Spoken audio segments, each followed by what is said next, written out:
Hello everybody and welcome to Donington Park for Convoy in the Park 2023, and boy oh boy have we got so much coming up for you. In fact, so much I can't possibly do this introduction by myself. Pointy, how many truck races have we got going on this weekend? Because it's a lot, isn't it? Oh yeah, we have got so much. We've got 9 races throughout the weekend, yeah. So we've got 5 races with the 2 divisions from British Truck Racing next to each other, and we've got another 4 International Truck Prix races for the first time ever at the circuit this year, which is really interesting.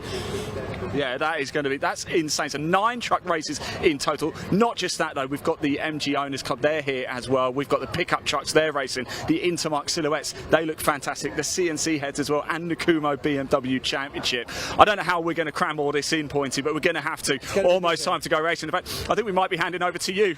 Yeah, that's right. Just before we get going with the racing action today, of course, speaking of those international drivers, I had a chance to go and speak to a couple of guys before all the racing gets going this weekend. So let's have a see who we found down in the paddock. Right then, good morning. It's been a rare occasion to get these 2 drivers in the same place. We've got Brad Smith and Bradley Smith, or is it Bradley Smith and Brad Smith? The 2 drivers, obviously a slight age difference between the pair, but do get continuously, only like a year or 2, mixed up from race to race, and it does get quite interesting. Now, I can tell you that the one to your right is, of course, young Bradley Smith, who's currently 4th in Division 1 of the British Truck Racing Championship, and of course, returning Division 2 driver Brad Smith, the legend himself, yeah, from the first year of the International Truck Prix. So, Bradley, before we get to you, Brad, where have you been? How does it feel to be back? Well, I've been in the workshop trying to do a bit of work, build a new truck. But it's great to be back. Yeah, I love it. What was the whole premise around the International Truck Prix, and how did you find out about it? Because obviously, I just ask people questions. I know nothing about it in between races. Well, we knew it was going to happen at the beginning of the season, so we said we were going to do it if there was enough room, and we're here. So. That's fantastic. So you'll be racing alongside a couple of drivers from Europe. Obviously, we'll get a chance to speak to them. Were you in the championship when Mika Mäkinen was actually in the British Division 2? Yeah, for a couple of years. I think about 17 or 18 that was. Yeah. Good year for you racing? Yeah, good. And so you're looking forward to being on the starting grid with him again? Yeah, it'll be good fun. And over to you then, Bradley.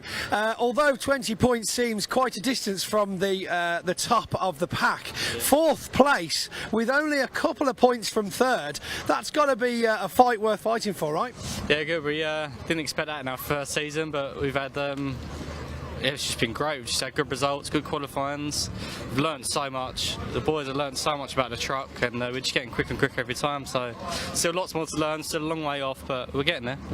Now, we haven't yet had the qualifying results come through on TSL just yet. Whereabouts did you place this morning? I think I was 5th.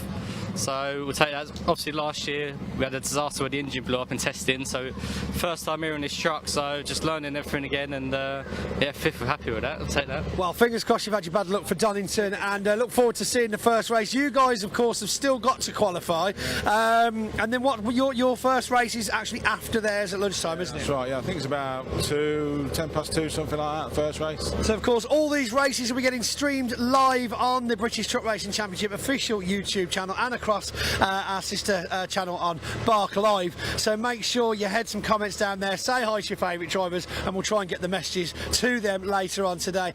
Bradley, thank you very much for joining me. The Smiths of completely different families, of course. Catch up with some more drivers very shortly. Thanks, guys. Thank you. Right then. This is one of the interviews this weekend we've all been waiting for. I'm joined here behind a brand spanking new truck for Mr. Neil Yates. Neil, how are we? Very well, thank you. Now, a bit of a change in your championship, obviously the first of which being going for a scenic diversion at Thruxton, but we now join us at Donington with a new truck and a new division. We've made the jump, and it's more of a flying leap. Of faith, I hope. Flying leap off the track at Thruxton, Sam. Oh, there we go. Yeah, that's it. Had to be done. But we're over it now. So obviously that the truck was irreparably damaged, or at least with the time frame you had. It's work in progress. Unfortunately, the time scale was a little bit excessive to get it back on the road. So hence we sourced this vehicle from Mark Taylor. And a month later, we're back on the road with a vengeance. Wow, I know. I mean, it looks fantastic. Mechanically, hopefully, it's all up and running well. I know we've got some other drivers in the paddock that have done a lot of tinkering in the last few weeks, and they're not healthy at all this weekend. Luckily, we've got the petrol-fitter engine, a reliable truck, an excellent team to help me along. So without them, I wouldn't be anywhere today. So we are making inroads into Division 1. We'll start slowly and surely. That sounds good. Keep it on the tarmac. But with all joking aside, obviously we all know that motorsport can be very dangerous. So very quickly on the subject of the crash, that's of course gone worldwide now with regards to social media coverage and so forth. What happened and what went through your head, if anything, when it unveiled in front of you?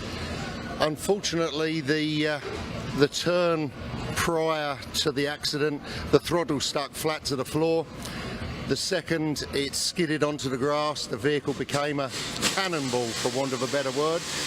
And to say what went through my head, I would say almost the fence, almost the marshal's hut, and the best part, the windscreen. But apart from that, I escaped unharmed. The safety equipment is paramount. The roll cage, the harness and the safety equipment saved me, and I managed to escape unharmed, which was a testament to the equipment and the scrutineering powers and skills of the vehicle. So nonetheless, we've made it out, not to be beaten, hence we are back. I'm a glutton for punishment. No punishment this weekend. I see good things coming. That's good. Thank you very much. And again, it's the commitment of the team and family, sponsors have made it all happen. We are pleased to be back, and like I say, we're starting off gingerly, one foot at a time, one step at a time. We will gradually improve without getting embroiled in everybody else's points race at the moment. We're just feel our feet, get to grips with the new Division 1, and watch this space. Watch this space, and we will. Neil, welcome back. Congratulations for the new truck, and good luck for the weekend. Thank you very much indeed. Neil Yates, Division 1 now, ladies and gentlemen. So, continuing on with the theme with International Truck Prix drivers, we actually have an FIA driver with us today, John Newell, once of the British Truck Racing Championship. John, tell us, what was the journey that you took to go from the British to the European? Is it that much different to what we do over here? Yeah, it's quite a bit of difference. There's a lot more money in the sport, so everybody's using the best technology, new tyres at every possible opportunity, which in the British, when you're starting off, it's a bit of a struggle unless you get the big sponsors. A lot of money in the tyres, isn't there? I mean, even depending, regardless which tyre brands you use, it's very expensive, but they're actually running Goodyears over there in Europe, aren't they? Yeah, they're running Goodyears. It's a one tyre series, so that's what we have to run. Do you feel, obviously because of using GT last season in the British, do you feel there's much performance difference between the two? Is there something that they could learn from us, or vice versa? No, I think what it is, each series has its own tyre. I think the GT's a little bit quicker, but the Goodyear's more stable over the distance. So it's a bit like for qualifying you might get a bit more out the GT, but then in race pace you probably get a bit more stability out the Goodyear. So you kind of know what you're doing for a little bit longer. Yeah, that's exactly right. Yeah, 100%. That's the lamest terms. I'm sure I'm understanding this right. Yeah, definitely, 100%. Yeah. So that's good. So what circuits have you been to so far in the European? We've done Most, we've done Mazzano, Slovakia Ring, and Nürburgring up to now, and Poznan. Slovakia Ring. Isn't that the brand new one, or am I mistaken that for somewhere else? No, it's the big kart track. Oh, it's the big kart track. Yeah, it's a kart track, and you're racing.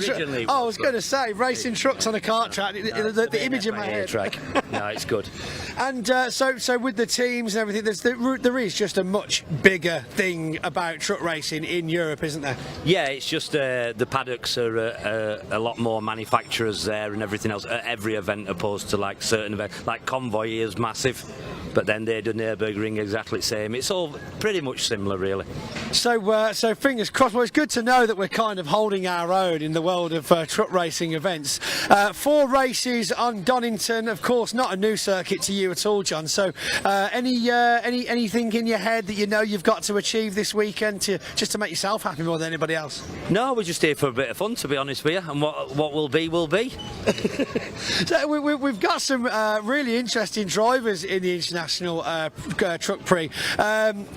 Willem Brudrick, I believe I said his name right. Have you ever raced with him before? Yeah, I've raced at Brands Hatch with him before when he's been over. The Flying Dutchman, as they call him. Yeah, that's the one, yeah. I've raced with him. I've raced with majority of them, what's in it, bar obviously the TT racer. The TT, yes, John McGuinness, the talk of the town, eh? Yeah. I followed him for a couple of laps and that. He's doing all right. He's not doing bad at all. I heard he doesn't slow down as much as he should, apparently. So although that does make him faster in bits, it doesn't make him as quick overall. Yeah, I don't know about that. The TT specs just go as fast as you can around everything you can. Yeah, it looks that way, doesn't it? Right, John Newell, thanks very much for joining us, and of course, welcome back to the UK. Thank you very much. Cheers, John Newell, everybody.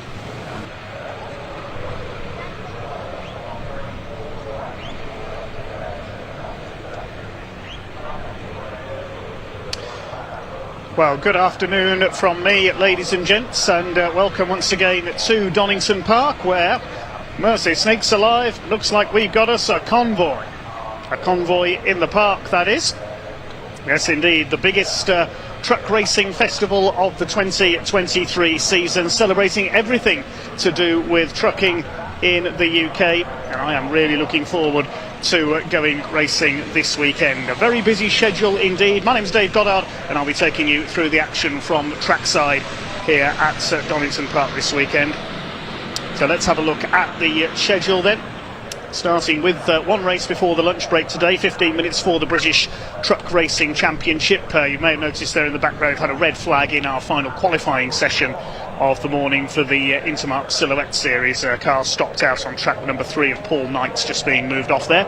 After the lunch break, we have the first of 2 races today for the Lancaster Insurance MG Owners Club Championship. MG's young and old in that series, and that is followed by the International Truck Prix. Yes, we've got international truck racing here as well. Some drivers from the European Truck Racing Championship, some drivers based in the UK but not affiliated with the British Truck Racing Championship, and a couple of special guests beside as well. More on those a little bit later on. Then we have a 20-minute race for the CNC Heads Sports and Saloon Car Championship, and if you like a bit of variety, then that's the series for you, because as long as it's not a single-seater, you can use anything you like in that championship. We've got everything from standard hatchbacks right up to full-scale special saloon type of cars. Then we have the first of a busy weekend for the Pickup Truck Racing Championship. Now they, if I remember rightly, just checking the timetable, have actually got 4 races this weekend, because they have a race held over. They've got 3 scheduled races, plus the one that was cancelled at Thruxton last time out due to delays on the timetable. Second race for the British Truck Racing Championship follows them, then it's the Lancaster Insurance MG Owners Club, and then the Avon Tyres and Image Wheels Intermark Silhouette Series. Now, what's that, I hear you ask? Well, those cars are basically space-frame silhouette saloons and hatchbacks powered by 2-litre race-tuned engines. Basically, short-circuit hot rod style cars racing on a circuit. Their qualifying session is currently going on. Then we have the second race for the International Truck Prix. It's for a total of 4 races for them this weekend, 5 for the British Truck Racing Championship, and we must say full credit to John Bowler, number 14, who's doing all 9 of them. Certainly committed here this weekend. We finish off today with the extra race for the Pickup Truck Racing Championship as well. So that's the schedule coming up here today at the Donington Park National Circuit. There's a massive amount of other attractions taking place here as well. Barely time to go through everything that's happening here at Donington. There's a live action arena where we've got rallycross cars, drifting trucks. We saw them at Pembrey earlier this season. Brisker Formula 1 stock cars. I've got drift cars out there as well. I've got monster truck rides, American trucks. We've got a caravan demolition derby.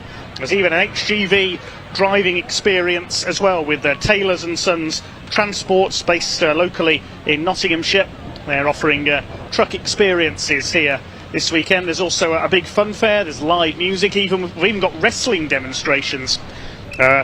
Remote controlled trucks taking place as well. You can see the fun fair, that's just across from my commentary box, all the fun of the fair taking place at the moment.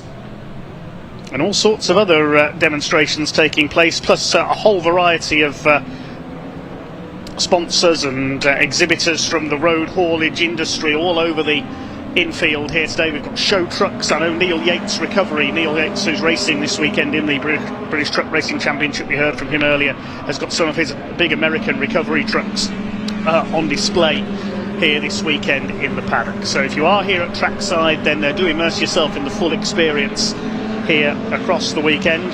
And on track we have no fewer than 21 races taking place across the course of the weekend. Great to see so many of you watching on the YouTube live stream already. We'll just go through a few of your comments here at on YouTube. Kethlin Lewis says Ryan Smith for the 5 wins in the British Truck Racing Championship. Carl Britchford says good luck today, guys. Carl is cycling a couple of laps of the circuit in aid of the My Name's Doddy Fund for motor neurone disease later on with his daughter Holly. We'll hear from them a little later on, I'm sure. Hi to Ethan Dance, Benjamin Talula watching in France. We've also got some fans from the Netherlands watching, supporting Willem Bredek in the international truck races this weekend as well. Hi to B&D Media, they're up at Redgate corner. You've got the best view up there at Redgate. You can see the circuit on one side and the stunt arena on the other. Chris Gray says, are Steve Parrish and Richard Walker racing? That's going back a few years. Those are names I grew up watching in truck racing. 2 of Britain's all-time greats at truck racing. Steve Parrish, the former motorcycle star. Talking of motorcycle stars, somebody called John McGuinness racing as our celebrity guest this weekend in the International Truck Prix. 23 Isle of Man TT wins for John McGuinness. That's why he's racing truck number 23 this weekend. He's in the Team Oliver Scania. Hi to Anthony Bell. RM Crosby from Canada. And hi to Lauren Taylor as well, watching on the stream, hoping to make it down to Donington later on today. So a qualifying session going on at the moment for the Avon Tyres Image Wheels Intermark Silhouette Series, promoted by the Classic and Modern Motorsport Club in our guest formula this weekend. We're also joined tomorrow by the Convoy Tyres BMW Championship as well. Jason West looking to continue his winning ways there. And so just under 6 minutes of this qualifying session still to go. We did have a red flag when Paul Knight in his Vauxhall Tigra pulled up on the run-up Schwantz curve, which you can see on your screens now. You can see the Craner curves there in the background, the spectacular downhill sweep. Mentioning Carl Britchford and Holly Brownsell as well, who will be cycling their laps in aid of the My Name's Doddy charity fund in aid of motor neurone disease. They're cycling as many UK race circuits as they can. It's going to be a tricky one here at Donington because a lot of it is uphill. They've already been to Knockhill and Croft in the last few days as well, so fair play to them. Qualifying taking place for the Silhouettes at the moment. It's a Mercedes SLK 1-2. They're Mercedes SLK body shapes, but space frame, purpose-built chassis. Daniel and Lewis Smith, the 2 brothers, swapping places at the top of the times at the moment. Ian Hales, previous winner at Mallory Park in his Vauxhall Tigra, the ex-Legends racer, is 3rd quickest, ahead of Colin Smith in his Ginetta G40. Quickest in the senior category, I think that's for drivers aged 45 and over, if memory serves me correctly, is Richard Smith, father of Lewis and Daniel. There's Smiths everywhere in this division. There's more Smiths in the Intermarks than there are in the truck racing. Many of these drivers have come up through the world of short oval hot rod racing. I believe the Smith family, the 3 of them, started off their careers at the old Arena Essex oval just east of London. Colin Smith is an international hot rod racer. Ian Hales and his father Derek are ex-oval racing, mainly in Legends cars. We've got Phil Spinks out there as well, the number 14 in his Tigra. Also Phil Young in the Mitsubishi Colts, the car that 20 years ago this year won the World Hot Rod Championship at Ipswich in the hands of Dave Longhurst. Dave Longhurst now a team boss in the Pickup Truck Racing Championship. We'll see the DLRD, Dave Longhurst Racing Developments trucks out later on. Just going through there, the green VW Corrado. That's Fabio Luffarelli. That's running in the invitation class because that car's got a motorcycle engine under the bonnet. The yellow car there is the Autocross Fiesta, one of the newer cars in the field, number 523, which is Steve Phillips. Comes from Leindon in Essex, sponsored by Scrapco. I think that might be the ex-Hun family car, but I may be wrong. So just waiting for this qualifying session to come to an end. We've got just over 3 minutes to go, and then we will have our first race of the weekend for the big rigs, the British Truck Racing Championship.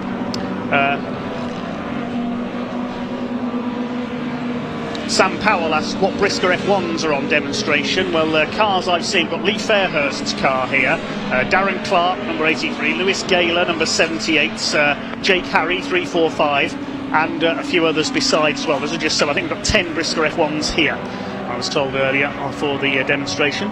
Chris Simitan says, any reason why Terry Gibbon did not do qualifying for the International Truck Prix? I believe his MAN has had a fuelling issue during free practice. The team were not being too optimistic, unfortunately, so it looks like Terry could sadly be out for the weekend, but we'll wait to see if he does reappear. It's his first meeting for 4 years at the wheel of that MAN, so we hope Terry Gibbon does make it out for the rest of the International Truck Prix races. Don't worry if you have missed the beginning of the stream, you haven't missed any racing yet. This is our final qualifying session of the morning, or the afternoon, before our first race of the day, the first of 21 races across the course of the weekend here at Convoy in the park. So many exhibitors, it's impossible to list them all here around the paddock. If anybody is connected with the road haulage industry, they are likely to be here at Donington Park. It was here that MV Commercial, owned by Tom O'Rourke, first encountered truck racing. They had a display here. They ended up becoming sponsors of the British Truck Racing Championship, and then Tom went racing for himself. So you never know, we may see some new truck racers sign up for the sport this weekend. Ian Hales still chasing after the Smith brothers at the top of the times in our qualifying session at the moment for the Intermark Silhouettes series, sponsored by Avon Tyres and Image Wheels.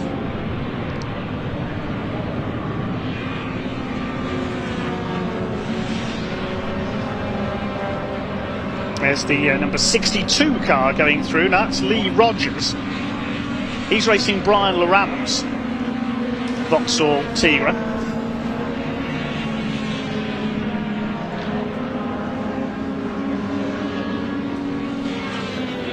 The Southwest base team.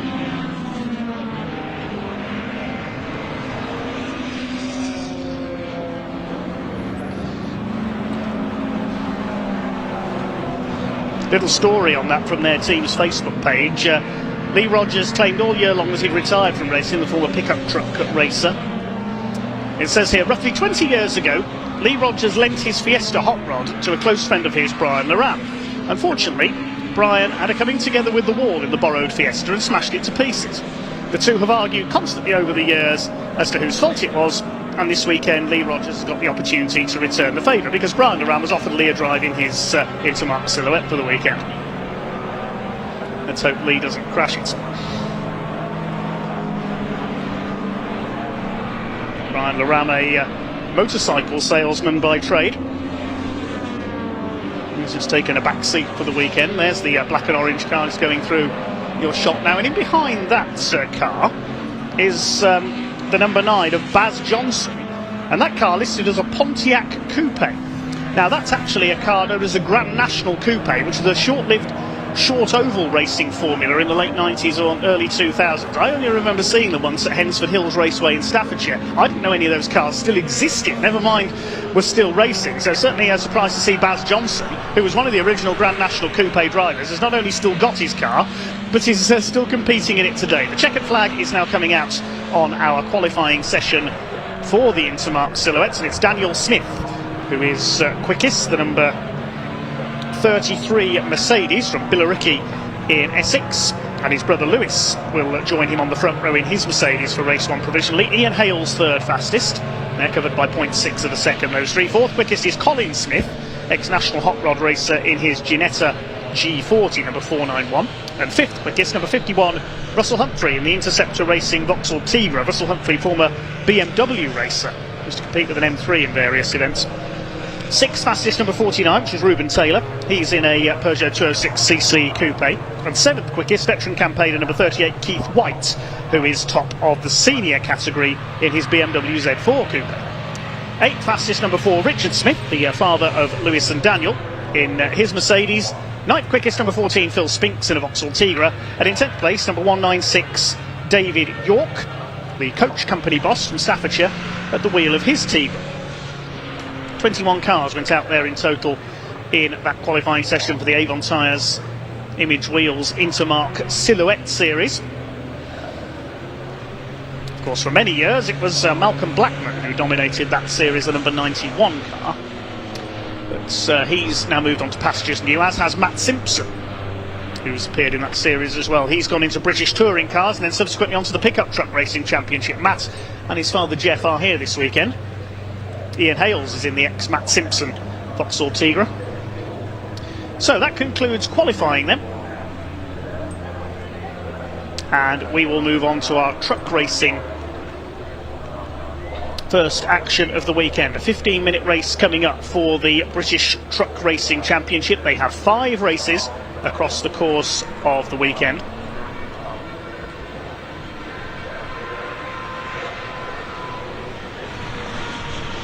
We'll give you the grid when it is confirmed in just a few moments' time.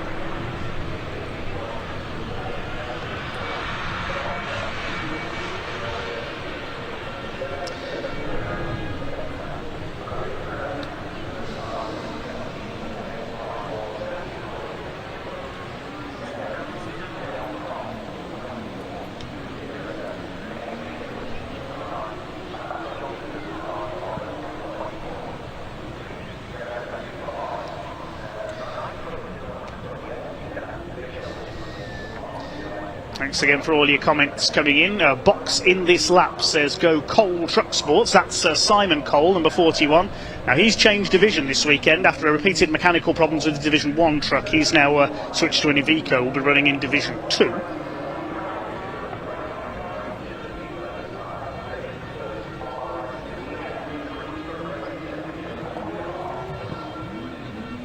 And those asking how to spell Schwantz curve, it's S-C-H-W-A-N-T-Z, named after motorcycle star Kevin Schwantz, regular winner at Donington here over the years in international motorcycle racing.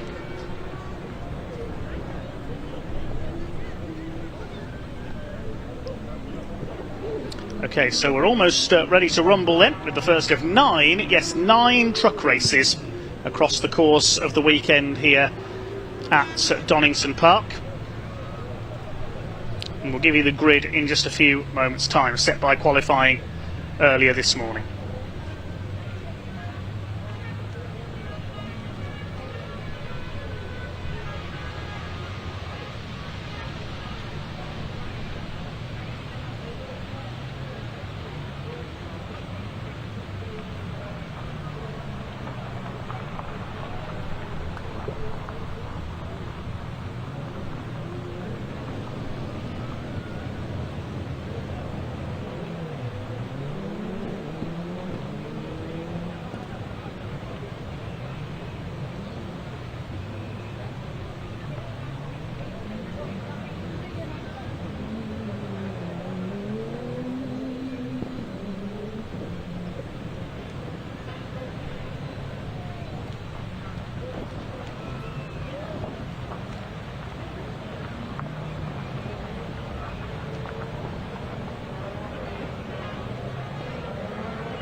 Okay, time to go racing then as soon as everyone is in position.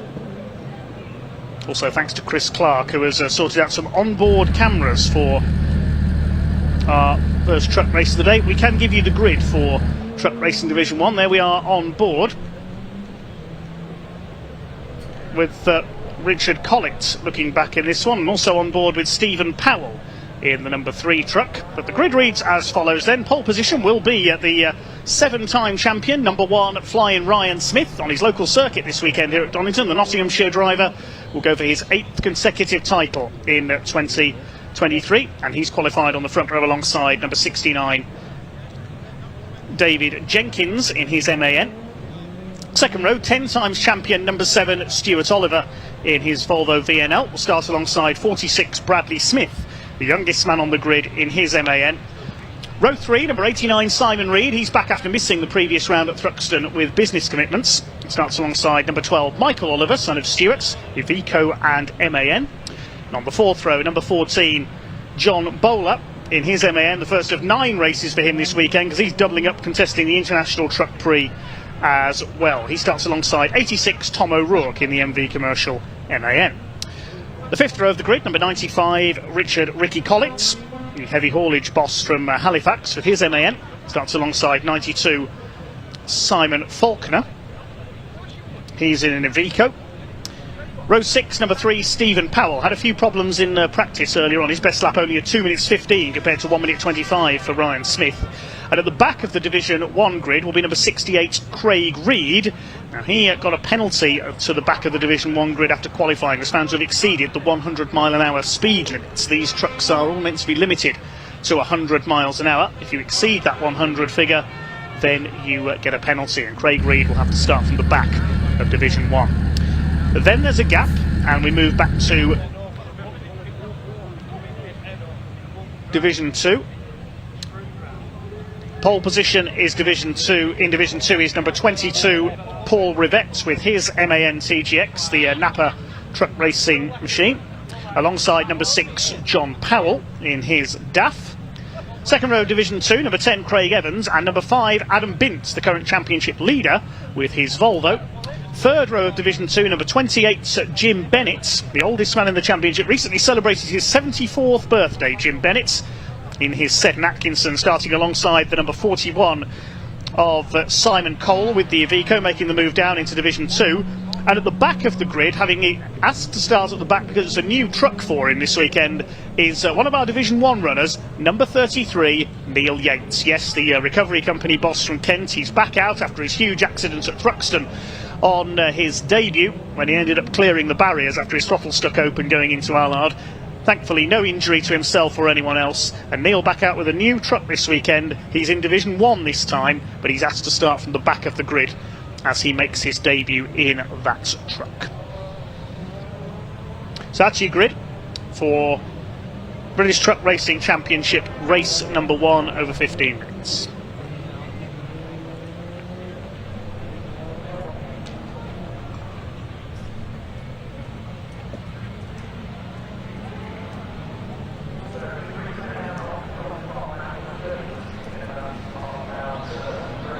So the teams coming out onto the grid. The pace truck leads out our grid. It will be a rolling start. It's coming out at the exit of the Roberts chicane. Of course, the national circuit being used today, so the Melbourne Loop is being used as the assembly area.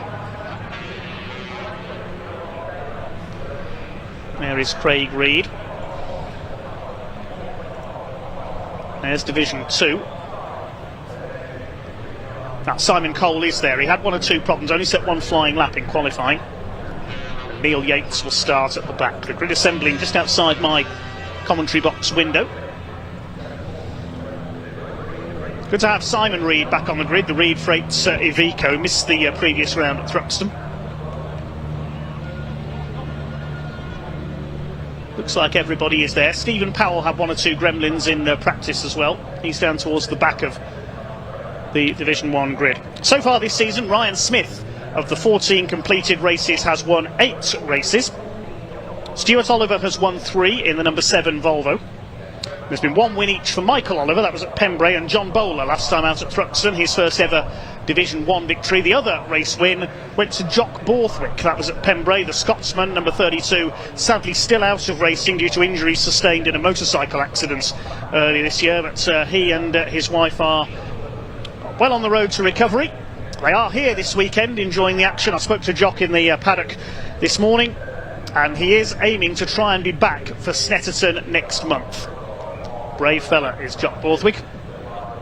Or maybe just playing crazy, who knows.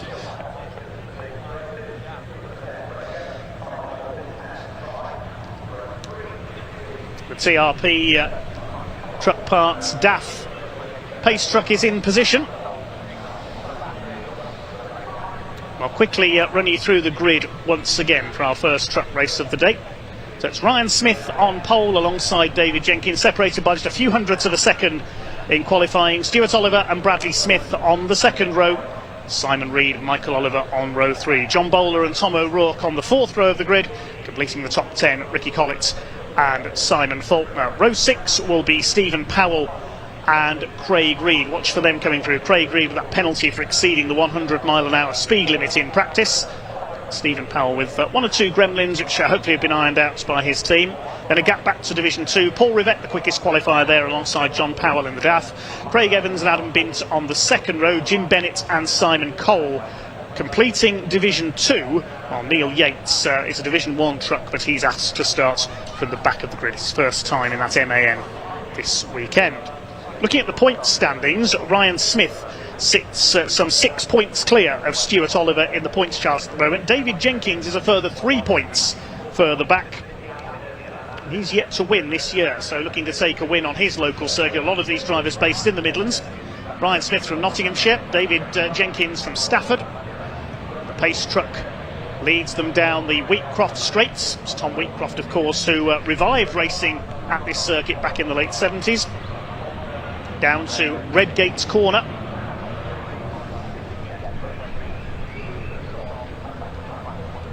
Can Bradley Smith take his first win here? Only in his 20s in the Ferns and Scrapco sponsored MAN.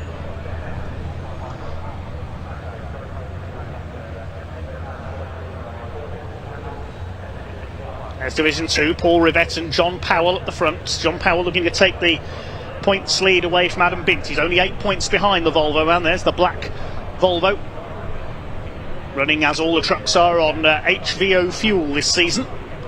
They run through Hollywood and down the Craner curves. Spectacular plunging section of circuit, almost roller coaster like.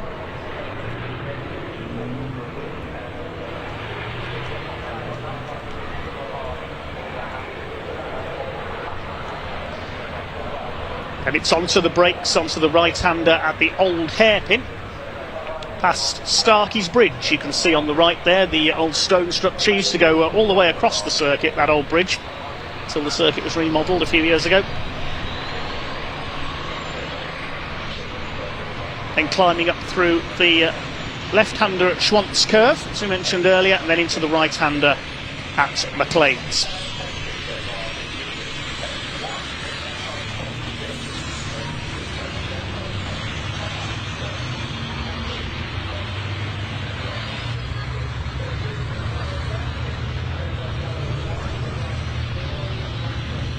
Ryan Smith and David Jenkins together on the front row, McLean's Corner. Then climb up under the flight path of East Midlands Airport towards Coppice.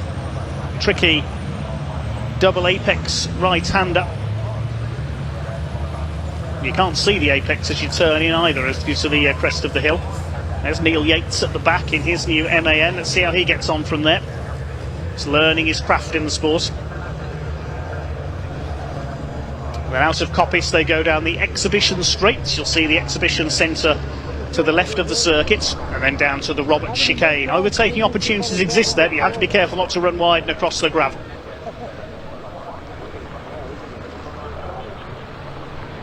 The drivers just weaving to warm up their GT tyres. Can anyone stop flying Ryan Smith in Division 1 as the Convoy heads around? Pace truck will pull into the pit lane this time, and it's time to go racing here at Convoy in the Park 2023, with the first of 9 truck races this weekend, the first of 5 for the British Truck Racing Championship 2023. Ryan Smith not hanging about, he's already poised to launch off into the lead. Here we go then. Once the red lights go out on the gantry, we will be underway. Get ready to feel the noise. as here we go, race gets underway. And down towards Redgate they go for the first time. Coming up the outside, Michael Oliver's already clipped the back of Bradley Smith. He's on the grass there on the outside. Ryan Smith gets away well, so does Stuart Oliver. It'll be Flying Ryan who leads the way into the first corner. Oliver in second. David Jenkins keeping at the outside line. Division 2, the battle is on between John Powell and Paul Rivette, the pole sitter. They're all round the first corner okay. Neil Yates at the back in the 33. Now coming down the Craner curves and into the old hairpin. Ryan Smith leads from Oliver, Jenkins, Bradley Smith. One of the Reeds, that's Simon Reed in 5th position. Somebody running a bit wide onto the grass, that's John Bowler. He's into the gravel in the number 14. Gravel won't bog him down. It's fairly dry here at Donington at the moment. Rain showers may be forecast later on, so John Bowler has dropped back a little in the early stages. Leaders up at McLean's. Ryan Smith from Stuart Oliver, David Jenkins, as they start to settle into their single file crocodile. There's John Bowler trying to fight back. He's on the tail of Simon Faulkner in the number 92 Iveco, the ex-Reed truck into Coppice. You can see how the circuit rises up there into Coppice Corner, tricky part of the circuits. Down the exhibition straight they come there. Ryan Smith will lead the first lap of the weekend. David Jenkins has a look, but he's not close enough to attack Stuart Oliver for second place. Bit of bodywork flapping on Bradley Smith there. Had some contact off the line with Michael Oliver. At the inside, John Bowler takes Simon Faulkner. See where that's got him back up into after that moment at the old hairpin. Over the line go the leaders. Looking at the timing screen, Bowler's lost 4 places. He's down to P11 as a result of that. His next target is Stephen Powell. Made a decent start there. He gained a place off the line. Craig Reed's already gained 3 spots. So they swing their way towards the Craner curves once again down the hill. Ryan Smith starting to increase his lead, we've seen so often before, looking for win number 9 this season. In Division 2, Adam Bint and John Powell are level on 5 wins apiece. Paul Rivette's had 4. So those 3 have divided up the wins between them in Division 2. There are the Division 2 trucks heading down the hill. It's John Powell, number 6, with the advantage at the moment in the blue DAF. Somebody running wide onto the grass, that's one of the Reeds, that was Craig Reed. Mistake at Schwann's curve. We'll see if he's gathered that up again. Fair bit of smoke coming from Adam Bint. Now if you emit too much black smoke, you'll be black flagged. So Adam Bint could be in problems here if he starts smoking like that. And yes, the leaders run wide there coming out of Coppice. Bit of dust kicked up. Paul Rivette has pulled into the pits. I missed that. So Paul Rivette has pulled in with a problem. One of our Division 2 favourites in trouble already. Through the Roberts chicane. That bit of bodywork flies off the back of Bradley Smith. That's his wheel arch gone. Stephen Powell under fire. This is for 10th position. Craig Reed got up into 8th place past Ricky Collett, so that grassy moment, I was about to say, didn't delay him too much, but Collett's pulling back on the inside there down the straight. Here they come into Redgate. Yep, Collett is back ahead. It's battle for 8th position. It's Ryan Smith who leads by 1.3 seconds, just on the fastest lap of the race, 1:25.87.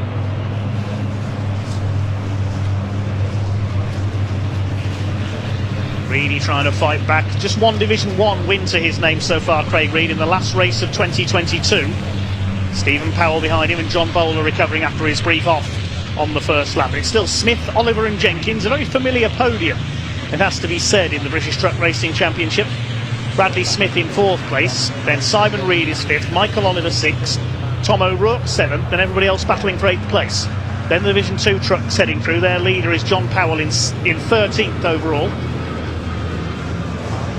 Adam Bint is still going. He's 3rd in class behind Craig Evans in the number 10. Still looking for his first class win. As up the inside, Craig Reed has a look. There's nearly contact there coming through Coppice. Here they come along the exhibition straight. Craig Reed's got the inside line there. And the man from Stoke-on-Trent will pull back ahead of the Yorkshireman Ricky Collett, whose trucks haul some of the biggest and heaviest loads seen on the UK's roads. Now under fire from Stephen Powell, the man from Kent, lives just down the road from Brands Hatch. John Bowler's trying to make it 3 wide. Lucky if he can get 3 wide in cars going down into Redgate, never mind in trucks. Stephen Powell is going to get ahead of Ricky Collett. They think better of going 3 wide. John Bowler drops back a bit, and through goes Stephen Powell. Ricky Collett's lost 2 places. Now don't forget that this race, the result will set the grid for race 3, which is coming up tomorrow. with the top 8 positions reversed. So if you finish 8th, you will start on pole in your division. 8th currently is Craig Reed in Division 1.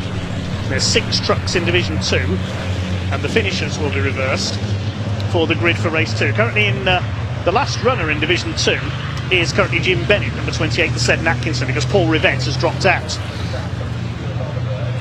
Bradley Smith, minus that rear wheel arch, is being caught by Simon Reed. The Reed's certainly in the thick of the action in this one. Simon needs some points here to move back up the charts because he missed the round at Thruxton.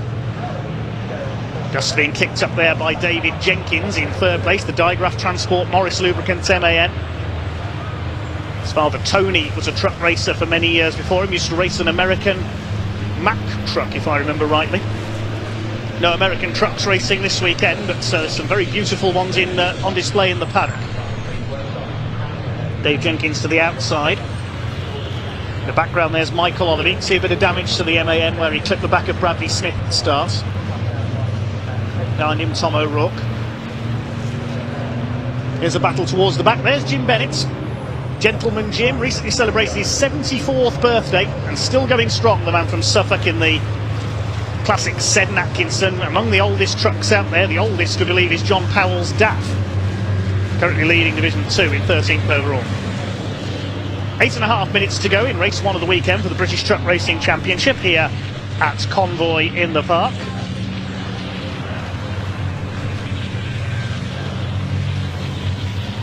There's Simon Cole, the number 41. So many mechanical problems this season. He's ditched the Division 1 MAN, switched to Division 2 with the Iveco.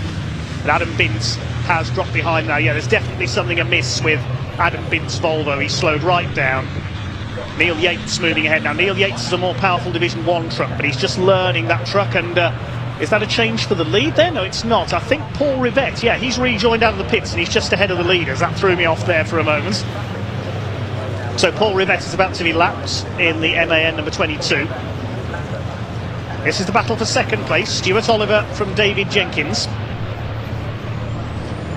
Completing their 5th lap, the leaders. 2.2 seconds is the lead gap. There is Paul Rivette.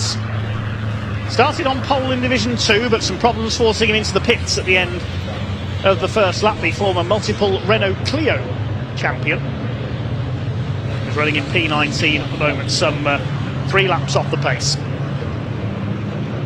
But the last thing the Division 1 runners will want is for him to get in their way. Stuart Oliver kicks up some dust. It was coming down the Craner curves where he spun and went into the barriers at Convoy in the Park 2022 in the Volvo. Bradley Smith still under fire from Simon Reed. Donington not the easiest circuit to overtake on in a truck. Paul Rivette, you can see there, moving aside, lets the leader through. Good driving there by Paul Rivette. Division 2 still led by John Powell ahead of Craig Evans by just over a second. Well, Adam Bint's lap times, Powell and Evans are lapping in the 130s, 131s. Adam Bint's last lap time was a 144, so there's clearly problems with the number 5 truck. Paul Rivette moves to the inside, the leader's going to the outside to get around him. Bradley Smith has now got Simon Reed right on his rear axle there as they come down into the chicane.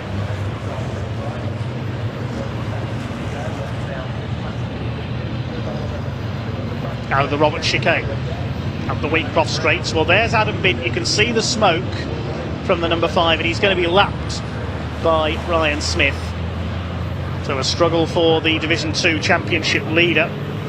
Just looking at the standings at the moment, I don't think John Powell. Oh, and round the outside there, Simon Faulkner. Bit of a contretemps here coming out of the chicane. John Bowler, Simon Faulkner, and Ricky Collett.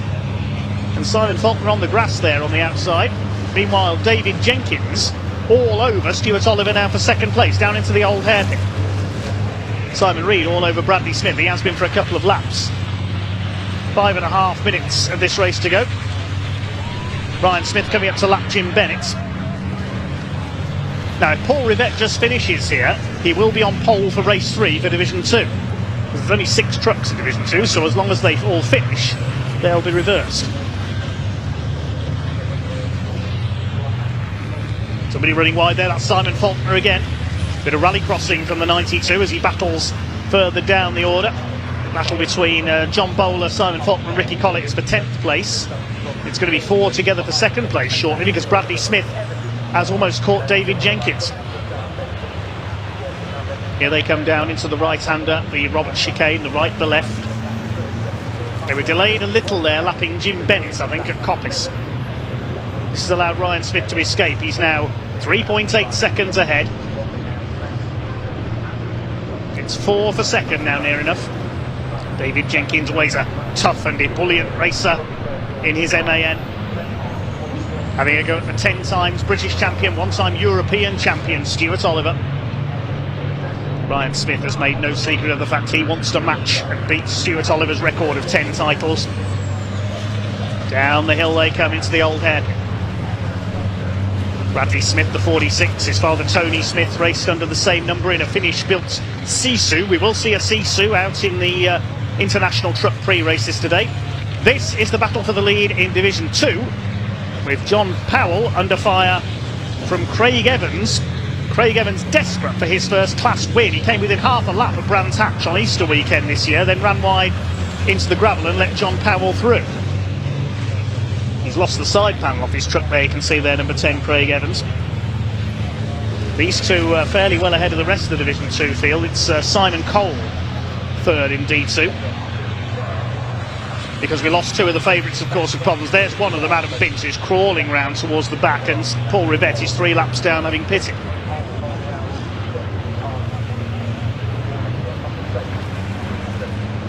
Through McLean's.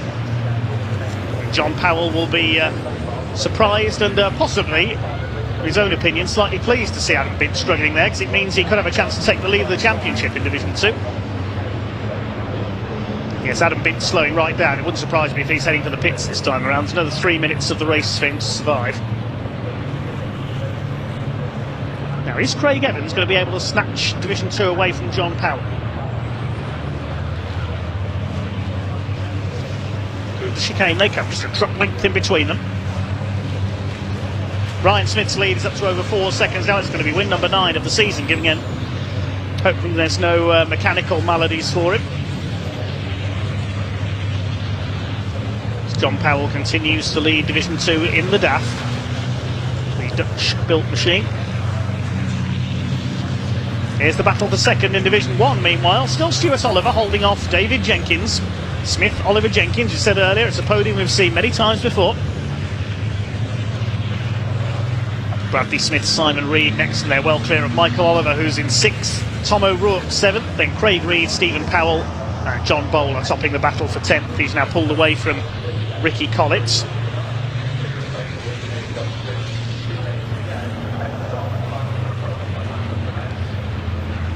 There may be a 5-second penalty for Simon Reed, but we'll confirm that when we receive official confirmation. I suspect that's for exceeding track limits on too many occasions. There's a board being hung out by the marshals there in the background as the leaders lap Neil Yates in the 33. Just keeping it steady, learning his craft. Only his second weekend of truck racing. His first at Thruxton ended in spectacular fashion with that huge crash at Allard. Leaders come down the Craner curves. Is Simon Reed finally going to have a go? He spent almost the whole race on Bradley Smith's rear bumper.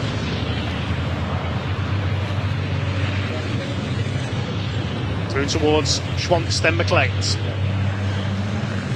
Here are the Division 2 leaders, and they've split apart a little on that last lap. Craig Evans possibly lost a bit of time lapping Jim Bennett there.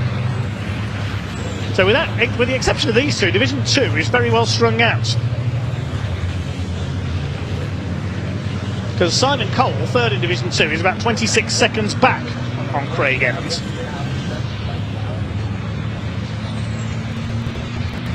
The second place battle is split into 2 pairings again. Coming around to start their final lap. Ryan Smith still leads. Over the line he comes. Chased by Oliver and Jenkins. The lead gap 3.9 seconds, so it's stabilised. The Northside Truck and Van Daimler Freightliner.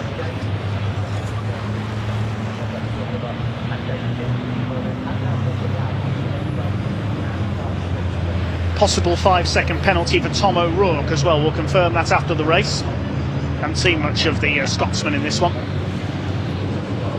clock counting down to 0, so it'll be checkered flag this time. In our first British Truck Racing Championship event of the weekend. Bradley Smith has pulled away just a little bit there from Simon Reed.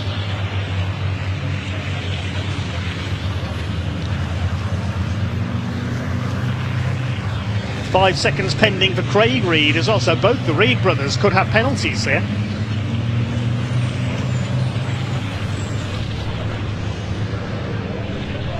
Through Coppice for the last time. Can David Jenkins steal second place into the final chicane? It's going to be a win for Ryan Smith. He's got Adam Bint in his way there. Adam Bint moves aside, lets the Daimler Freightliner through. Here they come down into the chicane then. Well, Flying Ryan, 7 times British champion, comes in to take his 9th win of the 2023 season, leading all the way from pole position, as he always seems to do in the first race of the weekend. Stuart Oliver will hang on for second place, David Jenkins third, and Bradley Smith working hard all the way to hold off Simon Reed for 4th place. 6th position goes to Michael Oliver, and there's Tom O'Rourke holding off Craig Reed for 7th and 8th. There may be penalties pending there though. 9th it will be Stephen Powell, because Paul Rivett a couple of laps down, and 10th place for John Bowler, who has dropped Ricky Collett and Simon Faulkner. John Powell, meanwhile, here he comes. He's pulled away from Craig Evans. He's going to win Division 2. That will be win number 6 of the season for him, and with Adam Bint suffering mechanical issues, finishing well behind in 5th place in Division 2, a lap down. Then John Powell in prime position to take the lead of the championship in Division 2. He weaves across the line in celebration. Craig Evans second in Division 2, and well done to Simon Cole, a fine 3rd place in the division.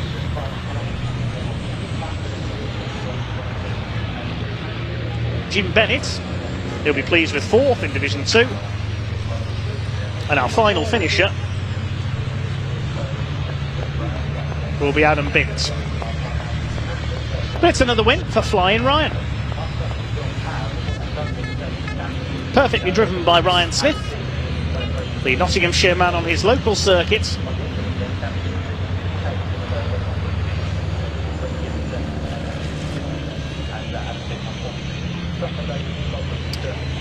Four drivers receiving 5-second penalties in that one. Simon Reed, Tom O'Rourke, Craig Reed and Simon Cole, but we know not why at the moment. We haven't been given a reason.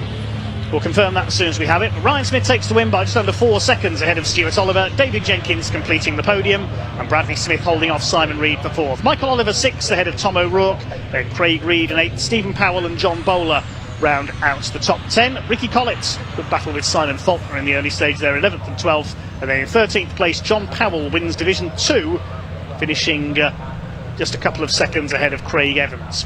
Next home behind them in his first race in Division 1, a lap down, was Neil Yates. 3rd in Division 2 was Simon Cole, his first Division 2 race of the season. And further back, Jim Bennett, Adam Bint 2 laps down after his engine problems, and Paul Rivett after his pit visit 3 laps down, the final finisher in 19th place. That concludes our first truck race of the weekend then.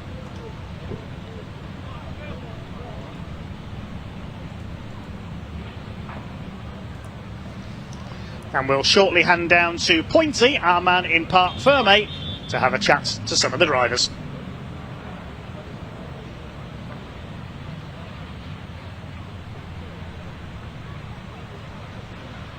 Right then, well, here we are down in Parc Ferme for the end of the first race here at Donington Park. Convoy in the park. We saw a fantastic early start from Ryan Smith. A massive battle of defence as we see Dave Jenkins in the background here congratulating Stuart Oliver on a race well raced. We're still unpacking Ryan Smith at the moment, but another fantastic show of racing skill from young Bradley Smith, keeping his 4th position through the race, as he does the championship as well.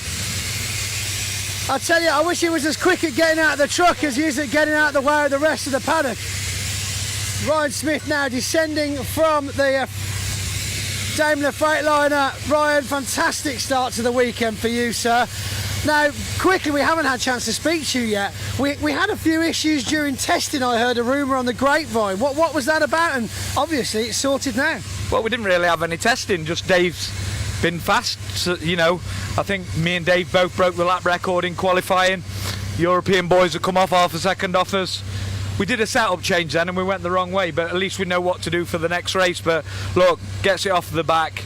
You know, I seen Dave and Stuart was fighting, so we didn't really see Dave's real pace there. So you pulled away very well with those two fighting with each other behind you. Yeah, well, look, at the end of the day, it's race 1 out of the way.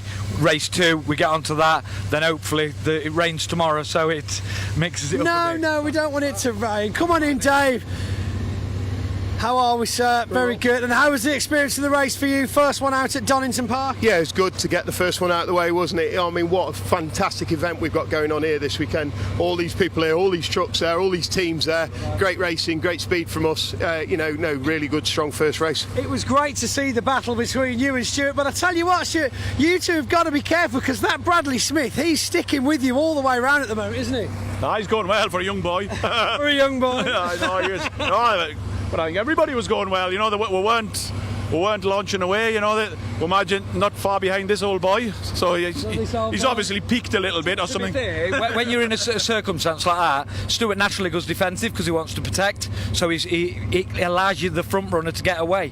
Dave, you don't see his true pace because he's in traffic. So, you know, next race we'll see, won't we? Well, this pace to watch. Dave, any setup changes going into the next race of the day, second for Saturday? Yeah, no, I'm hungry now. He's hungry, wants it. Lunch first then, by the sounds of it. Right, gentlemen, thank you very much for talking to me. Let's head back down now, further back in Parc Fermé, and see if we can't find a couple more drivers from Division 2. Neil Yates, of course, doing very well there as well. Chose to start at the back of the pack altogether for the sheer fact that obviously he wanted to just find his feet, ease himself into it, but a really good result for him overtaking some trucks in Division 2. Obviously the difference in power is there. Let's have a word now with Adam Bint. Watch that fire extinguisher, you're doing well. You're all flat here now though, Ad, so you're okay. Adam, how are we? I'd be better if I had a boost hose that was connected.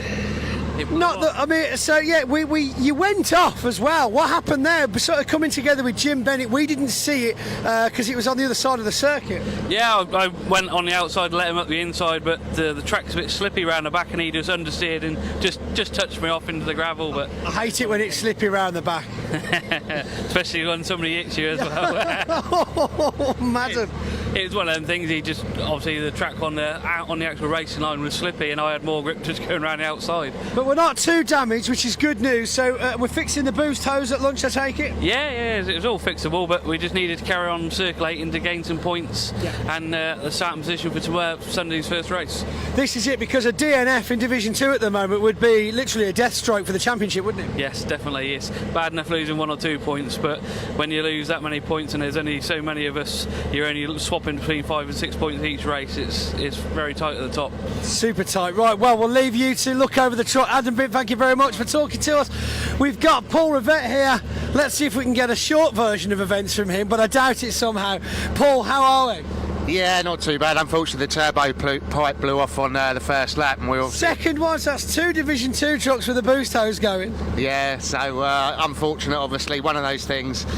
Shame we got fastest lap in the race still, and we were in the lead of Division 2 at the time, so I'm pretty sure it would have been our race if it hadn't, but, you know, this is motor racing, this is the way it goes. This is what happens, and I was just talking to Adam about the same thing. Even though you might have been slower when you went back out there for the second half of the race, it's the finishing of the race that really has kept you in the championship, because it's so tight at the moment. Yeah, so we get a point for the fastest lap, and we'll get, I think, about 10 points for finishing 6th where we did, so, you know, it does help for the championship. So down but not out. Oh yeah, down but not out, far from it, you know. Our goal at the moment is just to win everything we can, so, you know, if we're not winning, then never mind, we'll come 6th. Sounds good to me. We'll save the winning for later and tomorrow. That's it. There's another 4 races. I can't believe I'm saying this. There's 4 British races left for the weekend. It almost feels we've been here this long so far this week that this should be Sunday afternoon, doesn't it? But it's not. Yeah, and it's one of the things I love about the truck racing is that 5 races every weekend. It's you know, it's just you're constantly in and out the truck, and it's brilliant as a driver. You know, that's what we want. That's what the fans want, and it's just part of what makes the championship so good. Indeed, I mean, John Bowler, will have to catch up with him shortly. He's actually racing in both the championships, because I think that a memo was sent out to everybody weeks ago saying if you want to race in both, you can. And obviously, only he took up the offer. He must have been in the gym for a few months beforehand, that's all I can say. Some serious effort goes into dragging these things around. Honestly, the stamina he must have is better than I could achieve, that's for sure. Yeah, and it's the other thing is keeping yourself hydrated as well when you're constantly out there like that. But you know, hats off to John. You know, if I had the chance to do it, I'd be doing exactly the same thing. We'll probably have it on autopilot by lunchtime tomorrow there.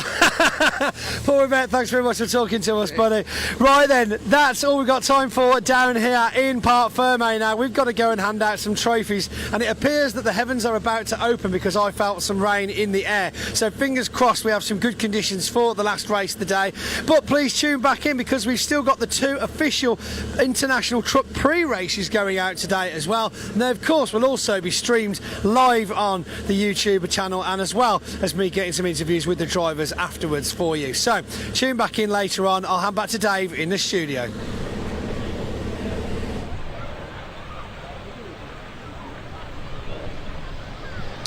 Yes, thanks very much, Pointy. So we've got a very short break now. So just to give our marshals a chance of a short break, a slightly shortened lunch break coming up now. Next up, it'll be the Lancaster Insurance MG Owners Club, the first of their 2 races taking place today. But while we wait for those to take place, let's see who Pointy was able to find to speak to in our very extensive and very varied paddock earlier on.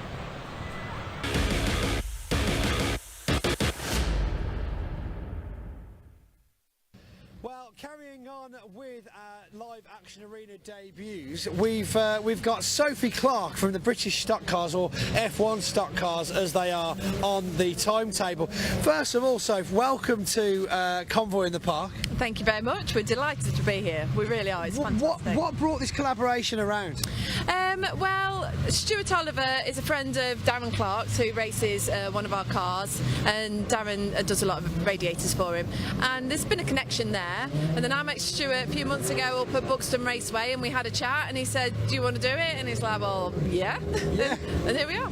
It's funny because when you spend so much time around the one championship like I do, it feels strange to think that racing drivers have lives outside of the British trucks. Like, wait, they go to other race circuits on other weekends? Like, yeah. Yeah, well, it's this is our one of 3 weekends off. From March to November, we run every weekend, and it just fell this weekend. But obviously that has the flip where some drivers can't do it because they've actually got to do some gardening or go on life, live life, families. It's weird. That doesn't normally happen. The lower priority things. That's it. That's it. So tell us more about then the British stock cars. Now we had some classic British stock cars down at the live action arena at American Speed Fest at Brands Hatch not too long ago. What's the F1 about? What tell us about the cars? Well, Formula 1 stock cars have been going since 1954. We run on short ovals all over the UK. We're also racing Holland. So we've been going a long time. Obviously things have changed, things have moved on, but we run on short ovals. So local to here, we've got Hensford Hills Raceway, we've got Buxton Raceway, and we race on tarmac and we race on shale as well. Oh right, okay. So is there much change in the setup for the cars, or is there much change available for the cars? Well, when you swap from tarmac to shale, we've got a few drivers that have got one car, and there's quite a bit of change between it. So most drivers have got 2 cars, or they just run on the shale, or they just run on the tarmac. So, but it can be done. A dual car can be done. That's a lot of work by the sounds of it, though. Yeah, it's just labour intensive, really. So what kind of speeds are we looking at? What's the engines that we've got in them? Are they all different? I mean, of course, they look quite different to your average racing car, don't they? Well, they're all purpose-built for a start. It's not a road car that's been turned into a racing car. They're all purpose-built chassis. They run a V8 Chevy.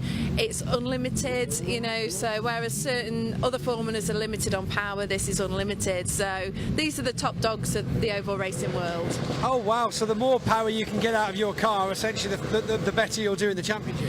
Yeah, it's not all down down to power. That is a main factor, obviously, but because we're running on such short ovals, you've got to have the setup of the car, because you can have all the power in the world, but if it won't turn left, you're not going around the track. It's those two ends, isn't it? That you're getting around those and getting back up to speed, ready for the next one. Exactly. Setup is key in these.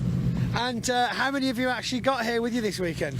We've got 10 cars, and we've also got the two-seater car here who's doing demonstrations. So it's a normal race meeting. We're 40 to 50 cars.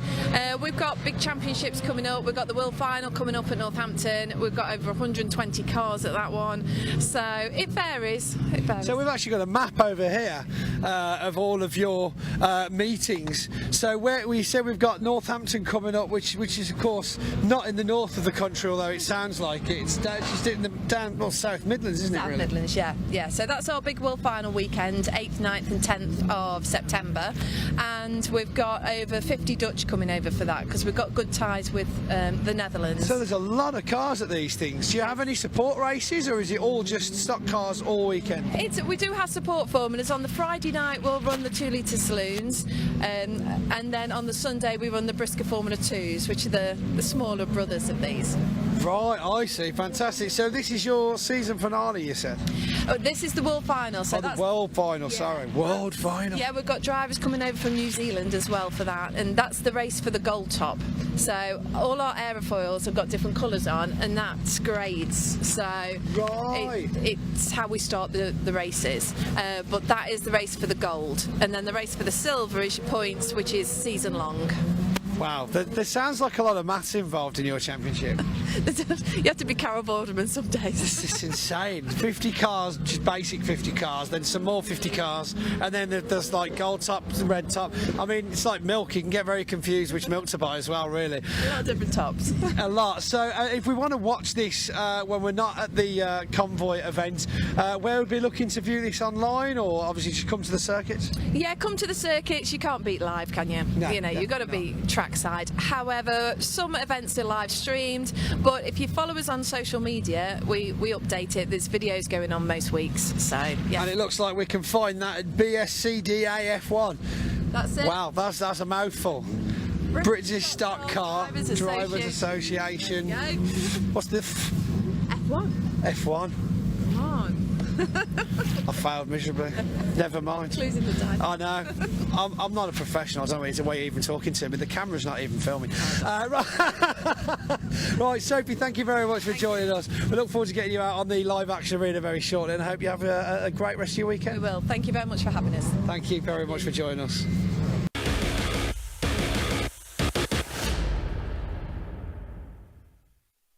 So you join me down here at the live action arena just off the end of Redgate here at Donington Park Circuit with Ollie O'Donovan, rallycross driver. Now, you've got quite a bit of experience in that sport, haven't you, sir? Yeah, I've been around rallycross for a few years now. I've done 1 or 2 events, maybe a few more. Yeah, indeed, I bet. The latest one of which I believe I caught up with you at the Auto Sport show at the NEC this year. Yeah, we're doing a bit of a live action arena in the Autosport show. It's a bit of fun, it gets the boys out, show promotes the cars, so it's like today, we're just promoting Autosport. So between, of course, live action arenas that you do, what is the sport? What's it about? What's the main goal of it? Well, we have a very heavy package on because my son Patrick, he's obviously trying to be the European champion this year, and he got excluded from an event last week for pushing, which is a pity. But he's very quick, and obviously the whole team are behind trying to make him priority. Myself, I was started off doing a bit of the European Championship and paddling away at the British Championship, doing a bit of rallying in between, so I'm out nearly 2-3 weekends every month. Wow, unbelievable. I mean, do you even own a house? Do you sleep in one very often? Yeah, I own a house, but unfortunately I spend most of my life in a motorhome. So I bet it's a comfortable motorhome then, yes? Yeah, it's alright, it gets by. So obviously I think this is possibly the 3rd or 4th year in a row now that you've joined us down at Donington. Possibly the first time then we've ever had a chance to catch up with you. So can you run us quickly through the cars that we've got with your name on them, obviously? Okay, we got one of the oldest cars here is a Peugeot. Famous car, Will Gollop won the British Championship 3-4 times. It's been a European champion car. I've won the British Championship in it. He went to Ireland with George Tracy and John McCluskey. They both won Irish championships on it. Behind us here is the Fiesta, which I ran for about 4 or 5 years. Patrick jumped in it last year, first time ever, and won the British Championship. Youngest ever driver. He was only 17, sat in the car and won the whole championship. Might be in the blood, right? Well, I think he won every round of it, so it's either in the blood or he's dead scared not to win. Yeah, too right. This here is our Ford Focus, better known as the Warhorse. It's been a very good, reliable car, although we did have a problem with it today. It's very, very high podium succession rate, this car. I think out of 37 events, it's had about 29 podiums, which is good. Wow, yeah, good car. That's amazing. Yeah. Around the corner we got Patrick. So how kind of fast do these vehicles actually go? Because I know they're very short burst vehicles. It's not like you'd want to take them around a normal racing track, would you? No, you wouldn't know that. They'd blow. I mean, the top speed of these is only about 124 miles an hour, flat out, no more. But they're 600 horsepower, four-wheel drive, so they'll go from 0 to 100 miles an hour in about 4.2, 4.3 seconds. Wow, that's supercar speed, man. That's faster than supercar speed. It's quicker than supercar. I mean, we'll out-drag an F1 car up to 100 miles an hour. But obviously after that, the F1 car is gone. Wow, yeah, of course, yeah. But then, of course, you'd be able to get round the corner faster as well. Yeah, we'll chuck it inside with it. So what's over here then as well? We've got a couple more, quite the selection down here in the live action paddock, but this one's very nice looking. What's this? This is a World car. This is my son's Patrick's car, currently in use in the European Championship. It's probably the last spec developed supercar in the world. It was built by the Hansons. Sebastian Loeb had it 2 years ago. Wow. And then it had a rebuild over last winter by the Hansen Motorsport in Sweden. And now my son is racing it. Crikey. So to see these races, where would we be looking to view them if we wanted to watch them live or replays at least? Well, there is a motorsport channel called World RX, or you can either go on WRX or WRC. It's an app, unfortunately you subscribe to it. Okay. But it's well worth watching because they show the events over and over. Also Red Bull TV do a lot of coverage on it. Right, yeah, everybody knows about Red Bull TV, so yeah, they've got all sorts on there. Unfortunately, if you want to go, there's a lot of travel because this year alone now, like we've been in Sweden, we've been in Riga, we've been in Norway, we've been down to Portugal, Ireland, Germany next week. But as an event, as a sport to get involved in as a spectator, if you wanted to tie that in with quote-unquote holidays or breaks away, it's quite a good way really to get out and see the world, isn't it? It is a great way. I mean, I meet a lot of people from Ireland. They just rock up to different events. Like, we were doing an event in France 3 weeks ago. And so it's uncanny to meet Irish people abroad. It never usually happens. Never. And finally then, onto this one. I think this is possibly my favourite of the selection, the Ford Escort Whale Tail. Tell us a little bit more about this. Right, this is new to our fleet. A friend of mine, Conor McCluskey, had this. This car was built by Malcolm Wilson, which is the FMC. Done a couple of rounds of the World Championship and ended up in the hands of Robbie Head. Right. I think he won the British Championship and then he done a few European rounds. And I see the car about 2 years ago and I just fell in love with it, so I spent 12 months trying to buy it and I eventually got it. Dare I ask, am I allowed to ask how much it cost you? Absolutely not. Okay. Because then his other half and the bank manager would both find out, right? Exactly, yeah. Ollie O'Donovan, thank you so much for talking to us today. It's been an absolute pleasure. Thanks for showing us around the garage. And of course, if you want to see these cars in action, there is still time to get down here to Convoy in the Park for the live action arena events that we're racing here all afternoon today and of course all day tomorrow, Sunday as well. And of course alongside with the drift trucks, which we've got parked over in the distance as well. That'll be out twice today and we might even be able to get you a cheeky bit of live action of that as well. Ollie, thanks for joining us, buddy. Cheers, thank you. Have a good day. Cheers.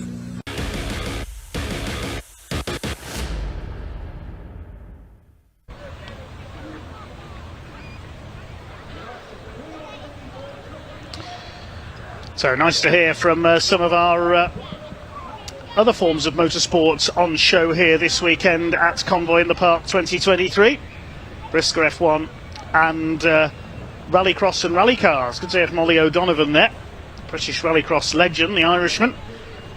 So what's next on the schedule then? Well, we're running a little bit behind schedule because of the red flags we had in qualifying earlier on, but next up will be the Lancaster Insurance MG Owners Club. MG's old and new, we've got ZRs, MGFs, MGBs, MG Midgets and a bit more besides competing this weekend. They have 2 races today. Then it's the International Truck Prix for drivers from the European Championship and beyond.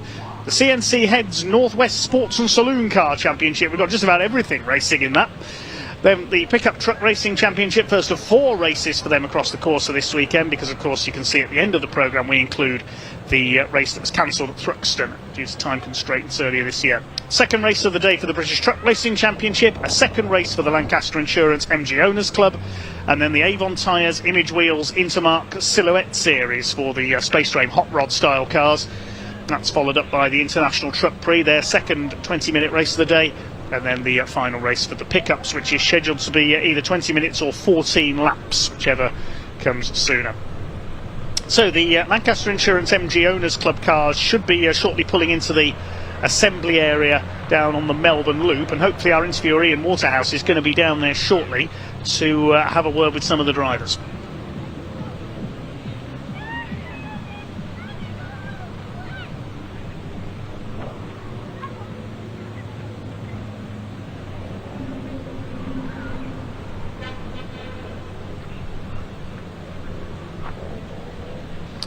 Well, while we wait to hear from some of the drivers down there, we can give you the provisional grid for this first race of the day, and it's our old rivals. If you've been following the series on BARC TV throughout the season, in the MGZR class, Steve McDermott and Scott Bugner have had a battle at the front of the field in every race so far. They are on the front row of the grid. Steve McDermott, number 1 on pole, ahead of Scott Bugner by around 0.3 of a second.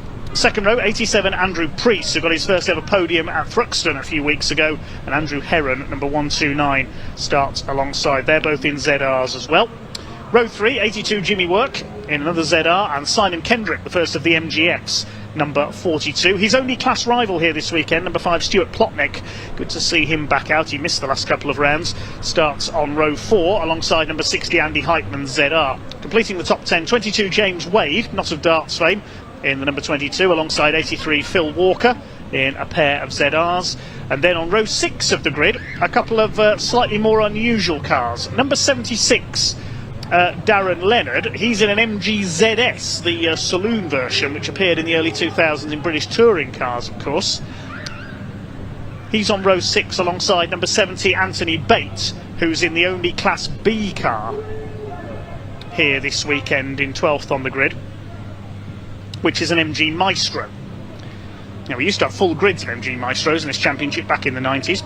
Then the first of the Class A cars. Class A is the Classic division. A for Abingdon, where the Classic MGs were built. The MG Midget of Will Sharp, the points leader in Class A, starts alongside the ZR of number 80, Phil Dicker, the ex-hot rod racer. Row 8, number 3, Adrian Olsen. Plenty of wins for him in the days of the Maestros. He's now in a ZR, number 3, alongside 14, David Amphlett in the first of the MGBs on the grid. Row 9, number 71, Carl Bates with his MGB, and number 11, Chris Millard. Row 10, 59, Ashley Barnes, and number 6, John Diffie. They're both in MG Midgets. John Diffie will only drive in race 1 as well. It's Nigel Walcott who will take over that car for race 2. The 11th row of the grid will be number 172, Rob Fisher.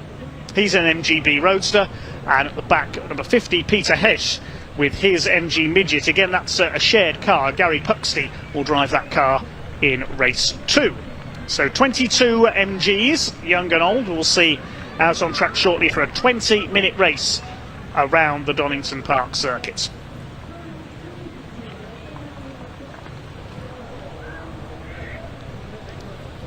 Good to see plenty of you watching on the YouTube stream. We need one more like on our stream to get 100 likes. Who's going to be our 100th like?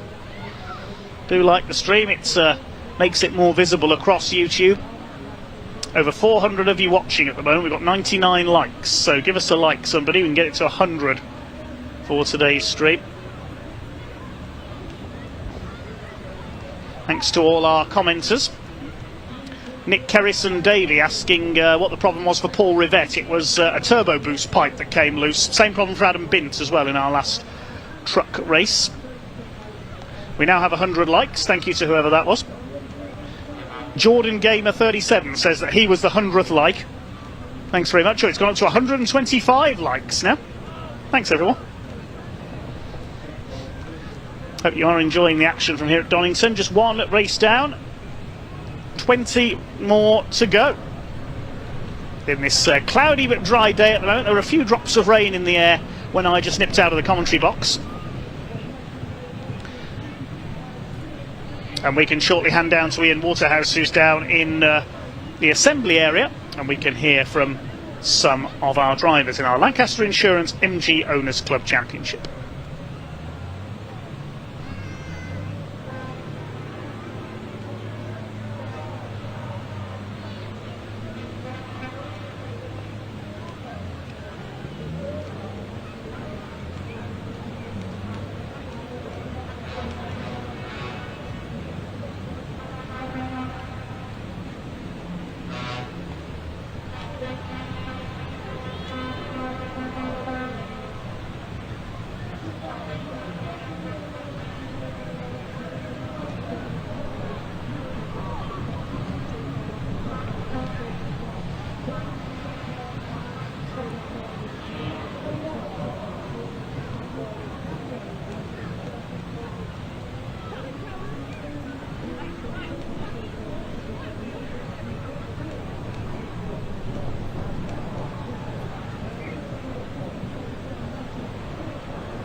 Well, we said we needed a like to get the stream to 100 likes. We're up to nearly 200 now. Thank you very much, everyone. Who can be the 200th like then? That's our next milestone. Don't forget we're back in action tomorrow as well, where we the MGs won't be with us, but we have the Convoy BMW Championship instead. See for the MGs down in the assembly area at the moment for the first of their two 20-minute races. Taking a look at the points charts coming into this weekend. In the quickest class overall, the Z class, it is Steve McDermott, the two-time overall champion, who leads. He's on 90 points, ahead of Scott Bugner on 66. They're well clear of James Wade on 38 points. The classic class, Class A, is led by Will Sharp, number 66. He's on 88 points, ahead of Chris Millard on 67. And David Amphlett on 50 points. Fourth in that division is Malcolm Hill. He's not here this weekend. Class B is led by Anthony Bate, ahead of Jake McDermott, son of Steve. And Class F is led by Stuart Plotnick on 49 points, ahead of Paul Wisby and Mark Baker. They're both on 30. While Simon Kendrick is on 27. Only Plotnick and Kendrick are here this weekend in Class F. MGFs have been a bit thin on the ground this year, sadly. So the cars will head, I think, straight out onto their green flag lap. They won't stop on the grid like we saw with the trucks. And then we'll come round for a standing start.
til den fucking tømme Gebiet now.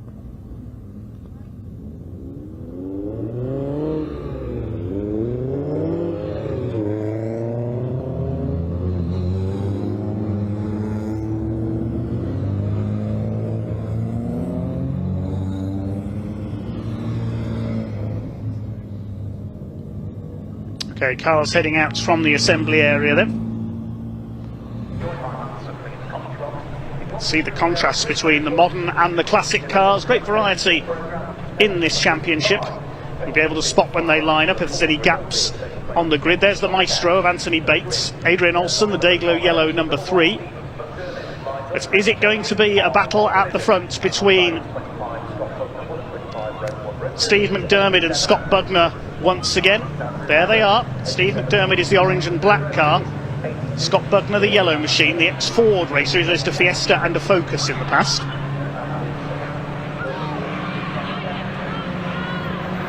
Andy Priest in black and yellow well up on the grid, and Andrew Heron as well. Hasn't really featured towards the front in this championship before. There he is in 4th position on the grid, the black car with the gold trim. Then we've got 2 MGFs. Actually, there should be 5 ZRs there. We might be missing one of the top 5 on the grid. We'll check that as they come round to line up.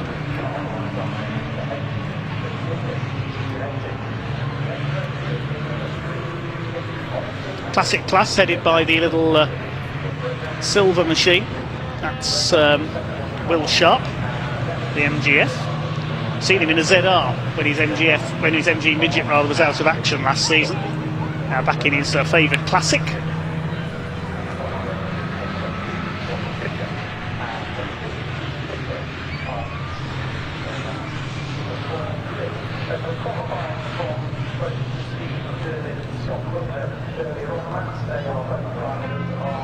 There's the number 172 at the back of the grid. That's Rob Fisher with his MGB.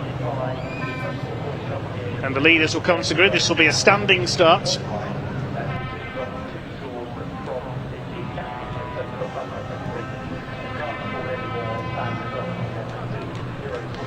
There's definitely only 4 ZRs there at the front, unless they've come round slightly in the wrong order.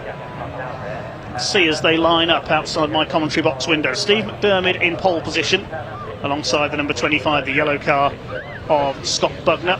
87 Andy Priest is there, the black car with the yellow stripe. Yeah, it looks like Andrew Heron is missing, the number 129, because it's Jimmy Work, the black car with the gold trim. And then we've got the 2 MGFs. No, Andrew Heron's come round.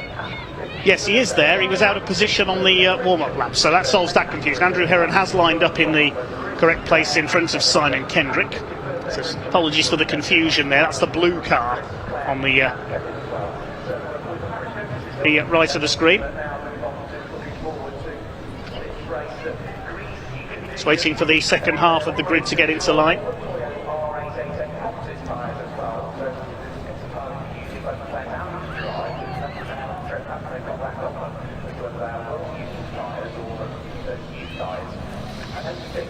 So will it be McDermott, will it be Bugner, or will we have a new winner? Andrew Priest, fresh from his first ever podium last time out at Thruxton. Andrew Heron, the newcomer in the blue car. Watch for him from the outside of row 2.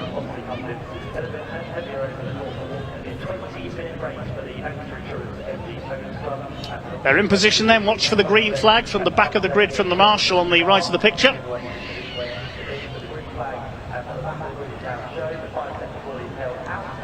There is the green flag. The red lights will come on the gantry, and when they go out we'll be underway with the Lancaster Insurance MG Owners Club Championship. Revs are up and away they go. Down towards Redgate they go for the first time. Good start by Scott Bugner, tries to get across on Steve McDermott. Not the best of starts for Andrew Heron in the blue car. Looks as though Priest is coming through. Jimmy Work's coming through on the inside as well, the black car. as they make their way through. Simon Kendrick's MGF in the middle. There's Phil Dicker, the green ZR on the outside. Darren Leonard in the ZS Saloon on the inside. They've all made it round okay so far as they head down towards the Craner curves for the first time. Our first car race of the weekend. The front row men have already got clear. It's McDermott versus Bugner, as we've seen in almost every race so far this season. Who's that? Nearly getting out onto the grass a little bit further back there. It's one of the ZRs. Couldn't see the number on that car as they move through the old hairpin for the first time. Bugner side by side with McDermott for the lead. Priest in third. Jimmy Work is fourth. It's Phil Walker in the green and grey car. He's made a flying start, and Bugner on the brakes up the inside. Superb move into McLean's. Now can he hold it on the X? That was a brave dive by Scott Bugner. He's got the lead. Fighting back is the number one of Steve McDermott. Third place is Andy Priest. Then Jimmy Work in fourth position. And Phil Walker started 10th, he's up into 5th. He's had a flying start. Simon Kendrick behind him. Now who's that in 7th? I think it's James Wade. That's the car that nearly lost it coming down the Craner curves. And there are drops of rain falling. You can see the wiper going on Steve McDermott's car, but nobody else so far. Stuart Plotnick up the inside takes Andy Heitman into the chicane. Darren Leonard in the Saloon, the ZS. Chased by Adrian Olsen, the ex-Maestro racer in the number 3 car. Into the second lap we go of the Donington Park National Circuit. Stuart Plotnick, the number 5 MGF, dives through on Heitman.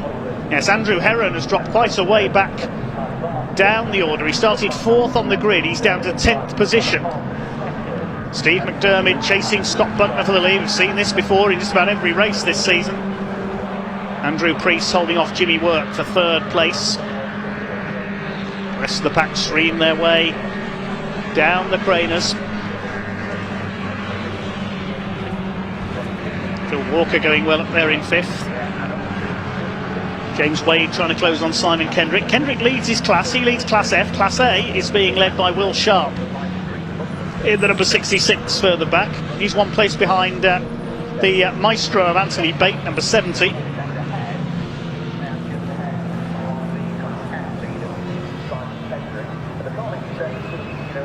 See the wipers going on a few more of these cars now as the conditions beginning to worsen a little. Here comes James Wade on the inside. The ZR should be quicker than the MGF in a straight line. Andy Heitman coming under fire from Andrew Herron, recovering from his poor starts. Then Leonard under fire from Adrian Olsen. There's Bates, and there's Sharp. He could lose his. Oh, and bang! The 2 Class A leaders have tangled. That was David Amphlett, the number 14, clattering into the side of Will Sharp, who gets it going again, but I think that car's damaged. David Amphlett certainly looks damaged, the number 14, and they've kept it going. Through goes number 6, that's John Diffie with his MG Midget. There's a bit of smoke coming off that car as well, I think. Down the Craner curves they come. Stuart Plotnick in the MGF under fire. He's 2nd in the class, 8th overall. Andy Heitman behind him. It's getting slippery out there now as a few drops of rain start to fall. The forecasters have got it right. They said there'd be showers this afternoon here in the Donington Park area. Phil Walker's going well up there in 5th place. He's had an inconsistent season so far. He's 6th in the points in Class Z. Z for ZR and ZS, of course. We haven't seen these ZT saloons in the championship yet. Through Coppice they go. Kendrick a bit wide. Scott Bugner it is who leads the way from Steve McDermott after that audacious move up the inside into McLean's on the first lap. James Wade moving to have a look at Simon Kendrick. He's not close enough into the chicane though. Check back on our Class A runners to see if they survived that battling for the lead as they collided at the chicane. Will Sharp and David Amphlett as well. Lead gap is half a second. Bugner did the fastest lap, 1:26.297 that time through. First 7 have broken away from the rest of the field. There's James Wade, the number 22, one of our newcomers this year. He's currently 3rd in the points in Class Z. Of course, one of the main battlers with Steve McDermott last year was Jack Woodcock, but he's moved on to pastures new this year. There is Simon Kendrick in the Tiger Stripe number 42. He leads Class F. He needs the points here. He's yet to take a class win this year for full points, because at Thruxton last time out was his only class win. Because there were only 2 cars in the class, he got reduced points. Had some issues with his car earlier this season. He failed to finish race 1 at Snetterton early in the season. You can see the rain on the camera lens now, and it's getting worse out there.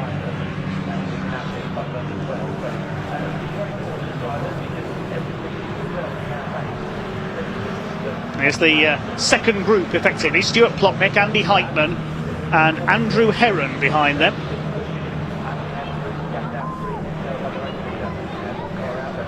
Will Sharp in the MG Midget has been given a 10-second time penalty. I assume that's for an out-of-position start as Adrian Olsen dives up the inside, takes Darren Leonard into the chicane.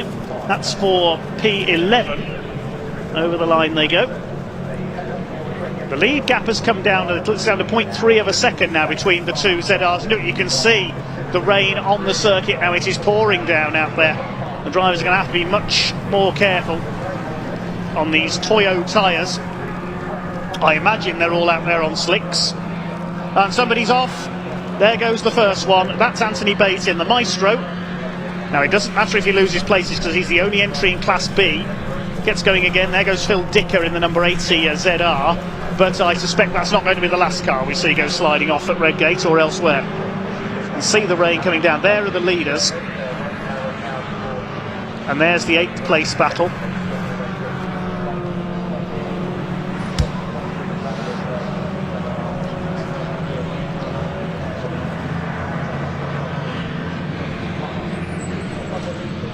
Looking further down the order, yes, all 22 cars are still running. Here are the lead. Look how wet it is as they come down to the chicane. Up the outside comes Steve McDermott. Scott Buckner holds him off in the 25. The next two are closing up as well. Andy Priest and Jimmy Work. The gap was 3 seconds back to the 3rd place man. And running wide there, Jimmy Work in 4th place onto the grass. No, the gap's down to 2.6 now, so it's coming down between 2nd and 3rd. McDermott trying to go round the outside into Redgate. That's never going to work. No, Scott Buckner holds him off. Still got 12 minutes of this race to go. Yeah, the lap speed's now about 7 seconds off the pace they were setting in the dry over the first couple of laps. Buckner from McDermott. Priest, Work. Phil Walker still up there in 5th position. Then Simon Kendrick coming under fire from... that'll be James Wade in 7th. Then the next group headed by Plotnick. You can see them at the top of the Craner curves. James Wade's going to try and go through at the bottom of the Craners.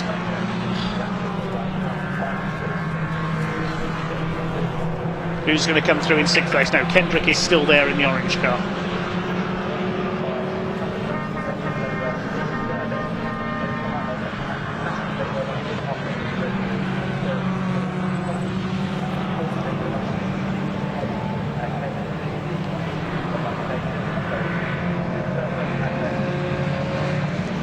Under 11.5 minutes still to go. This is one of the main battles at the moment. You can see James Wade, number 22, has got the black cross on the yellow background. That's the novice cross, showing it is his first season of racing. You wear that for your first 6 motor races, although there's a change of position there meanwhile. That's for 8th place. Andy Heitman has got through at Coppice, up into 8th. Stuart Plotnick is next. Then it's Heron, Olsen and Leonard, but the battling tempered a bit by the wet conditions.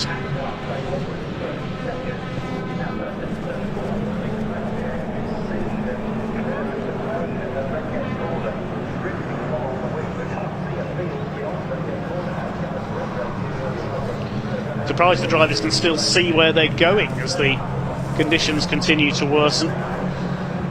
Buckner leads, but only by 0.06 of a second, so Steve McDermott is all over his tail. You can see on the timing tower there on the left of your screen.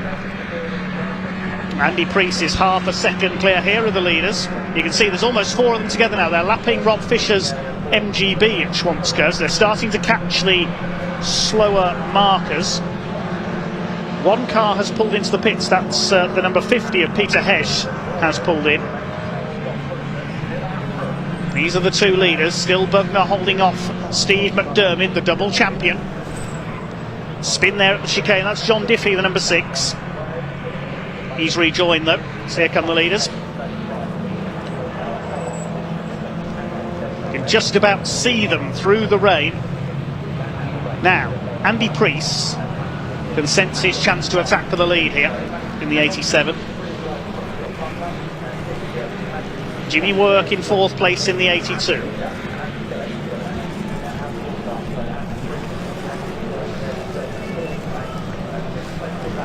Absolutely hammering down now on the pit straight. Look at the conditions. Well, the forecaster's got it right. Were the drivers prepared? They seem to be coping okay at the moment. No backmarker traffic for a while. Just saw an MGB going through there in the foreground.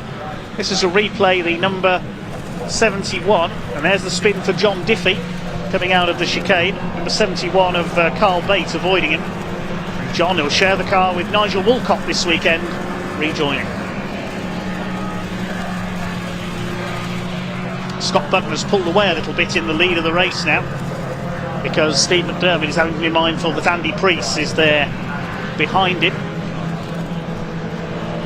Meanwhile, further back in Class A, David Amphlett is still leading the way, with Will Sharp, who's got that 10-second penalty, trying to close him down, recovering from that bit of contact earlier on at the chicane. Sharp had a quick spin, but he's been able to outpace his Class A rivals and catching Amphlett. Anthony Bate, despite his off at Redgate, still leads Class B. Class F, we know, is still led by Simon Kendrick. He's lost out though to James Wade now in the overall classification. As Steve McDermott, who he had a think about attacking for the lead there, but he wasn't close enough. Steve McDermott is thinking about it, despite the fact he probably can't see where he's going. It's under 7.5, it's over 7.5 minutes to go. Team's snaking about there. Old Bugner's going wide, he's going off, the leader's off. Into the puddles on the outside of Redgate, into the gravel, and Scott Bugner has thrown away the race lead. Thank you very much, says Steve McDermott.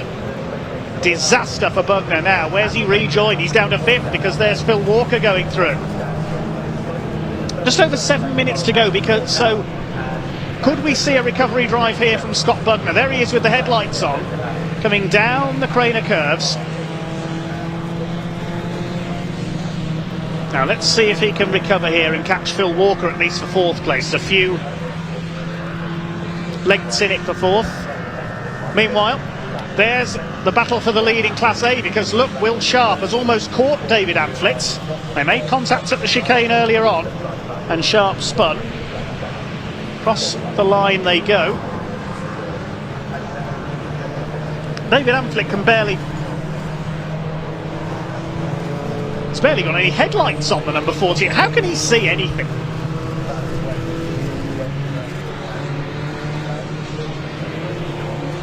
So the pace of the race slowing right down, as is understandable now.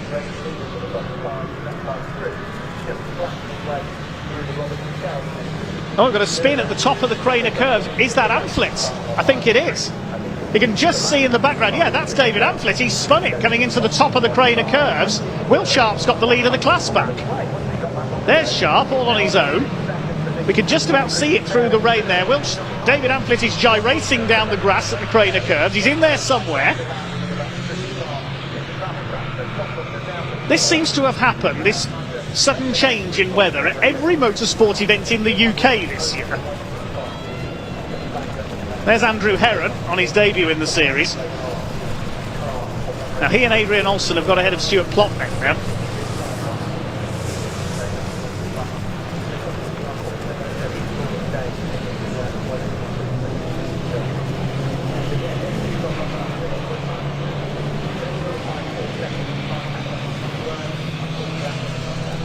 And in fact, not surprisingly, the red flag is coming out.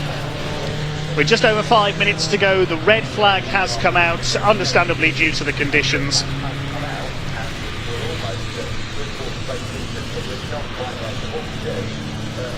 We have got a car off somewhere, but we've not seen it yet, so we'll pick up on that. I'm just being told there is a car in the gravel somewhere. We've not seen it yet. Oh, it's Andrew Heron. So Andrew Heron stranded in the gravel. That's the reason for the red flag, and the conditions. It was just getting a bit too dangerous out there. also, Andy Priest has dropped down the timing screen as well. So have those two tangled? Yes, Andy Priest has dropped down as well. He was in second place behind Steve McDermott. So we've lost Priest as well. We'll await to see what the officials decide here, whether a result will be declared.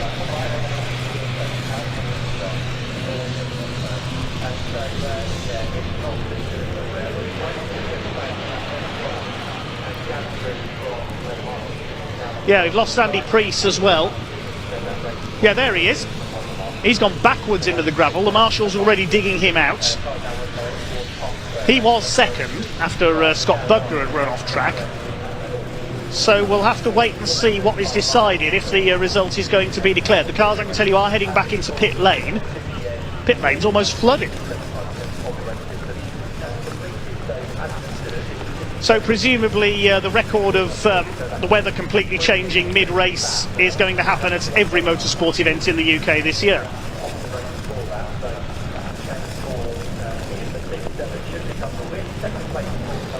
The red flag coming out with 5 minutes and 22 seconds remaining. Now, it was a 20-minute race. I would imagine the result will be declared. But on what lap, we don't know.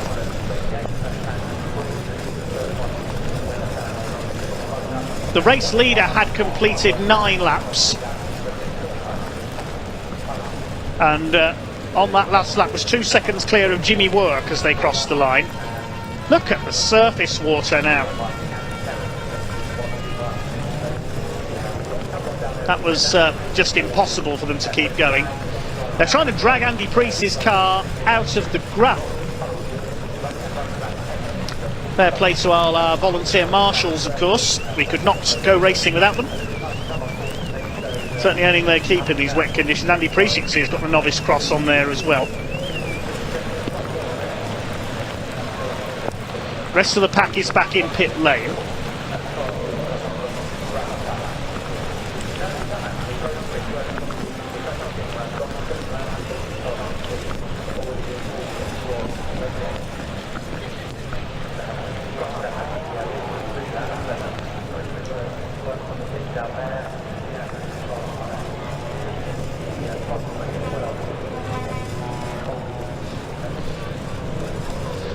Well, probably the driest place to be at the moment is on one of those fairground rides.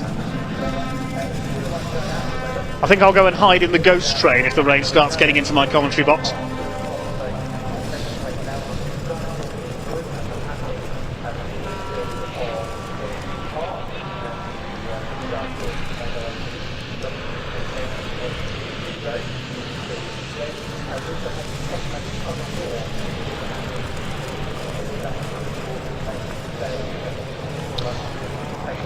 Okay, so no confirmation of where the result's going to be declared at the moment. As we say, the leaders had completed 9 laps, you can see on the timing tower, when the red flag was thrown on Lancaster Insurance MG Owners Club Championship Race 1.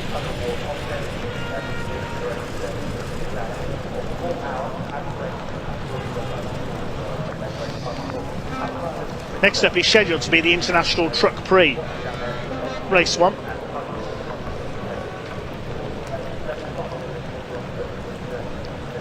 But provisionally, Steve McDermott will be your winner.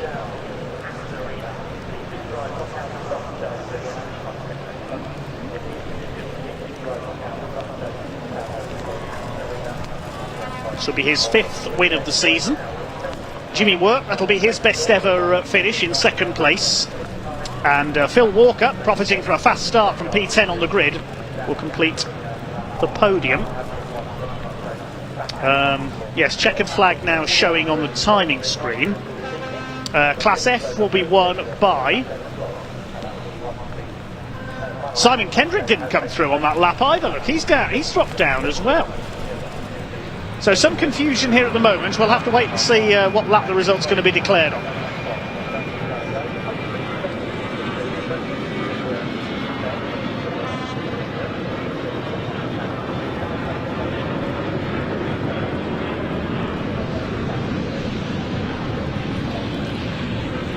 Okay, so the provisional results looks like that's from the point where the red flag came out. McDermott ahead of Work and Walker. Scott Buckner in 4th place, recovering after his off. James Wade in 5th. Now, next is where it gets confusing, because Andrew Heron was in the gravel, was one of the cars that brought out the red flag, so he probably won't be classified. Showing next. Yes, it's just updated as I talk to you now on the graphics there. So it's updated to the end of lap 8, and that's before Scott Buckner went off. So Buckner's going to get the win back. I wondered if that was going to happen. A result updated there as I was reading it. That threw me off a bit. Apologies there. So Buckner the winner ahead of McDermott and Andrew Preece in 3rd. But we'll have to see whether Preece counts in the results, as he was one of the cars that brought out the red flag. The other was Andrew Heron, but we'll wait and see what the official confirmation is. Simon Kendrick wins Class F, we know that. Anthony Bate Class B, and Class A won by David Amphlett. The result taken back to the conclusion of lap 8 after the red flag came out, leading to a rather confusing end.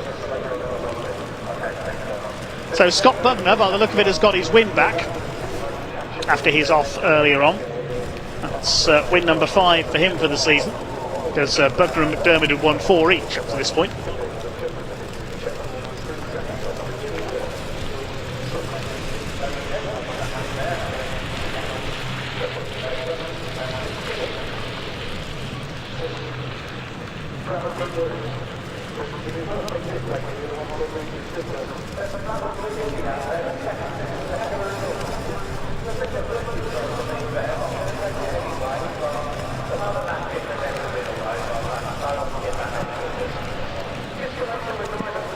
Okay, so I think we've got confirmation of the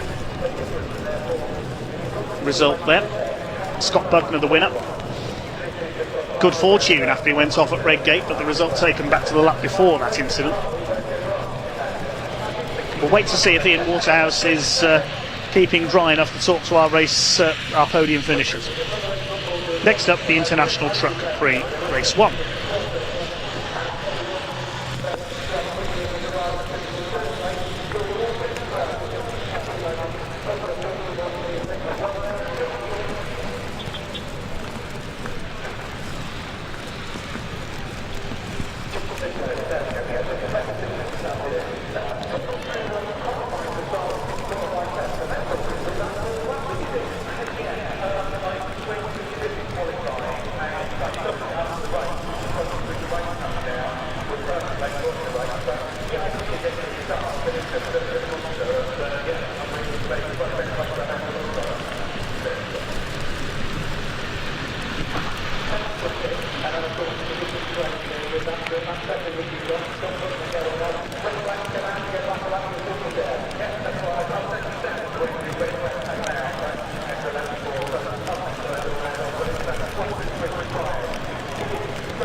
Okay, looks like we are going to move on shortly to the International Truck Prix.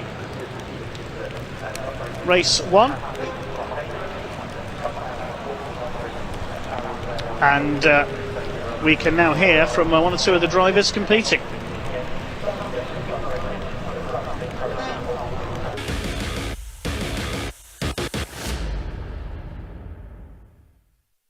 Right, well, bit of a rush job on this one. We've just had enough time from rushing around the circuit to come and speak to Luke Garrett, returning face of the British Truck Racing Championship from Division 2.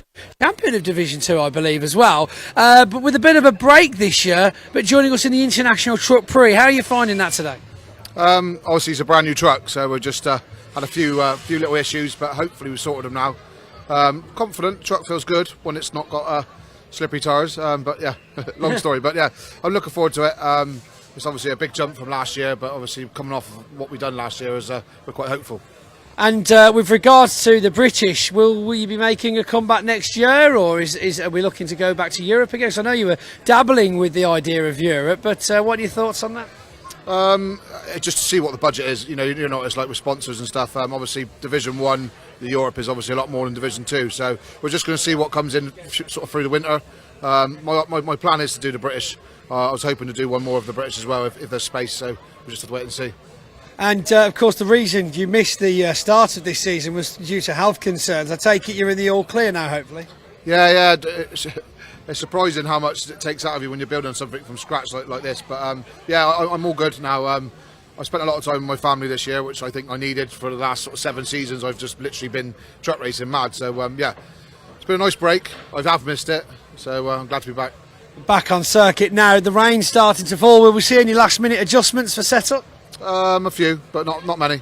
Not many. Not many. Let's try and stick it out and see what you feel. Well, thank you very much for talking to us. Luke Garrett, ladies and gentlemen, just before the first race in the rain here at Donington Park.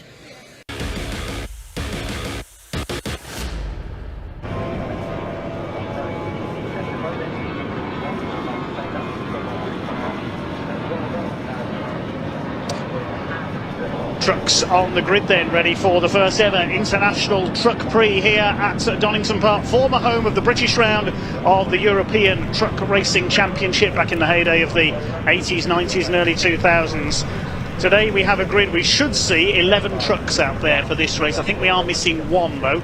In pole position is a familiar name from the British Championship a few years ago, number 33, Jamie Anderson, now competing in the European Championship. He's currently 7th in the points in Europe. He's on pole position with his number 33 MAN. Alongside him, a familiar name from last season, John Newell, the Yorkshireman, in number 18. He's currently 12th in the European Championship. There's his familiar blue and white colours. On the second row of the grid, number 81, Mark Taylor, contested the British Championship last year, currently 11th in the European Series. He's alongside number 12, welcome back Martin Gibson, been concentrating on car racing this year, the GT tyres truck. He's in the number 12 MAN. Row 3, number 14, John Bowler, doubling up with the British Championship this weekend. And alongside him, number 23, John McGuinness. Yes, the John McGuinness. The reason he's number 23, bike fans will know, that's the number of Isle of Man TTs he's won over the years, making his debut in Stuart Oliver-owned Scania. Row 4 of the grid, we don't have Brad Smith, unfortunately. He came to grief in qualifying with the number 16 DAF, so Brad Smith is a non-starter. Mika Mäkinen, the former British Division 2 champion, all the way from Finland. He's driven down from Finland over several days to the UK and racing his Mad Croc-sponsored Sisu. If you've not seen the livery on that truck before, you will love it. Row 5, number 2, Ray Coleman. Welcome back to him in his MAN, the Lantern Recovery team. Starts alongside the man we just heard from, reigning British Division 2 champion Luke Garrett in his new MAN. But completing the grid, we will have the Flying Dutchman, number 50, Willem Bredig, in his Volvo F12 over from the Netherlands.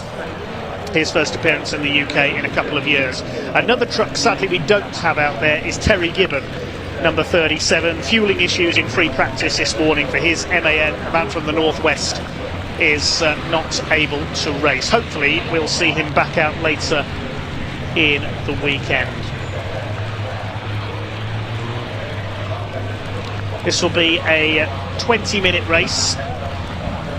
Well, we've seen John McGuinness as a multiple winner on 2 wheels. Let's see how he gets on 6 wheels in the Team Oliver Scania.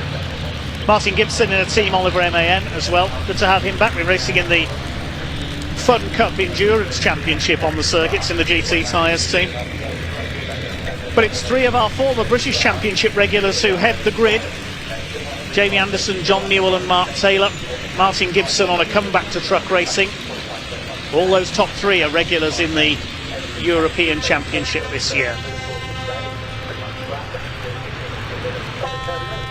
Great to see some new faces, some old faces, some returning faces in truck racing. The DAF pace truck leading them round. It's certainly going to be slip and slide here at Donington in our International Truck Prix. There's the Mad Croc Sisu, fantastic looking truck that is. Luke Garrett at the back on his return. We had hoped to see him in the British Championship this year, making the move up to Division 1, but sadly didn't come to fruition. I must mention Luke's daughter Ava, who is the lucky mascot for the Garrett Truck Sport team. She's watching on from the paddock today. Ray Coleman back out as well, the boss of Lantern Recovery. You'll see their headquarters next to the M25.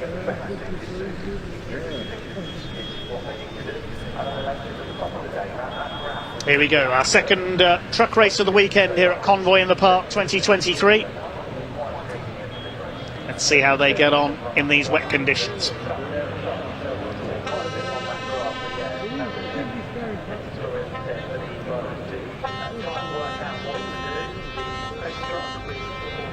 Jamie Anderson and John Newell on the front of the grid.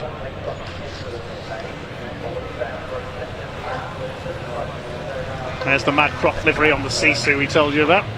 Willem Bradick in the Volvo. Here we go then, the revs are up. And we're not going. Looks like we've got an extra green flag lap. Yes, probably due to the conditions, an extra green flag lap. As one or two of the drivers, I'm not sure, realised there we were having an extra green flag lap, because the power certainly came on from one or two at the back as we came down the starting grid there.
So forming up for a race start this time.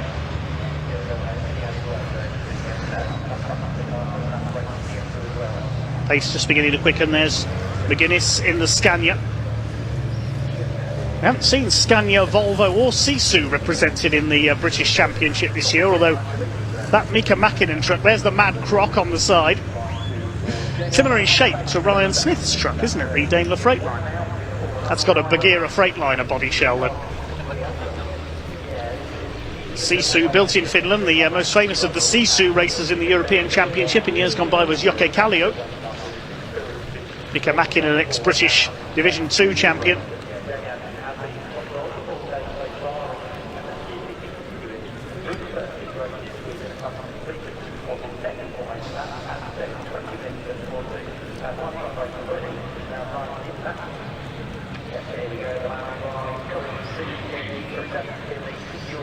This is certainly going to be not for the faint of heart.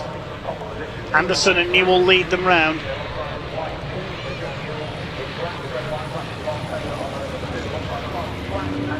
Waiting for the pace truck to pull into pit lane.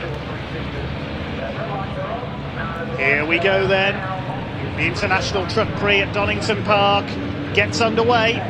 And down towards Redgate they go. Jamie Anderson taking the inside line. Now he should go well in these slippery conditions. He's an ex-rally driver in years gone by. John Newell almost trying to lean on him there. Sideways goes Martin Gibson. He's going straight on. Look out, our cameraman up there. Martin Gibson, just no grip at all there on the outside line. John Newell's gone off as well, further round Redgates. That's how treacherous it is out there. Newell rejoins towards the back. Martin Gibson's gone all the way off. He's going to be joining the rallycross display if he's not careful. Down the hill they come. Jamie Anderson's got the lead. Now, who's in there in second place behind him? I think that's Mark Taylor. Yes, it is in the 81. It's hard to see. John Bowler's up into third place, and it's Ray Coleman. John McGuinness is in fifth position. And John Newell trying to get up the inside there. But McGuinness acquitting himself well.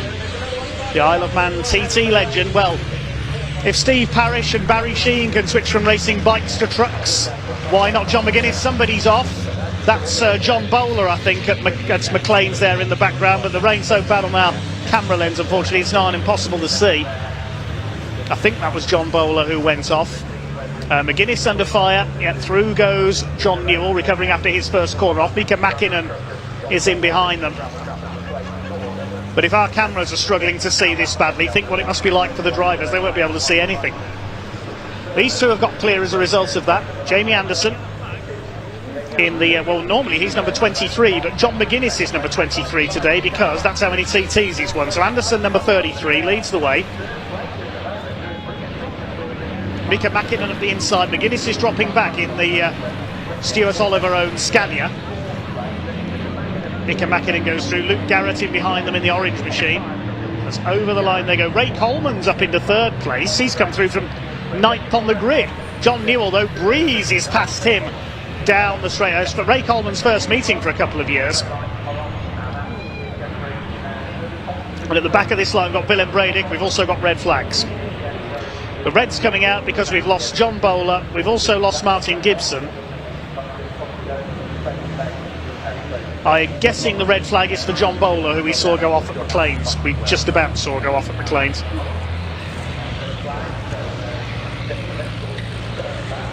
Yeah, there he is. Bogged down in the gravel, and his second of 9 races this weekend comes to an early end.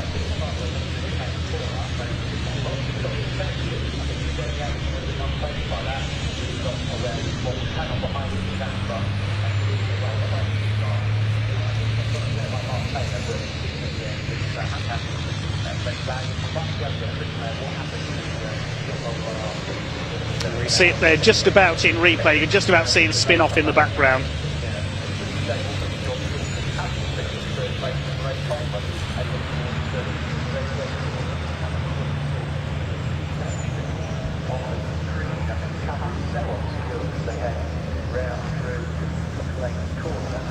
And we'll wait to see what's going to happen with the restart, because they were, well, we'd only completed one lap with Jamie Anderson leading. The red flag coming out just after the leaders have completed lap 1. John Bowler spinning into the gravel in the rapid rubber, and Rochdale LGV, number 14 MAN.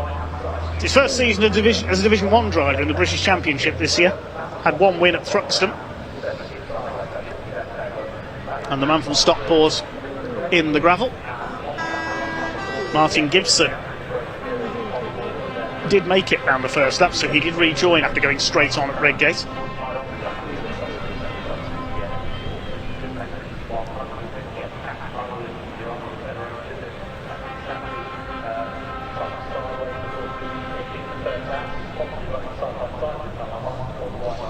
Here's a replay of the start, and watch the number 12, the black and yellow MAN of Martin Gibson on the outside of the second row.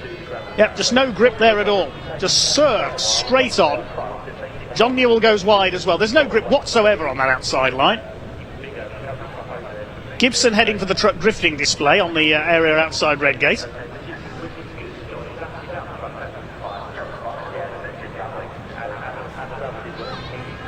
John Newell was able to recover from the gravel rather more quickly. And so we're waiting to see what's going to happen with the restart, though. Looking out of the commentary box window, I can see blue sky over towards the far side of the circuit, so things are improving. And there's the very impressive vehicle of Crouch Recovery helping out with the heavy recovery jobs this weekend. There you can see blue sky over the far side there. That's my view from the commentary box of the fairground.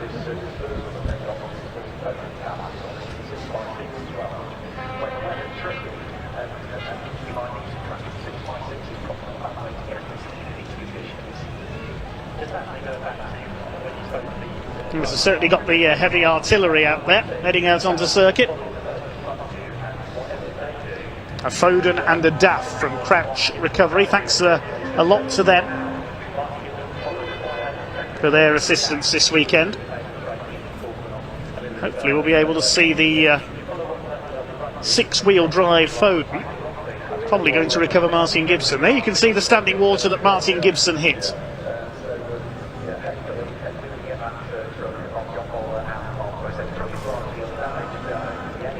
There's Mika Mäkinen, sitting tight, waiting for the restarts. No relation to Tommy Mäkinen, incidentally, although you could probably do with the driving skills of the legendary rally driver Tommy Mäkinen in these conditions.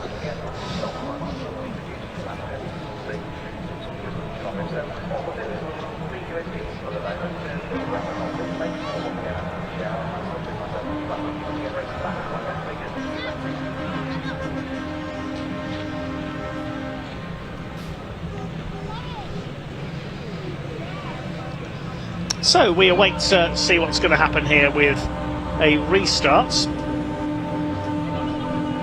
Nothing appeared on the timing screen just yet. I will let you know as soon as it does.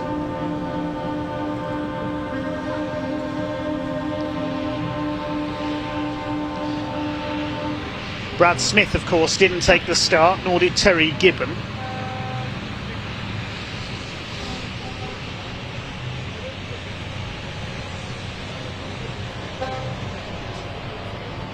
They're making their way up to the grid now, and looks like the restart will be over the full 20-minute distance. Yes, 20 minutes has appeared on the timing screen, and with a couple of gaps on the grid by the look of it, we'll get ready for the restart. The Anderson Commercial MAN of Jamie Anderson on pole, the Newell and Wright Transport MAN of John Newell alongside. Now here's our 6x6 Foden recovery vehicle of Crouch Recovery coming in to retrieve John Bowler.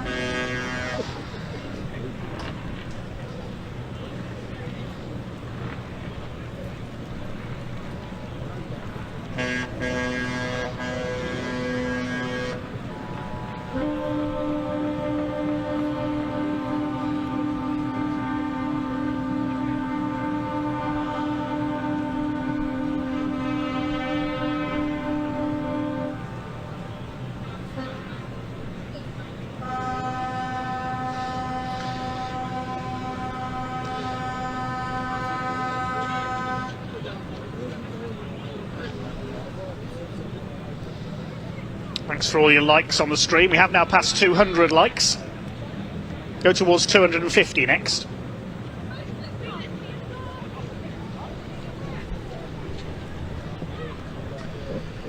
Some of the trucks on the grid I can see out of the commentary box window having their windscreens cleaned off, because the rain has now just about stopped on the pit straight. There we can see marshals signalling the trucks into line. Top four are in position on the grid.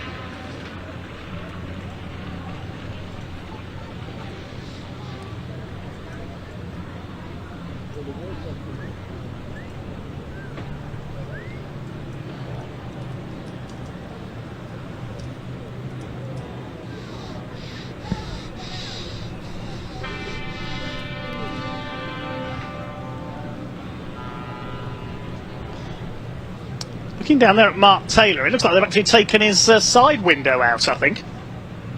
Or it's that, or it's fallen out. Just trying to keep the windscreens from steaming up. Especially as the if the temperature rises again. It's not cold here. It is August.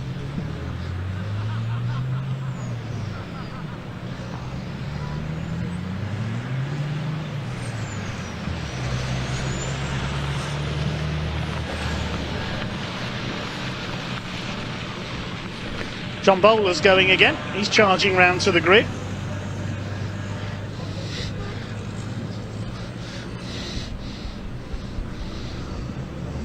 Ray Coleman's there. Mika Mäkinen, not Häkkinen. Great if we could get Mika Häkkinen behind the wheel of a truck. It looks like we are going to have the full complement. Martin Gibson's back there as well.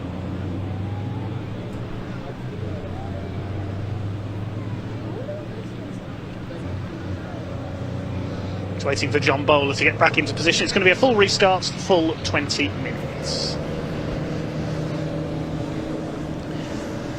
Great to have John Newell back. He's had a fair few wins in the British Championship over the last couple of years. Made his return to British truck racing over the last few years as well. After raced back in the 1990s, then took a break. Based up in Rotherham, where he runs his haulage and container business. Martin Gibson does plenty of testing for GT tyres. John Bowler's pulled into the pit lane. Right below my commentary box, I can see the team checking him down there, checking the truck over for damage.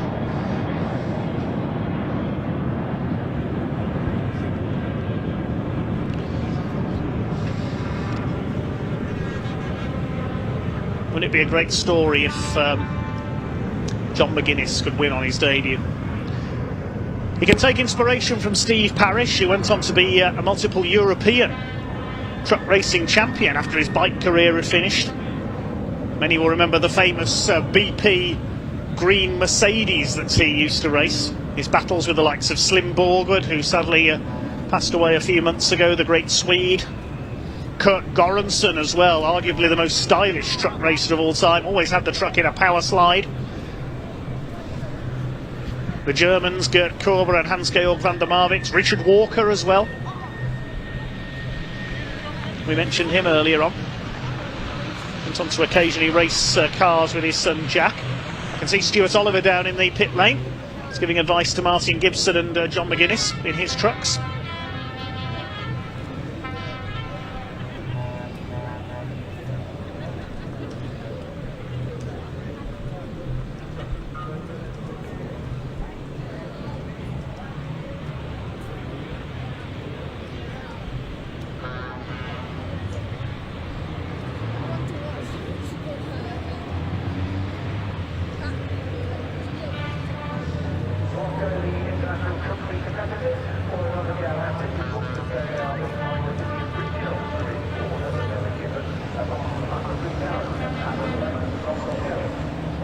So John Bowler's going to start, you can see in the background there, from the pit lane. Luke Garrett hasn't got away. Luke Garrett's still sitting on the starting grid. Problems for the 42. Now, what's going to happen here?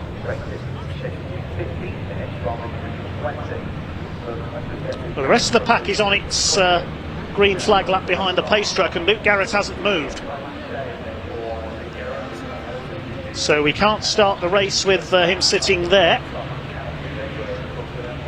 The rolling lap hasn't stopped, so let's wait to see what's going to happen here.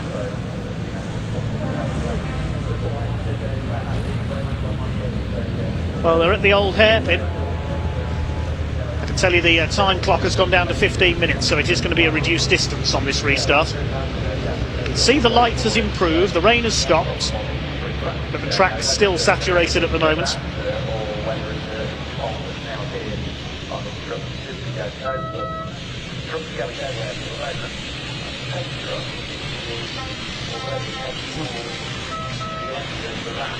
Well, Luke Garrett's still sat there. Nobody's gone to him.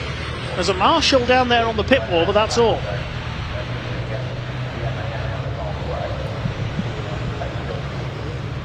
And they still continue to roll around. No red flags showing, so I'm not quite sure what's going to happen here.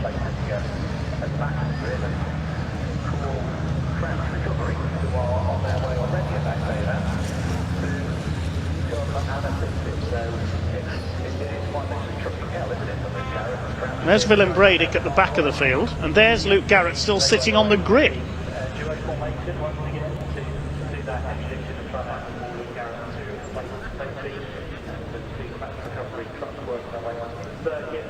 Now, what's going to happen here? Are they going to stop the field on the exhibition straight while the recovery vehicles come out? They're still moving at the moment.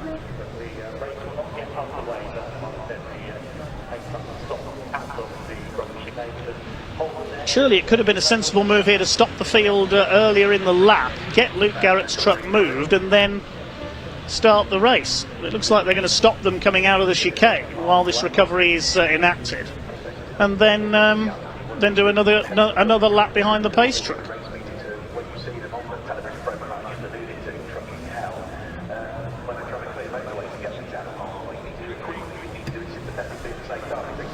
Yes, the field has been stopped on the exhibition straight. I imagine from there they'll have to do another green flag lap.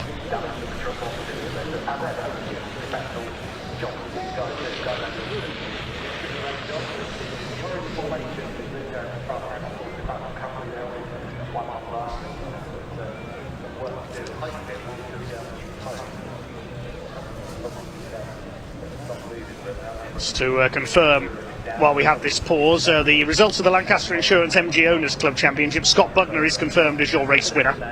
The official classification has come through.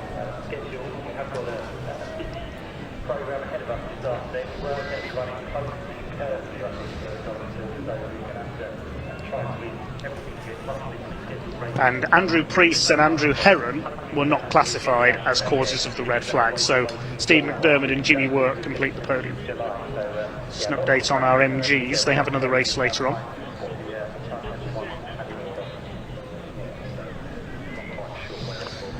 As we await Luke Garrett's truck to be recovered.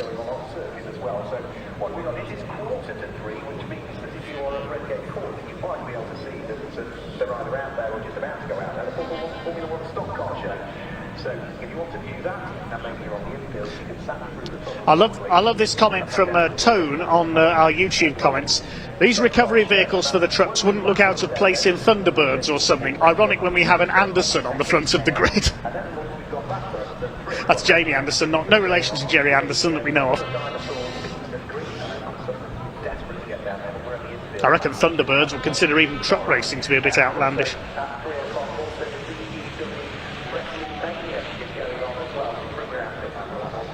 How do you become a truck racing driver? Do you need to do karting first? Somebody has asked.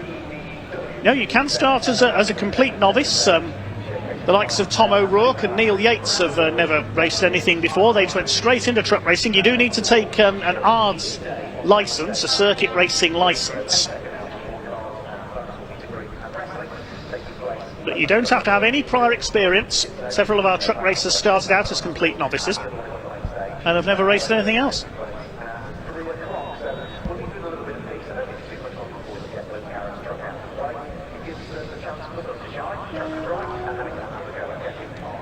Take a look on the website BARC.net to find out how you can go racing with us, as we're now bathed in sunshine here at Donington Park.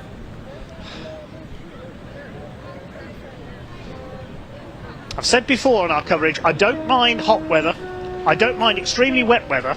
What I do mind is when it changes every 2 laps, and so do all the teams.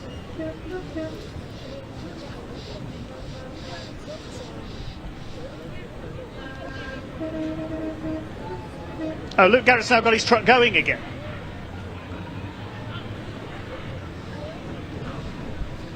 He's just driven away from the front, just in front of my commentary box on the grid. There he is. Just need a bit of a push to get it going. He's pulling into the... No, he's not pulling into the paddock. Where's he going? He's going to back up and start from the pit lane. Or try to. John Bowler is already waiting there. So we've just got to wait for the recovery vehicles to go back to their positions. And then hopefully we'll get the race started.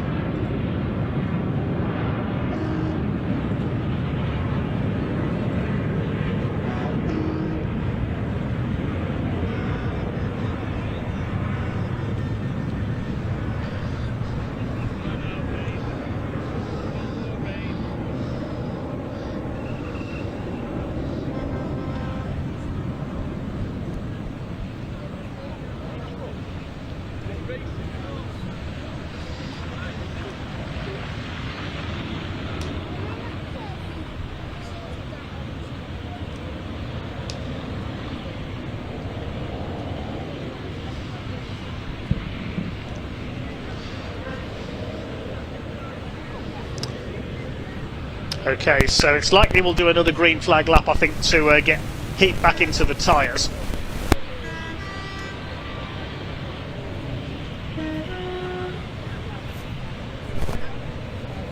Let's see as they come through. I don't think the pace truck has pulled in this time. No, it hasn't. So we're going to do another formation lap. The Midland Fleet supports Daff at the front, and he's pulling up, so...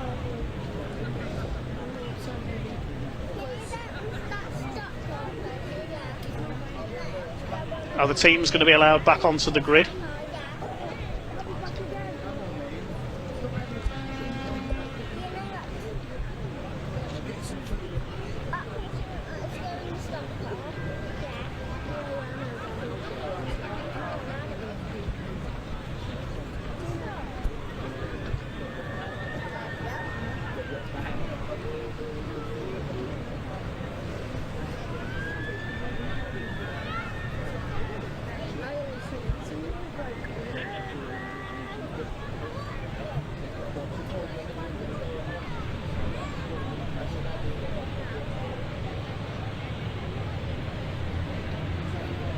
Okay, the next green flag lap gets underway. We're now down to a 13-minute race.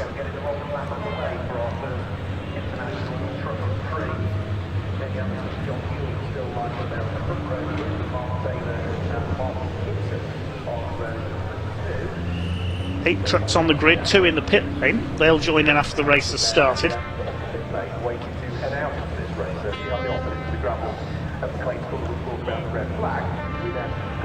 Mika Mäkinen, many Division 2 wins over the years. That was when the two divisions ran separate races as well, so he's had a few overall wins in the UK.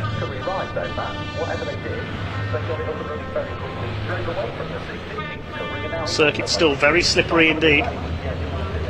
Jamie Anderson, quickest in free practice this morning, quickest in the qualifying session as well.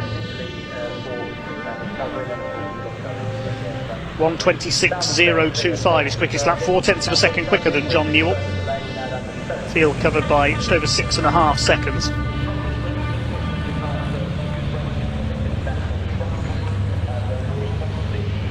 Glenn Bradick at the back in the older Volvo F12, similar to the truck that Paul McCumsky, Paddy Mack, raced in this in the British Championship for many years.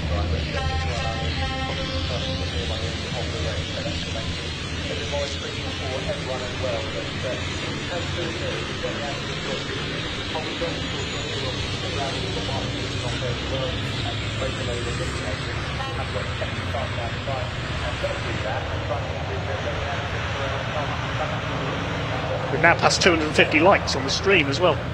Thank you, everyone. 13 minutes of truck racing coming up then, the first ever International Truck Prix race, first of 4 this weekend for these drivers.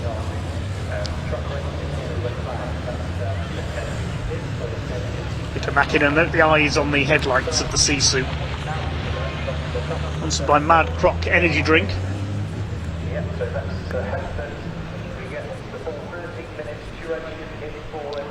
Ray Coleman in the Lantern Recovery MAN alongside him. It's Anderson and Newell at the front. I suspect we'd see these two and Mark Taylor fighting for the victory here. The 3 European Championship regulars. European Championship sadly not visiting the UK anymore.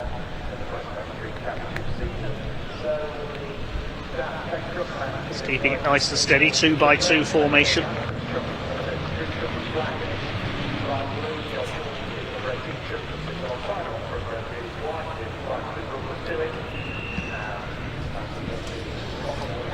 Pace truck will unleash them this time.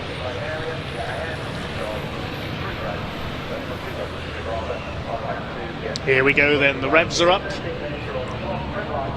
Keeping it steady up to the red lights. And away we go. Jamie Anderson bogging down a little bit. You can see a bit of wheel spin there from a few of these trucks. Well, Mika Mäkinen trying to come up the outside in the Sisu. Is that a wise move? He doesn't want to get a wheel onto the grass in these conditions. Jamie Anderson will lead the way into Redgate for the first time. Second is Newell, third is Taylor. And Martin Gibson, Ray Coleman up to 5th, gets ahead of John McGuinness in the 23. Mackinnon and Bradick follow them through. Now watch for Bowler and Garrett's coming from the pit lane. There they are. Just caught a glimpse of them coming through Redgate. Side by side for second down the Craners. John Newell holding off Mark Taylor in the 81. Came into truck racing Taylor's haulage as a sponsor of Ryan Smith in the British Championship before Mark decided to have a go for himself. So 10 trucks head through the old hairpin for the first time, with Jamie Anderson the early leader in the 33. Already starting to eke out a gap over Newell. Taylor, Gibson in 4th, Ray Coleman is 5th, then John McGuinness under fire from Mika Mackinnon for 6th position.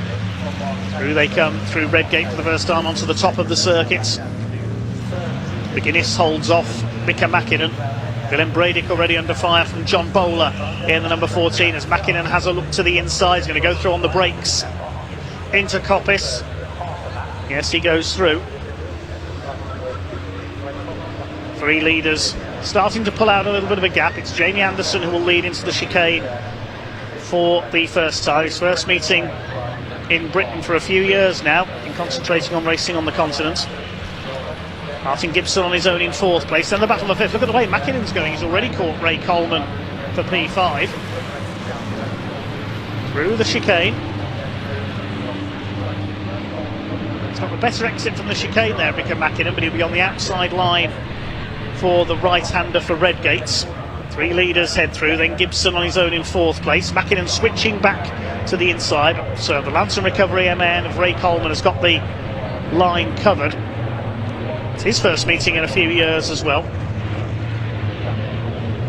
Willem Bradick ran a bit wide there, so did John Bowler. Luke Garrett still at the back of the field. And the gap between the 2 leaders, only 0.7 of a second over the line. It's come down a bit now.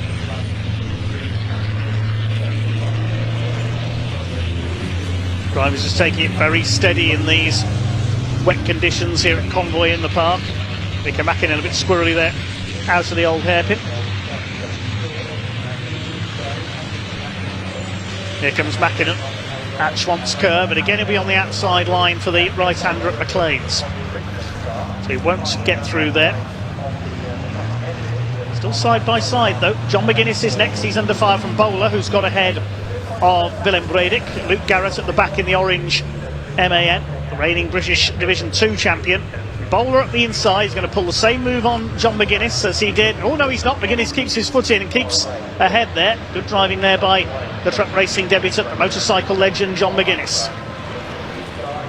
They're bottling up now, you can see behind Ray Coleman. Mika Mackinnon knows he's quicker, but he can't find a way to get past. Anderson leads up the line by just under a second ahead of John Newell, so the gap's opened out just a little bit. Taylor in 3rd place, and Mika Mackinnon looks like he's pulled off into Parc Fermé there. He seemed to turn the wrong way into the chicane. I'm not sure what happened there.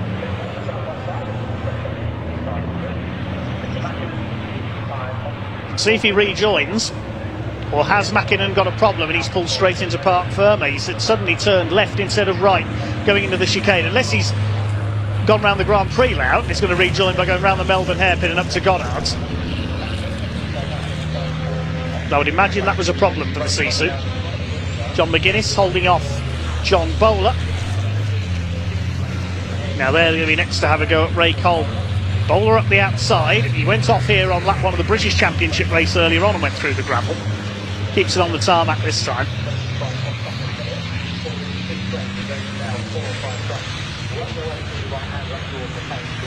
Willem Bradick, the Flying Dutchman, has dropped back in this group. There's the Volvo. Oh, a little bit of a wiggle there from McGuinness into McLean's. Donington Park, of course, a famous motorcycle racing circuit. The World Superbike Championship made its visit at the start of July. And Bowler up the inside into Coppice. Tried this move earlier on. This time he's going to make it stick though. John Bowler goes through and up into 6th position. Now Luke Garrett's going to try and do the same thing. Leaders over the line. Anderson with the new fastest lap, 1:35.886. He leads by just over a second, slowly increasing his lead over John Newell. Mark Taylor in 3rd place, then Martin Gibson on his own in 4th, then this group battling for 5th. Just under 8 minutes of this slightly shortened race to go. Confirmation that Mika Mackinnon is out of the race. He's pulled up in the Parc Fermé area. Round the outside goes John Bowler. Looked like he was about to take 5th position away from Ray Coleman there on the outside at Redgate. Yes, he is through. So up into 5th comes Bowler, having started from the pit lane. Next to attack Ray Coleman is going to be John McGuinness. He's got to be mindful that Luke Garrett in behind, a very experienced truck racer, the former multiple Division 2 champion. His father, the late Ross Garrett, was a great truck racer before him.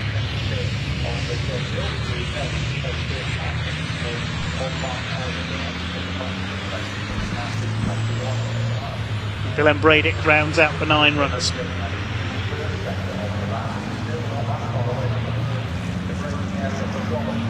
Garrett to the outside now, cuts back to the inside.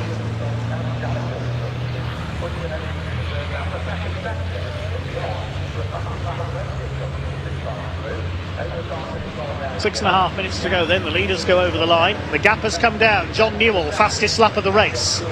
1:34.652. So John Newell is going after our race leader Jamie Anderson. Here they come into Redgate. Clear of Mark Taylor in 3rd by over 5 seconds now. John Newell is not holding back the Yorkshireman. He's going for it. Jamie Anderson still holds the lead. The man from Colville in Leicestershire, another local man to Donington Park. Sliding down the Craner curves, rally style. This is Kurt Goranson would drive a race truck.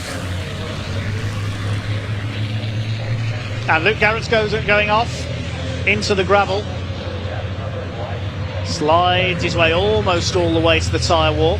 See the marshals looking on there in the background. They do evacuate their posts for safety reasons during truck races.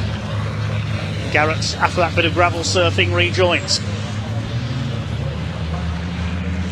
Stay in P8 as a result. They may have lost P8 to Willem Bradick, actually. Confirm that when they come round again.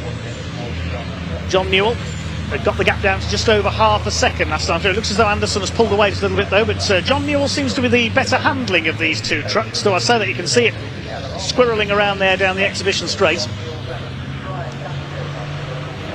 Into the chicane, going through to complete lap 5 of this International Truck Prix race 1 of 4. See them on the edge of adhesion there coming out of the chicane. The gap is back up to 1.1 seconds now because a new fastest lap by Anderson, 1:34.399. Mark Taylor over the line in 3rd place. See what the gap is back to Gibson, and Garrett's pulling off. Luke Garrett's problems have returned, presumably the same problem he had at the start of the race, and he is out. Now I think that's at the top of the circuit up towards Coppice. So we'll see possibly a yellow flag come out there. There's Taylor. You can see how far back Martin Gibson is as well. Anderson increasing his lead slightly as the circuit continues to dry out. So the main battle now is likely to be for 6th place between Coleman and McGuinness. 8 trucks left running now.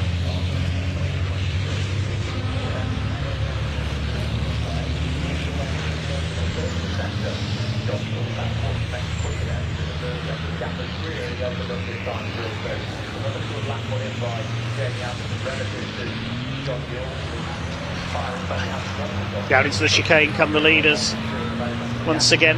Anderson, you can see a little sideways once again. See what the gap's going to be this time through. It's another fastest lap for Jamie Anderson, 1:34.293. Increases the lead to 2 seconds now over John Newell.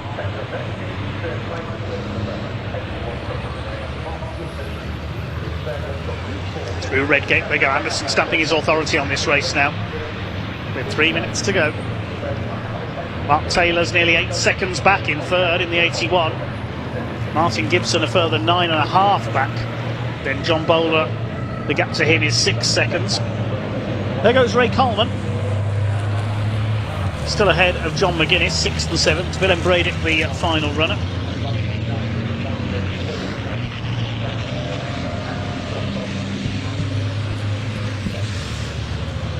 Next up in the schedule today is the CNC Heads Northwest Sports and Saloon Car Championship. It's a big field of nearly 40 cars here for them this weekend.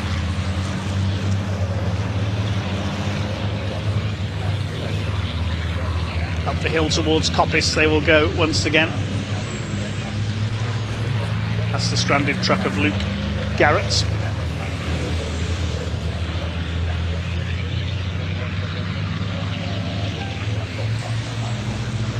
Two leaders well clear of their opposition. Can John Newell get the gap down? It's got just under 2 minutes to fight his way up onto the tail of Jamie Anderson. We should have 2 more laps to go. John Newell really throwing it through the chicane there, gets the tail kicked out on the exit. The gap comes down, but only very slightly.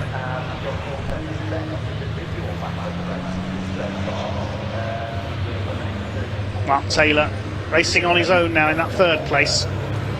Here's Martin Gibson in 4th, the man who does so much research and development work for GT tyres.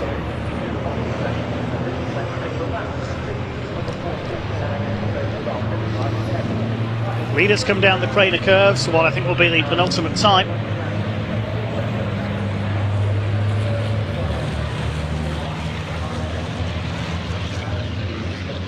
See, it's still very wet down there on the offline on the outside of the old hairpin. Willem Bradick still going in 8th place. He's 10 seconds behind John McGuinness now.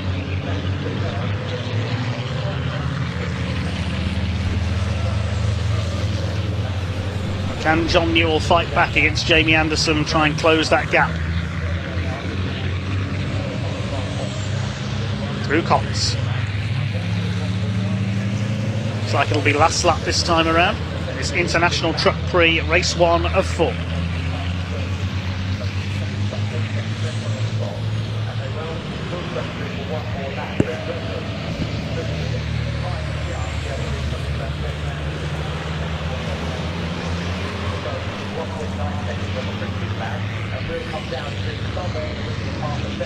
Over the line they go.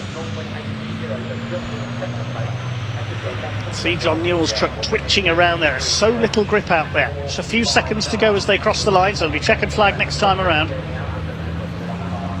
John Newell is closing. He's just a new fastest lap, 1:33.459. He's took nearly a second out of Jamie Anderson on that last lap. Well, this race is going to go right to the final chicane, I think. Average speed 76.6 miles an hour. He's throwing that truck around like a rallycross car. Look at this from John Newell. He's really going for it. Through the old hairpin. And up towards Schwantz Curve. Where is Newell going to make his move? I think he's going to have to be either on the brakes into Coppice or into the final chicane. He won't get him at McLean's. Jamie Anderson continues to lead. This is going to be close. He's right on him now. Such a tame affair for its most part, this first International Truck Prix race. Up towards Coppice Corner. Newell's not close enough there. Out of Coppice. Down the exhibition straight. They're coming towards the chicane. Is John Newell going to get close enough? I don't think he is. Checkered flag is almost in sight. And the first ever winner of an International Truck Prix race looks like it is going to be Jamie Anderson. Newell tries to close up. He's not quite going to do it. And Jamie Anderson crosses the line to take the victory.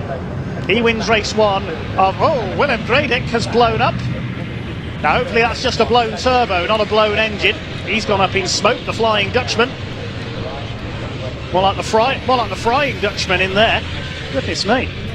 Hope that's not going to catch fire. 3rd place goes to Mark Taylor. It's Martin Gibson in 4th. And John Bowler, what's he doing? No, the truck drifting display is on the outside of Redgate, Bowler. He takes P5, having started from the pit lane. Ray Coleman is 6th on his return, and John McGuinness comes in to take the flag in P7 in his first ever truck race. Willem Bradick, he's not quite going to make it home. No, that has had it. Oh dear, I hope we haven't lost another truck, because We already lost Terry Gibbon and Brad Smith in qualifying earlier on. Mika Mäkinen and Luke Garrett dropping out. Now we've lost Bradick as well.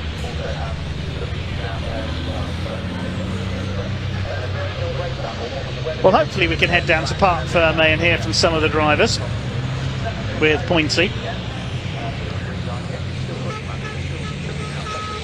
But next up on schedule, it is the CNC Heads Northwest Sports and Saloon Car Championship, celebrating its 40th anniversary in the 2023 season.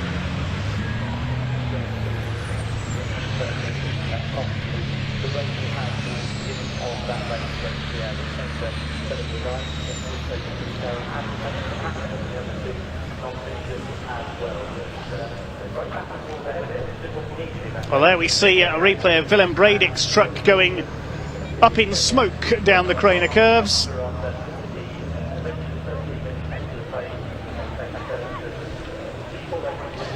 He tried to make it to the flag, but eventually I think the truck threw out all its oil doing that. I hope there's not too much oil down on the track.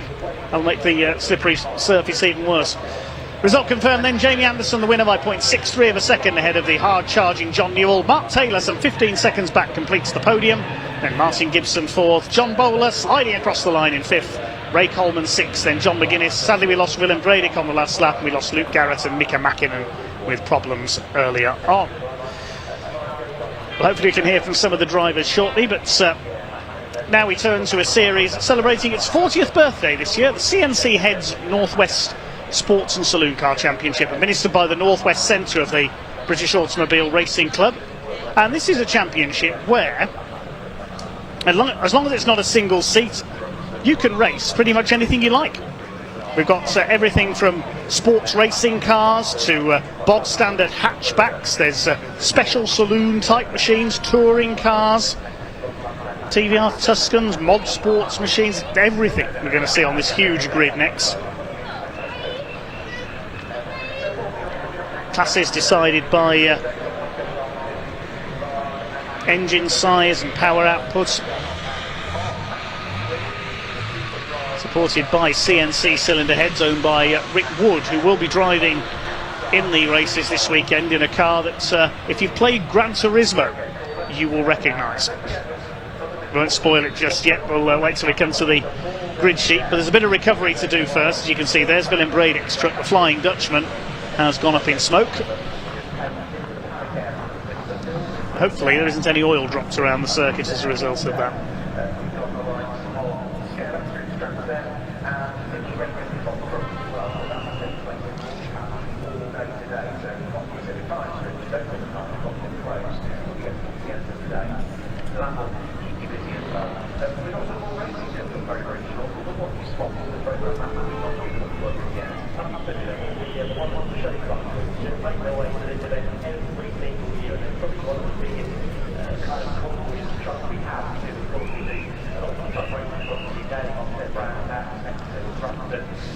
Yes, Rick Wood been the, as we were saying there, the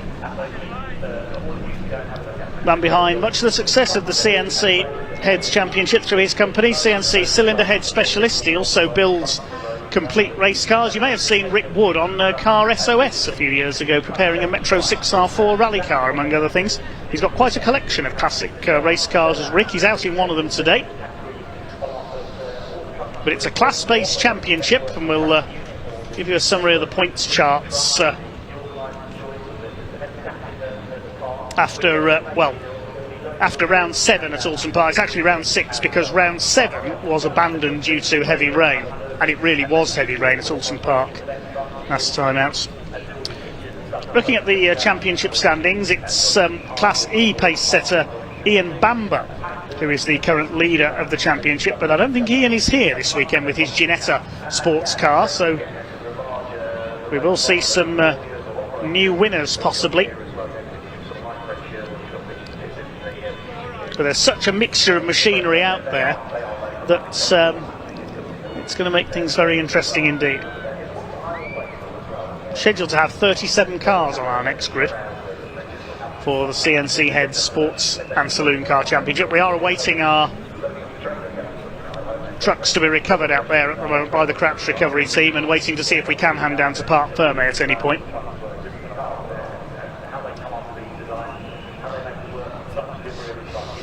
There are a few cars that have withdrawn after qualifying, I can tell you, and one of them would have been one of the front runners. John Wolfett in his Spire GTR sports racing car. He'd normally be a contender for overall victory, the Class G runner, but we're told he's withdrawn after a problem in qualifying. We'll bring you the grid as soon as we know what's happening with our parc fermé.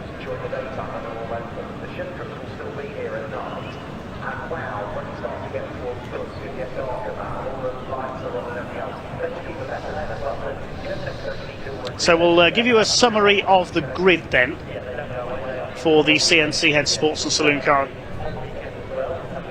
Championship when we can.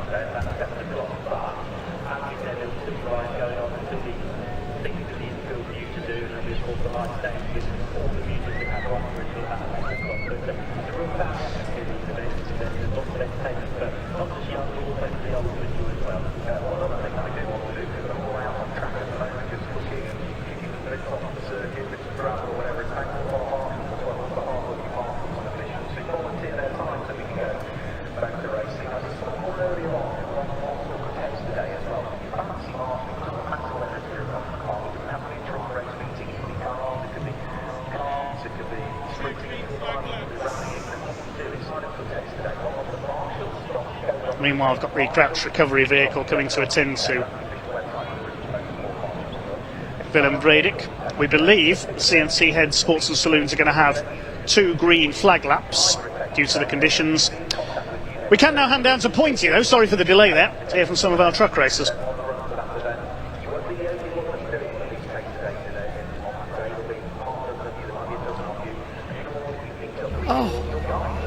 Well, ladies and gentlemen, you will not believe the amount of technical difficulties we have fought through to get you down to the Parc Fermé here for the inaugural International Truck Prix. Probably just in time for everyone to drive back for their lunch. Anyway, let's head down, see if we can't find a couple of drivers who have all dispersed considerably, like I say, because they've been here a little while. See if we can't find someone. They've literally all gone. They've all just wandered off. Here we are, we've got a couple here.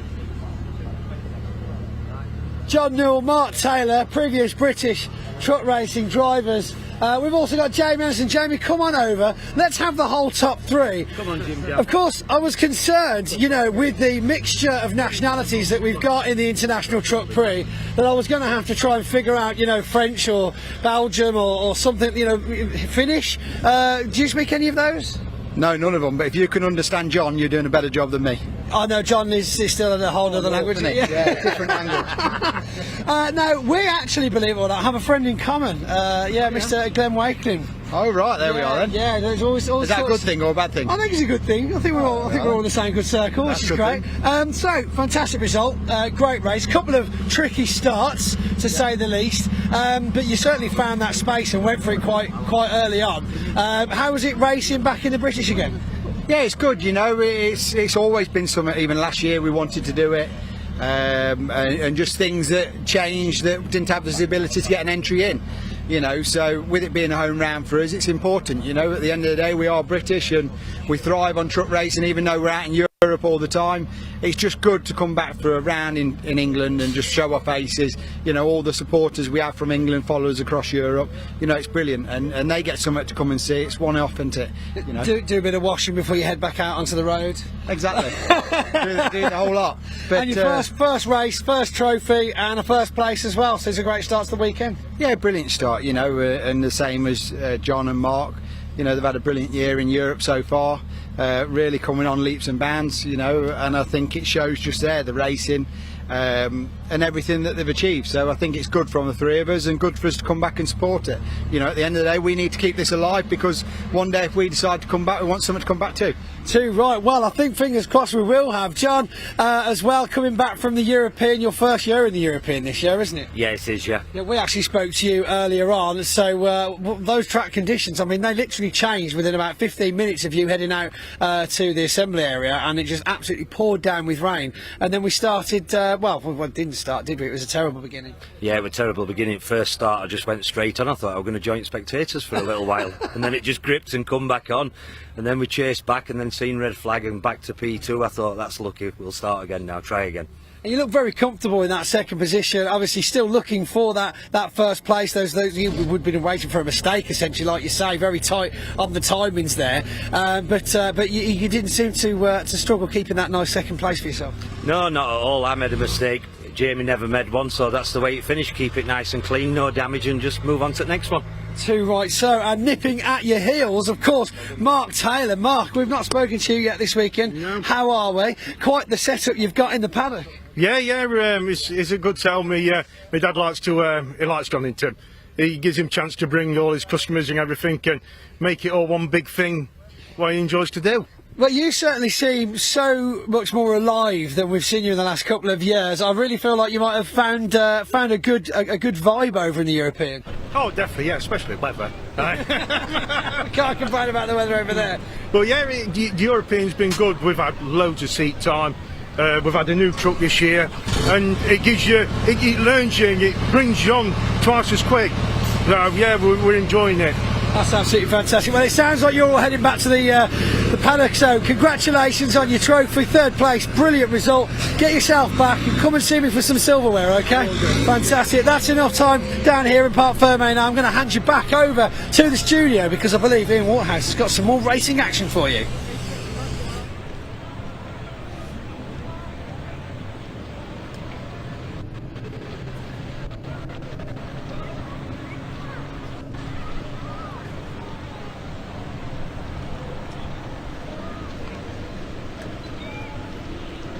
So we'll give you the grid shortly then for the CNC Heads Northwest Sports and Saloon Car Championship. It's certainly the most varied grid we have today. But first of all, our race interview has caught up with some of the drivers in the paddock earlier on.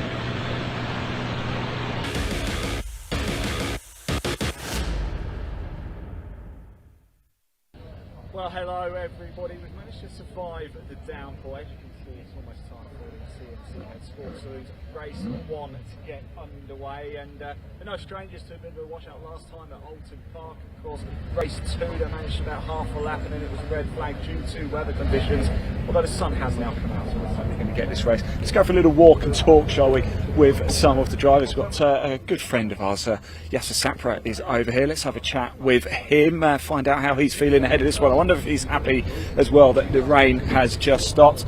Right, are we happy the rain stopped? Yeah, I think we've got wets on now. We'll see what happens, isn't it? Been quite a chaotic day. And actually, is there anything you don't race in? Not really. You've always got a smile on your face. It's good to see you. You ready for this day? Happy? Yeah, just we're on the wrong. Don't know what tyre choice. Yeah. What wets on? See how we go. Fantastic. Nice to talk to us. Jasper, there we go. Let's pull that back for him. Let's take a bit of a walk, shall we, as well move ourselves back. Pretty much there's a whole range of cars that we've got here. I remember seeing this particular Skyline as well up at Goodwood. So let's jump in and have a quick chat, shall we, Mr. Wood, and find out how we're feeling ahead of this one. We're just getting ourselves strapped in. I'm just going to rather rudely interrupt if I'm so sorry. I'm just rude. I'm really sorry. And now a bit of a fan favourite in this car. So what is it like to drive? It's like kind of like you'd expect. Bullet. So yeah, so it's very heavy, but that does it a favour in the wet. Yeah.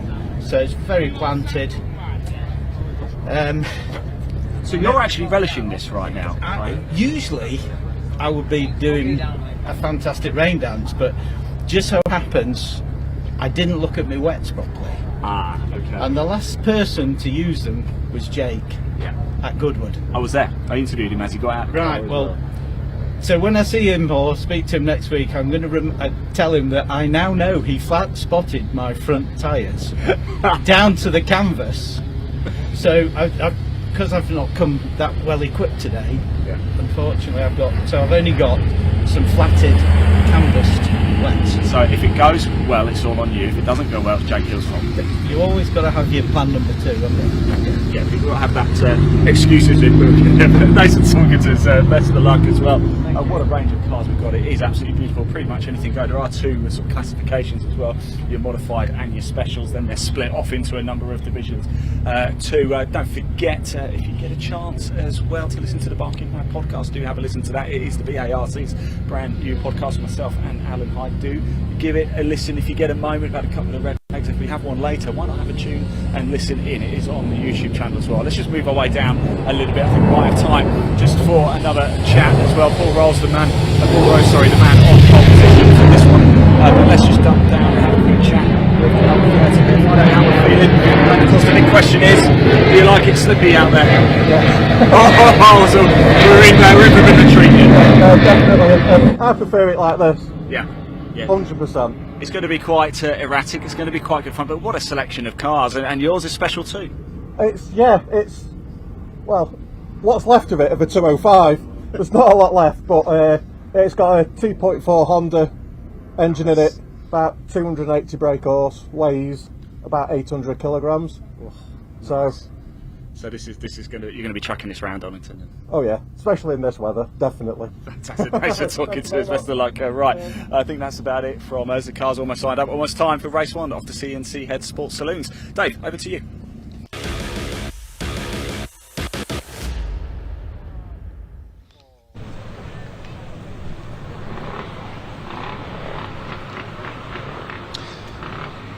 Okay, thanks very much indeed, Ian. Let's have a look at the grid then for our first race of the weekend for the CNC Head Sports and Saloons. It's an all-Seika sports car front row, 48 Paul Rose on pole and 47 Steve Harris alongside him in the Seika S1 500s. Second row, 35 Ray Harris, no relation to Steve, in the Ginetta G55 alongside Simon Alloway, number 6 in the famous Lotus Esprit V8. That's effectively a Formula 5000 single-seater with an Esprit body on top. Row 3 of the grid is number 29 Aaron Armiger with his Vauxhall Tigra silhouette, and 51 Ronnie Patterson from Scotland in his Caterham C400. The fourth row, Jasmine Sapra in one of his collection of BMW M3s, starting alongside him the third of the Seikas, the slightly lower capacity Rapex S1 400 of David Clark. Row 5 is Chris Petch, number 12 with his Ginetta G50, and Gary Wardle in his Cupra TCR car, number 27. And then on row 6 we've got perhaps the star car of the day, the Calsonic Skyline of 123 Rick Wood. As we said, a familiar car to those of you who played Gran Turismo. Alongside him, number 7 Conor Modrow with a Ginetta G40. Row 7 is Darren Owen, Deadly Daz as he's known from his Bangor racing days. First appearance of the season in his Ford Escort RSR space frame, alongside Guy Carter in his TVR Tuscan. That's going to be a handful in these damp conditions. Row 8 is the championship leader Ian Bamber. I did say earlier that he wasn't out this weekend. I missed him off my entry list. Apologies there. Ian Bamber's Ginetta G20 starts alongside number 30 Rob Wakeley. We just heard from him in the Peugeot 205 based modified saloon. Row 9, Stephen Parker, number 77 with a BMW Compact, and Richard Hall in his Caterham 420R. The 10th row, Bod Buckby, also in a Caterham, and Rick Walker in his Mini John Cooper Works. Then on to row 11 of the grid. We have got 144 Tim Foxlow. He's the other space frame Escorts out there, similar to Daz Owen's car, the Escort RSR. He starts alongside number 87 David Green with his Honda Civic Coupe.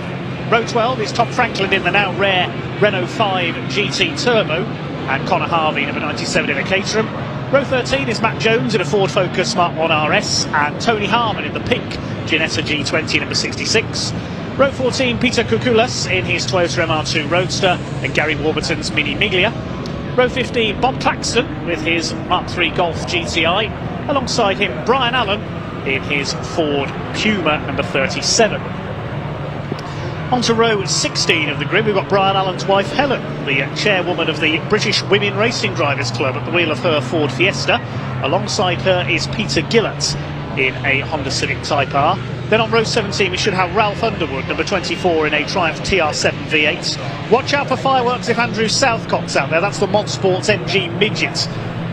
Incredibly quick car, and it weighs next to nothing, so expect to see him fairly quickly come through the grid in this one. And at the back of the grid is Julian Wood, electing to start from the back. He's in the Kia Optima. Now, it's not a Kia Optima at all, it's just the silhouette of one. It's a Solution F mid-engines touring car, a little bit like Nigel Mustel's Volvo S60 that we see in GT events. It was built for the Swedish Touring Car Championship back in the mid-2010s. Now, it's a 20-minute race, but the clock has started counting down on the green flag laps to save a little bit of time. We do see that occasionally. There's Andy Southcott, he is there, the Motorsports Midget. That's going to be up at the front within a few laps, you mark my words. And there is the Kia Optima, which is, it's a silhouette car, The Solution FTC12 is the proper name for it. If you took the bodywork off that, it'd look like a giant single-seater because the engine's behind the driver's seat. Similar to the Lotus Esprit V8 that will be towards the front of the grid. There's Brian Allen's Puma, the yellow car, his wife Helen behind in the Fiesta. Cars are now pulling up onto the grid.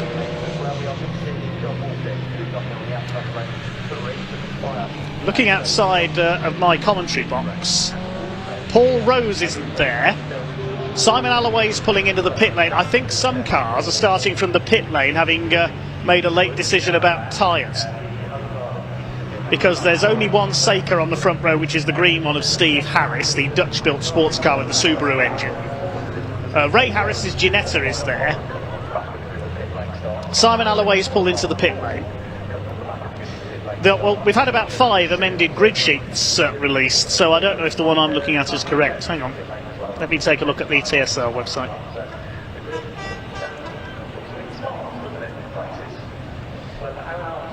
Yeah, the pole sitter's not there. Simon Alloway's pulled into the pit lane. Aaron Armiger's there with the Tigra. Roddy Patterson's Caterham is there. Jasviz Sapra, but because of cars not lining up as expected, I think everybody's out of position. David Clark's Seika's there. Chris Petch. Unless there's been a late withdrawal and the info hasn't reached us. But the time is counting down. 16.5 minutes currently on the clock. But we will see a race from the CNC Head Sports and Saloon cars. There's a few cars possibly missing that were on the grid sheet. It's a shame we haven't got John Wolfett's Spire GTR, the sports racing car out there, the Cheshire-built machine, because that would have been a contender for overall victory. Well, the green flag has waved at the back of this large grid. The revs are up with 16 minutes on the clock, and we get underway. Bit of a mess at the back of the field there, but it is Steve Harris in the Seika that leads. There's Paul Rose. There's about 4 cars in the pit lane. He's one of them. Simon Alloway is another. Meanwhile, everybody else heads around Redgate for the first time. There's Gary Warburton's Mini. Andy Southcup's already gobbling up his opposition. Peter Kukulas in the MR2 that used to be his road car is in there. He's raced that for a number of years with the championship now. Harris leads. Is that Rick Wood through into second place already? It is in the Skyline. He's gone off the line like a rocket. Also rocketing through there is the number 7 Ginetta of Conor Modrow. He's got ahead of David Clark in the number 46 Seika sports car, the Rapex. As they start to sort themselves out, there's Wood in second, Ray Harris in third, with Aaron Armiger in the Tigra silhouette, similar to the cars that we'll see in the Intermark silhouette saloons a little bit later on. In fourth position, Roddy Patterson's Caterham fifth, then it's Jasviz Sapra in sixth place. I think Jasviz Sapra is trying to break the record for the most championships and series raced in a single season. He races something every weekend with his one of his collection of M3s. Aaron Armiger up the inside takes Ray Harris at the chicane. There's Chris Petch in his Ginetta. The rest of the pack steams through. There's the 2 Mark 1 Escorts, and Andy Southcott's already in up amongst them. You saw him there, the Motorsports midget, the number 87 Honda Civic moving through as well. That's of David Green. But it's Harris's 1 and 2, Steve and Ray Harris in first and second place. No, it's Rick Wood in second, sorry, his transponder's not working on the Skyline, so he's just slotted in second on the timing screen. Harris and the Armigers in third. Yeah, Harris in third and Armiger in third and fourth. Roddy Patterson in there as well. I can't keep up with this. Ray Harris is third. There's Roddy Patterson in fourth in the Caterham. Aaron Armiger, Jasviz Sapra. Petch in the Ginetta G50 is next. Now, where's Southcott up to? He was 13th at the end of the first lap. He gained 20 places off the grid. He'll be up with the leaders shortly. So many cars of different power outputs, power to weight ratios and so on. Now, what about the cars that started from the pit lane? There is the Lotus Esprit V8, the 5 litre V8 engine car. As Petch has a go at Sapra. In behind them, that's the championship leader Ian Bamber with his Ginetta G20. He's just been taken by Andy Southcott and Gary Wardle. Bamber in the white Ginetta number 56 there. Seen one of those cars win the championship a couple of times in recent years, a red Ginetta G20. That's a Jamie Cryer, but Jamie due to become a father very soon, so not racing this weekend. Jamie will have his own little Cryer to deal with. Thank you, Peter Shearer, the Autosport journalist, for that one. Steve Harris leads in the Seeker, then he's 2 seconds ahead of Rick Wood. We concentrate on some of the midfield battles. There's Rick Wood, the Skyline in second. Ray Harris is Ginetta G55 in third. Aaron Armiger is fourth and leads his class.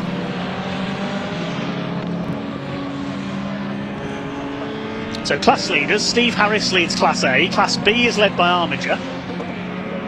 There is Simon Alloway, the famous Lotus Esprit V8. Very much in the special GT or Donington GT mould of years gone by with the 5-litre Chevrolet V8. It's effectively a Formula 5000 single-seater, that chassis, with the Esprit body on top. Aaron Armiger in fourth place in his hot rod style Tigra. Peter Gillett has pulled his Honda Civic into the pits, I can tell you. There's Rick Wood in the Skyline in second place. There's Peter Gillett, he's coming out of the pits again, so he's been in to check whatever the problem was. Where's Andy Southcott up to now? He's up to sixth. Started from the back of the grid, he's taken Ronnie Patterson now. Won't be long before he's with it. Look at the pace of that Motorsports midget. MG Midget Lenham. Probably the lightest car in the field, that's why it's so quick. Quick but fragile though, that car. As here's a battle further back, David Green in the Honda Civic. Number 88 is the Renault 5 Turbo of Thomas Frankland. And diving up the inside there, that's one of the Caterhams, that's Bob Buckby in his Caterham 7.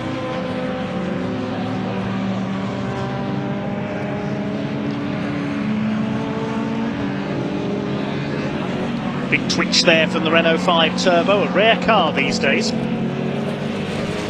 Tom Franklin said his aim for this year is to at least try and finish some races, that car proving a bit unreliable this year. There's the Kia Optima. Julian Wood, a newcomer to racing that car, he's towards the back of the field. And there's our leader, the green Seeker. First time we get a proper look at the Seeker sports car. Looks like one of the Group C cars of the 1980s, doesn't it? It's powered by, I believe, a Subaru engine, slapping Julian Wood in the Kia Optima that isn't, and Bob Claxton, the plumber and heating engineer at the wheel of his Mark III Golf GTI. There's Helen Allen, works for the NHS in the West Midlands. Does so much for the British Women Racing Drivers Club. Ray Harris round the outside at the old hairpin. What a move! That's for position as well, for second place. The Ginetta ahead of Rick Wood in the Skyline. Rick Wood, the championship sponsor through CNC cylinder heads, but they're being caught by Andy Southcott. He's done the fastest lap of the race, 1:16.243. He's up to fourth place. He'll be in third shortly. But this is where things get confusing, because with the gulf in performance between so many different cars, it gets confusing to follow, because everybody's being lapped by the quicker runners.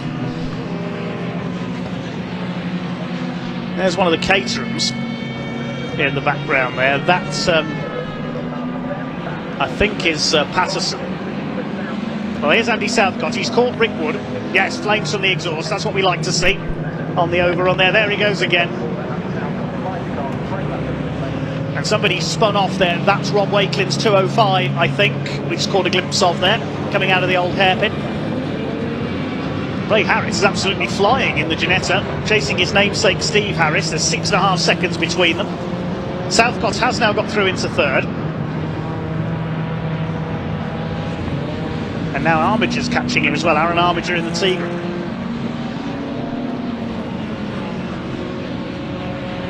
Stephen Parker there's got some damage to the front of the BMW Compact. He's hit something somewhere along the way. We didn't see what. And there's Paul Rose. Now, where's he up to with his Seeker? He started from the pit lane. Should have been on pole.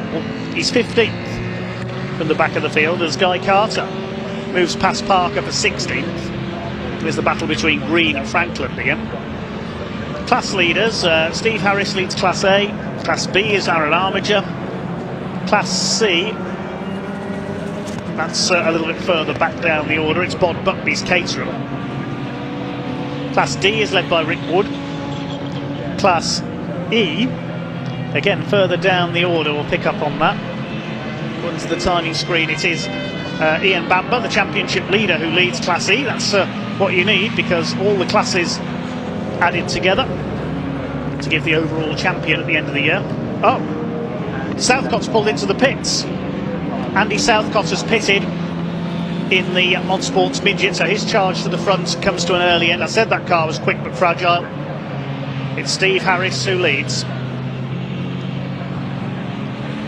There's Jasvir Sapper ahead of Gary Wardle, the battle of the saloon cars. That's for 8th place. And there's our championship leader, Ian Bamber. He leads Class E, coming up to lap Helen Allen. And Helen Allen loses it. Oh, nearly spun it there, Helen, onto the grass. I think she was busy watching her mirrors there for the quicker runners and didn't see she got a front wheel over the curb onto the grass. Nice recovery, though. Anyway, we're going through the class leaders, weren't we? There's your Class E leader, Ian Bamber. Class F is being led by Helen Allen. Husband Brian, her only rival. Class G, there were no starters because John Wolfitt didn't make it past qualifying. It's over 6.5 minutes to go now. The lead gap is... Well, the leaders are just coming across the line now. The lead gap is 10.3 seconds between Steve Harris and Ray Harris. Rick Wood still third in the skyline. This battle's still going on further down the order. Green, Franklin and the 23 of Bod Buckby in the Caterham. Rob Wakelin's 205, we just caught a glimpse of there in the background up against the barrier, the sort of Dayglow yellow Peugeot 205. Well, Southcott's demise has meant Roddy Patterson in 4th. Then Chris Petch is 5th, as Franklin tries to make his move in the Renault. Yep, there he goes up the inside. Turbo gets through. Armiger's dropped back as well. He's down to P6 in the Tigra.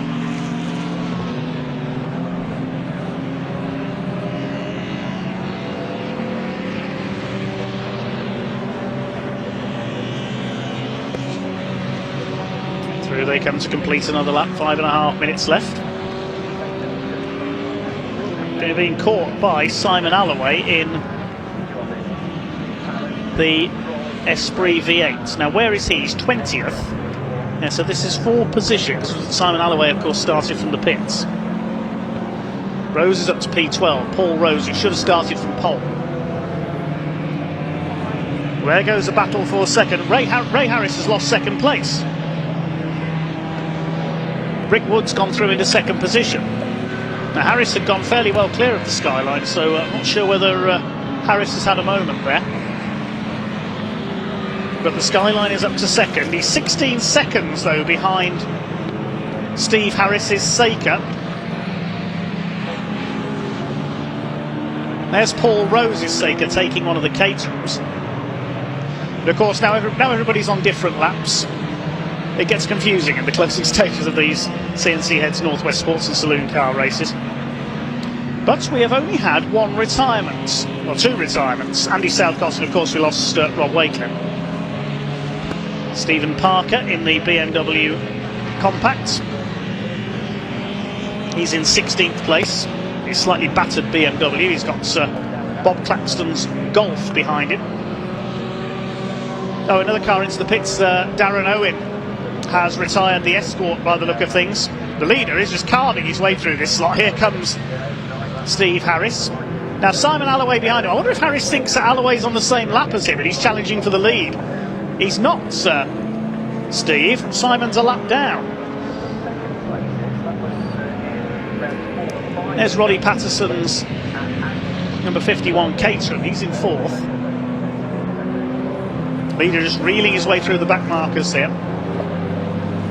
Paul Rose in the other Seika. He'd normally be up there battling for the overall win with his teammate. Paul Rose, who promotes the Fun Cup Endurance Series.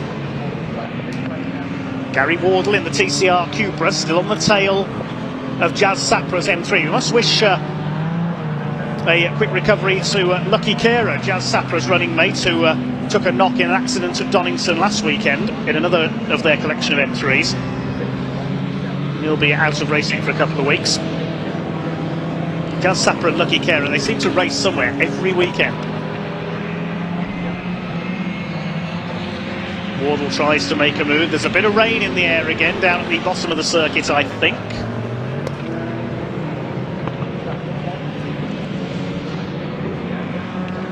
Sapra holds the place. This is for 7th position. Behind them, Chris Petch in the Ginetta. And behind him is Connor Modrow, so Petch has lost a couple of places there. Now, lapping the BMW Mini there as well. That's the 118 at Walker, I think, Rick Walker. Just over 2 minutes on the clock. Still this little group battling it out. The Ginetta G50 of Chris Petch. We see him race with the Classic Sports Car Club on occasions with the rest of his family. Connor Modrow, a veteran of this championship in the slightly smaller G40. Steve Harris 18 seconds clear of Rick Wood now. There goes Simon Alloway, he's still down in about 20th position. No, he's gained a couple of spots, he's moved up a little now into the top 20.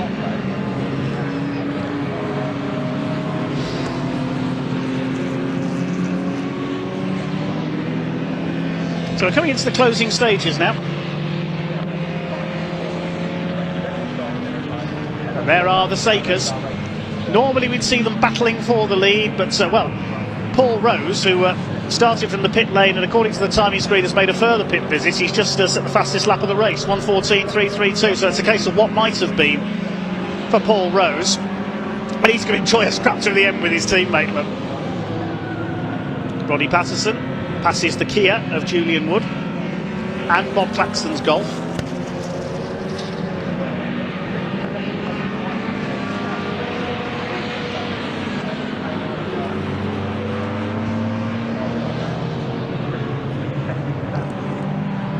Peter Kukulas still going in the MR2 Roadster. Pick up the class leaders at the end as the leader laps Tim Foxlow in that beautiful Mark 1 Escort space frame.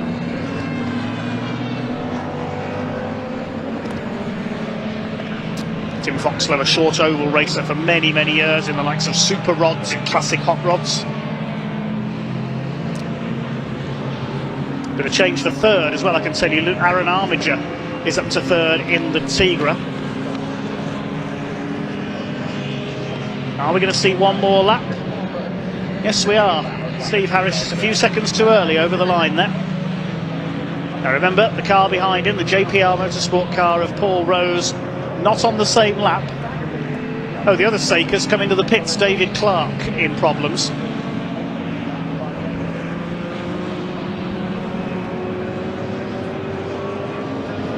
And now Aaron Armiger has caught Rick Wood. He's going for second. It's a great drive by Armiger in the Tigra.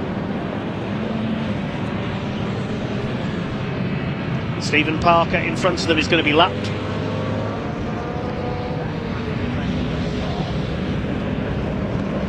I think we've lost Guy Carter's TVR as well. He's dropped down the timing screen.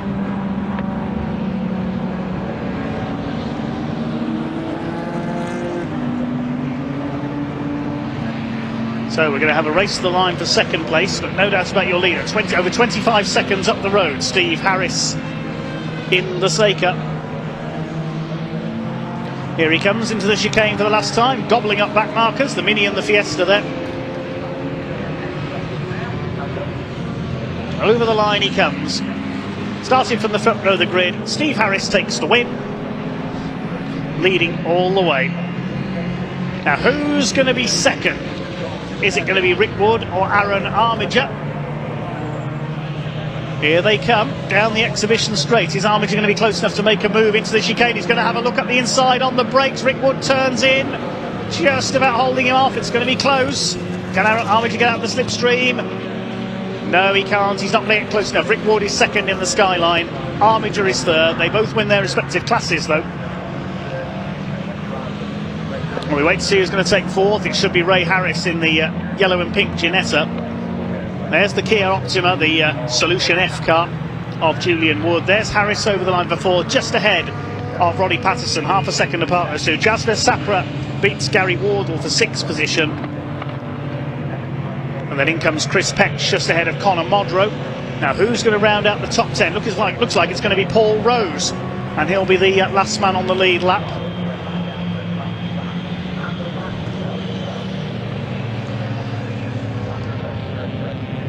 Paul Rose will come in for 10th place. Well, the only car that hasn't taken the checkered flag, oh there he is, Ian Bamber.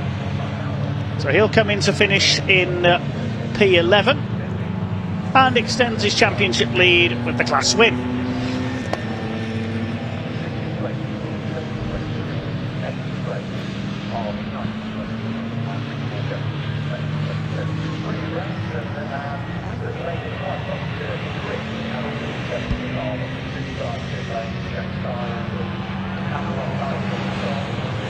So 13 laps completed by our race winner, Steve Harris, in the Seika, taking the win by 27 seconds in the end, ahead of Rick Wood in the Skyline. And Aaron Armiger, great run through for 3rd place. They all win their respective classes. Ray Harris in 4th, and Roddy Patterson completes the top 5. Jasper Sapra just holding off Gary Wardle, then Chris Petch, Conor Modrow and Paul Rose, who got the fastest lap, completing the top 10. Ian Bamber wins Class E in 11th place, extends his championship lead. Tim Fox slower lap down in 12th, then Simon Alloway, who started from the pit lane in P13. Tom Franklin in the Renault was 14th, and Stephen Parker completed the top 15. The other class winners, Bod Buckley won Class C, and Class F went to Helen Allen despite that near spin in the Fiesta. Bad luck to Andy Southcott, dropping out after he come through from the back of the grid to 4th. That concludes race 1 for the CNC Heads Sports and Saloon cars. They will have another race coming up tomorrow at 12:35 p.m. We can head down to Ian in Parc Fermé to hear from some of the drivers.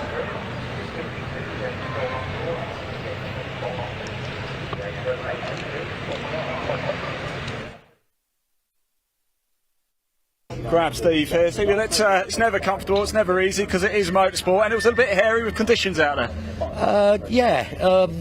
There was actually quite a dry line, but you then start worrying because you're on wet tyres how that's going to start destroying them, so you have to go out in the wet a little bit, try and cool them down, you know, but no, it was good fun. You look very cool, calm and collected right now after just going out there. I'm very calm and collective, but very hot, so I don't know about the cool bit. There's got to be some water. Look, just tell us, what is it like to drive this, because it's a stunner, isn't it? It's great fun, super quick, but when it's really wet, all it wants to do is kill you. Well, I'm glad it's not really wet then, Steve. Blimey. Thanks for talking to us, mate. Well done, congratulations. I'll just jump over here. We'll let Matt go have a chat with him. Let's go back and chat to Rick Wood, shall we? Finished in 2nd place. We spoke to him before the start of the race, and if it didn't go so well, who's going to blame Jake Hill? But actually it went quite well, didn't it? It went better than I had planned. What were the conditions like out there? How wet was it, or was it not at all? It wasn't wet at all, so I was having to take some really strange lines to try and keep the tyres cool. So but it worked, and other people, so I was just about saving my tyres. It got quite close in the end with Aaron as well, didn't it? Yeah, it's close enough. It's so fast in a straight line as well. I could control that, but bless him, he did really well. Well done, Rick. Well done, mate. So congratulations. Let's grab a quick word of Aaron as well, shall we? It was quite the exciting race, wasn't it? And not as wet as we all thought it was going to be. I'm hearing from everybody. Pardon? Not quite as wet as I was thinking. No, we went for inters, and I had a spin, and I think I still finished well. So paid off. Fantastic, well done, congratulations. There you go. CNC Heads, what an absolute lineup of cars we've got here. They've got another race tomorrow, but still plenty of action coming up here at Convoy in the Park. Next race is the pickup trucks. That's going to be a corker. Dave, back to you.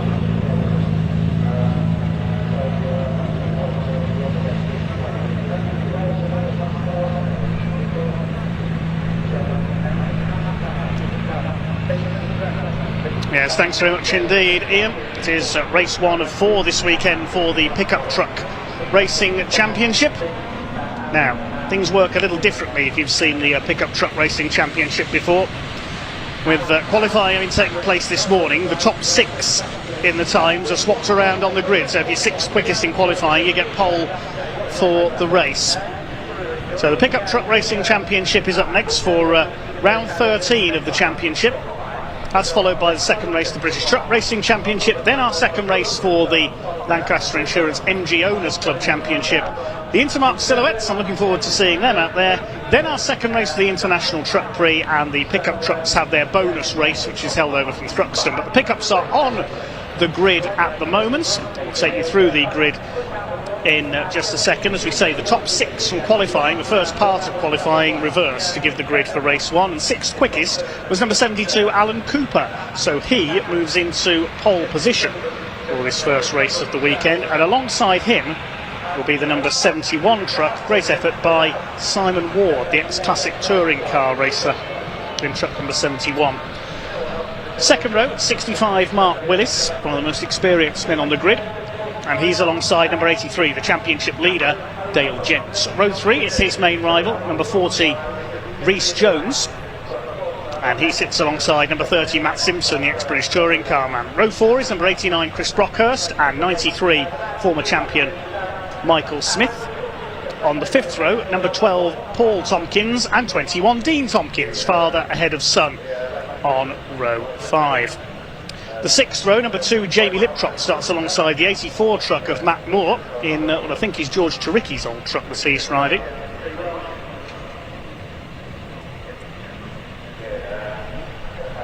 On the 7th row, number 52, which is James Goldstraw, and 68, Eric Bolton, the ex-tin top racer. On row 8, it's number 29, Tom Hutchins, and 37, Neil Tressler. Row 9, 25, Russell Smith, and Aaron Thompson, number 41. Now, I saw his truck being pushed off track into the paddock during qualifying, but no, he is there at the back of the grid. And on the 10th row, number 8, David O'Regan. Yes, he's there. And we should have a newcomer at the back, which is number 24, Ryan Hadfield. Now, Ryan Hadfield is the son of Rob Hadfield, the ex-Buxton Raceway driver. Ryan and his brother Jonathan, they've raced Brisker Formula 2 stock cars, and they've raced Ginetta sports cars on the circuit. But Ryan trying something different with a pickup truck this weekend. Okay, this will be a rolling start behind the pace car. Usually Stu Bradburn who drives the pace car of the pickups, and it's a 14-lap race for the Pickup Truck Racing Championship round 13. Alan Cooper, number 72, on pole.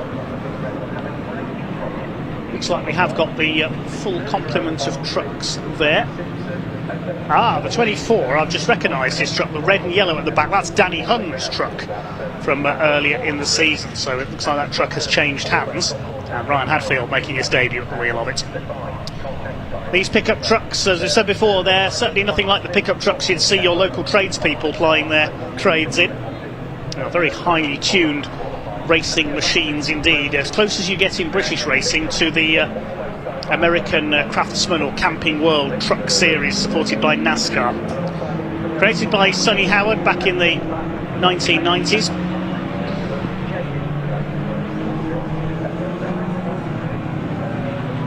Thanks to Tracy Goldstraw for a bit of extra info. James Goldstraw, the number 52, is an engine builder for the championship and has built the engines for a number of the trucks we see on the grid here. Rhys Jones, Neil Tressler, 21 and the 12, the Tompkins family among others. Russell Smith as well, the 25. And the 24, Ryan Hadfield, our newcomer at the back as well.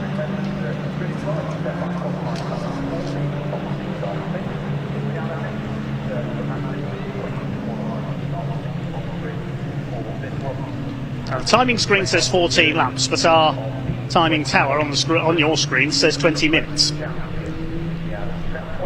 Now, will we get an extra green flag lap here with the conditions being damper than they were in qualifying? Lights are still flashing on the pace car. Alan Cooper, the ex-Brisker F2 racer, on pole. Simon Ward, who began his career in a Vauxhall Astra GTE, alongside him. Lights have gone out on the pace car, so we will be going racing this time. Dale Gent, the championship leader, number 83 on the second row. 29 points clear of Rhys Jones coming into this race, with Paul Tompkins in third.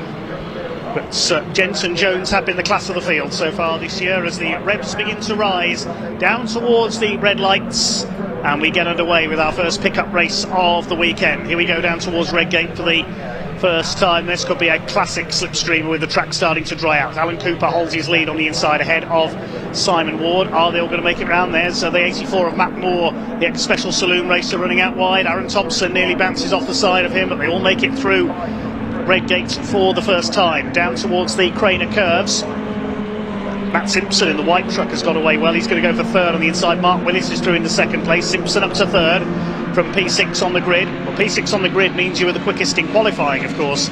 So Matt Simpson will be one to watch here. Cooper leads from Willis, Simpson, Ward in fourth. Then Rhys Jones in the shocking pink number 40 rounds out the top five. The first two are pulled away very slightly. It's Dale Gent going for fifth position. He's already all over the back of his championship rival. Then we've got the Tompkins family. Dean's got ahead of his dad Paul there, the 21 ahead of the 12. Behind him Chris Brockhurst in the number 89. Began his career on the short ovals at Ringwood Raceway in Hampshire. Many of these drivers, in fact most of them, ex-short oval racers. Rhys Jones going for the inside. He has to bob back in behind Simon Ward in the 71. Jones knows he's quicker. You can see the trucks ahead of Ward. The top three have pulled away slightly. Over the line they go. Rhys Jones, number 40, will have the inside line for Redgate, and the reigning champion going through into fourth place. Paul Tompkins gets ahead of Dale Gent, who's not having the best of things so far. Chris Brockhurst, a big twitch there coming out of Redgate, and Matt Simpson is going through for the lead, trying to attack Alan Cooper. He's already got past Mark Willis. Matt Simpson up the inside, down the Craner curves. He's got it. Excellent bit of driving by Matt Simpson to take up the lead running. Oh, superb from the man who began his career in mini stocks when his dad Jeff was racing hot rods. Then he moved through into Legends cars, National Hot Rods, competed in the Intermark series in the car now raced by Ian Hales, then on to British touring cars in a Honda Civic. Scored one win at Alton Park. Alan Cooper's all over the place. He's sliding around in that second place like a drift car or a drift truck. Here they come down towards the chicane then for the second time. Mark Willis, the former Rockingham Oval champion, tucked in third. He's never won the outright championship though. Through the chicane they go. Rhys Jones shadowing them now, the number 40, the reigning champion from Herne Bay in Kent. Simon Ward still fifth ahead of the Tompkins duo. Then Dale Gent, who's having a quiet run so far. Swing their way into Redgate once again. Matt Simpson it is who leads the way again. A bit of a twitch coming out towards Hollywood. Up the inside, Rhys Jones, he's never going to get through there on Mark Willis down the Craners like this. He goes side by side. No, he's not. Willis dives back ahead. See now on the edges of adhesion, sliding the trucks around.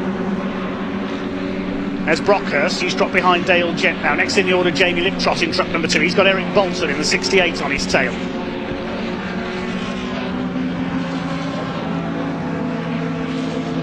Up the hill towards McLean's.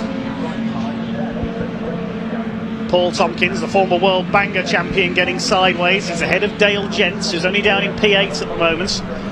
One truck has pulled into the pits. That is Michael Smith, the 93, so he's got a problem. The leaders head down to the chicane once again. One driver we've not seen much of this year so far. I think it might be his first meeting of the season. Number 8, the blue and white truck there. That's David O'Regan from Cork in Ireland.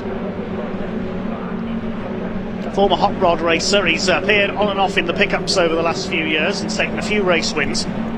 Never quite been able to challenge for the overall championship, however. Could this be another chance for him? Simpson leads a quarter of a second over Alan Cooper, who's got the fastest lap of the race, 1:16.979. On lap 4 out of 14 scheduled.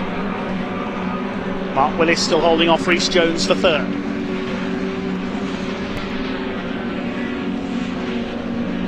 There's a gap back to 5th place, which is still Simon Ward on his local circuit. The man from Barwell in Leicestershire lives over near Mallory Park circuit. Barwell Trailers pickup truck up there in 5th, looking for what I could be his best result of the season. Then the Tompkins duo, then Gent, Brockhurst and Liptrop round out the top 10. Matt Moore has pulled into the pits in the 84, the yellow number 84 now. Michael Smith has rejoined, so he's fixed presumably what the problem was. Tompkins boys battling for 6th. Bit of a lock up there from Jamie Liptrot in the number 2.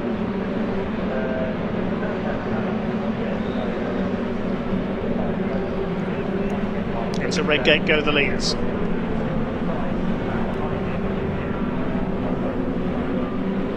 How's Ryan Hadfield, our newcomer, doing? He's up in 15th place, using his Ginetta racing experience well. There he is, the yellow and red truck. Previously raced by the Hun family.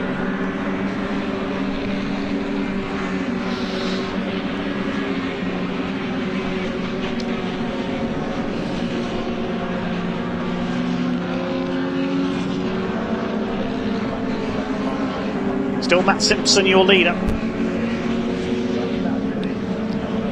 Involved in a bit of a shunt at Thruxton last time out. Just going past the pit lane exit there. Rhys Jones, meanwhile, has slipped back into the clutches of Simon Ward. He's lost touch with the 3 leaders. Simpson from Cooper, Willis. And Jones under fire. I'm wondering if Rhys Jones has got a problem here, because Simon Ward goes straight through. Yeah, Rhys Jones is in trouble. He's slowing down. Is he heading for the pit lane? Yes, he is, I think. Yeah, Rhys Jones into the pits. That's a problem for the reigning champion. What a shame for the number 40. Meanwhile, the Tompkins family still side by side, and Dale Gents now can seize an opportunity to extend his championship lead over Rhys Jones. They're about 450 points ahead of their opposition. Paul Tompkins is 3rd in the points. Cuts ahead of his son Dean there, down the Craner curves.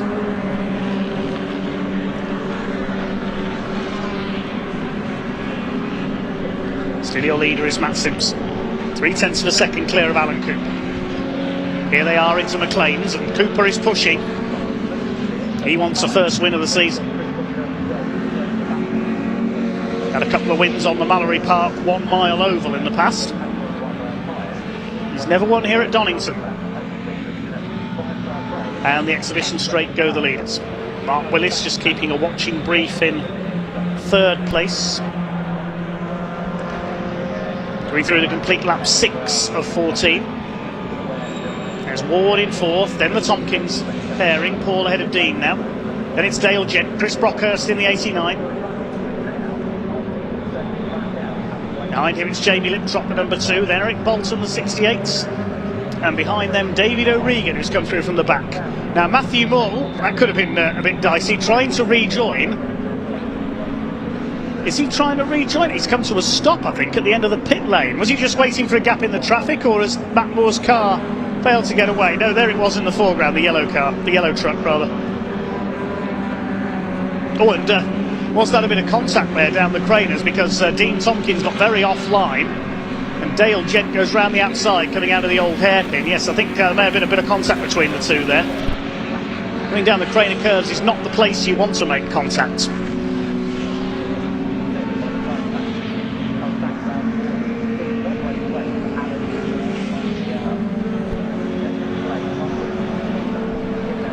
Brockhurst under fire now from Jamie Liptrot as they go up into Coppice.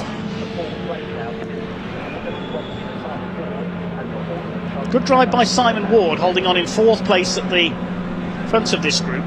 There's O'Regan, the blue truck at the back of it.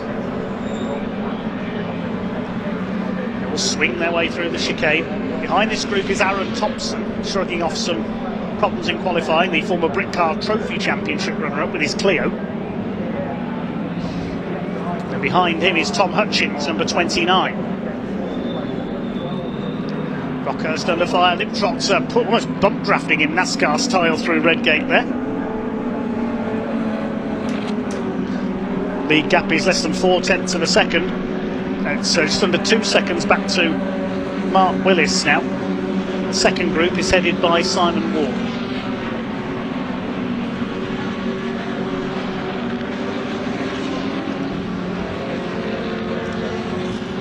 past half distance now in this first race of the weekend of the Pickup Truck Racing Championship. Simon Ward, has he? Yes, he's lost that 4th place because Paul Tompkins has come through at McLean's. Runs a bit wide though. Ward fights back. Dale Gent's going to try and take both of them. He gets the tighter line off the turn. Dean Tompkins behind him. He's lost a couple of spots there. At the outside comes Dale Gent. Is he going to make this work on the brakes into the chicane? The answer is no, he's not. 71 of Simon Ward holds him off.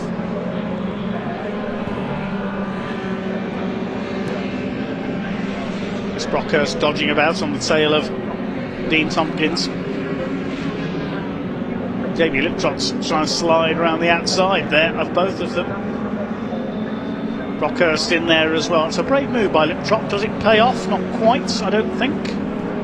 Gets his foot in down the craners. Stays ahead of Chris Brockhurst.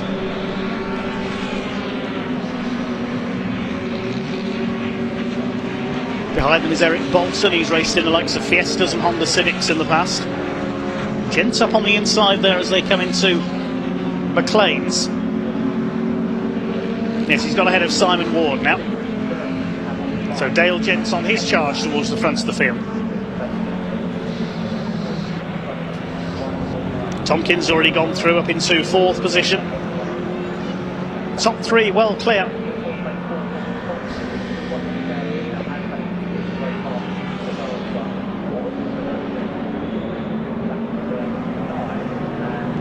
Into the chicane they go. Still no change in position there, inches apart.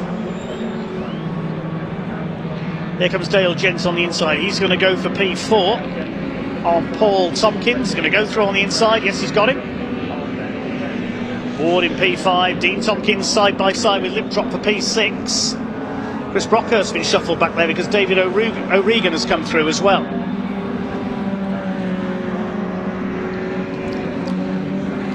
Side by side for 4th place rather, and there's no way Paul Tompkins going to let Dale Gent get a sniff of 4th place.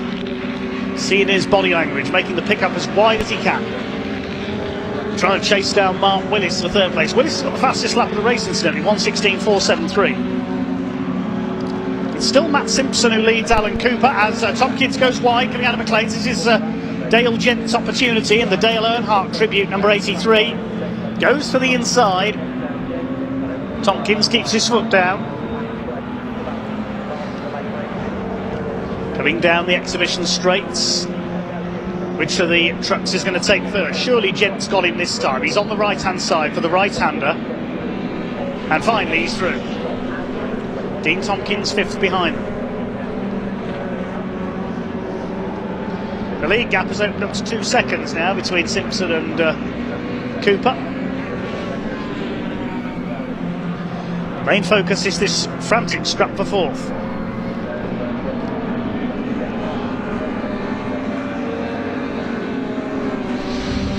Simon Ward lost out on the last lap. He's lost 3 places. David O'Regan has gained 3 places. Truck number 2 will be given a 5-second penalty for exceeding track limits. That's Jamie Liptrot, and he's just battling it out there with the number 8 of O'Regan. Behind them is Simon Ward trying to fight back.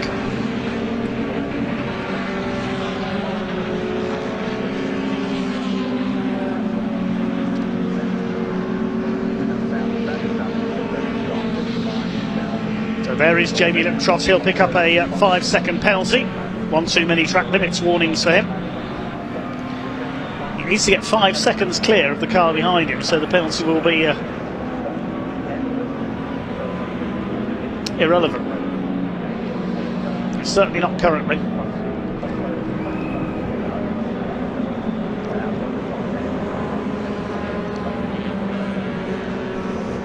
Couple of laps to go then in our first pickup race of the weekend. You can see the lead gap has increased. 2.7 seconds now for Matt Simpson over Alan Cooper.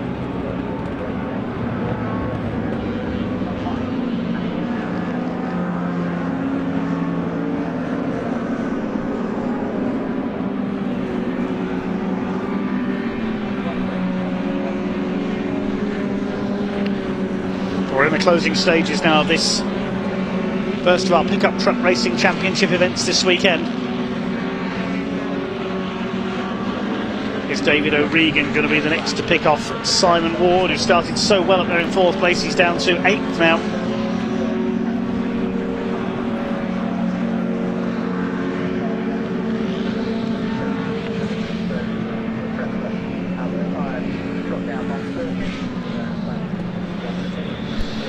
David O'Regan giving chase to Simon Ward.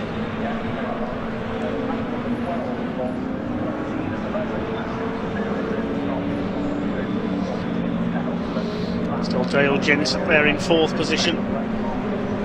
Tompkins family still hold 5th and 6th.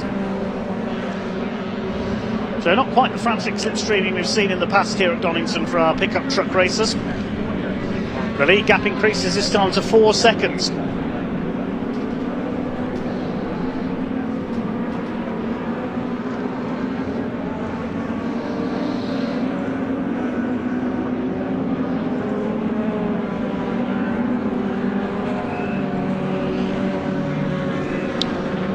Liptrop trying to reel in Dean Tompkins. He'll know about the pit penalties.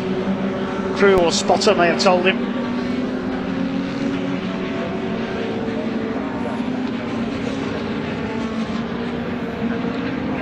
Simpson up the hill towards Coppice. Now, how far ahead is he of Alan Cooper now? There's Cooper, which saw a flash of green in the foreground, so it's quite a substantial lead now for Matt Simpson from Slough in Berkshire. Going up to start his final lap this time. Looks like Alan Cooper has settled for 2nd place, and there may be a battle for 3rd. Mark Willis has been caught by Dale Gent.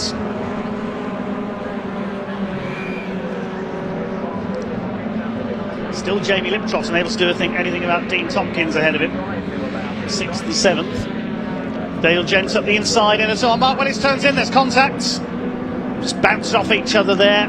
Dale Gent gets it done though, he's through into 3rd position.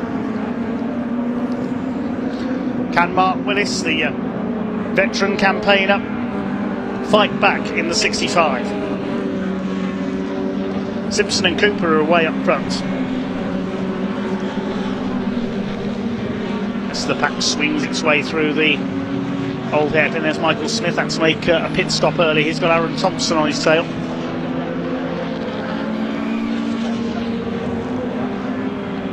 Through goes Simpson, through the right-hander.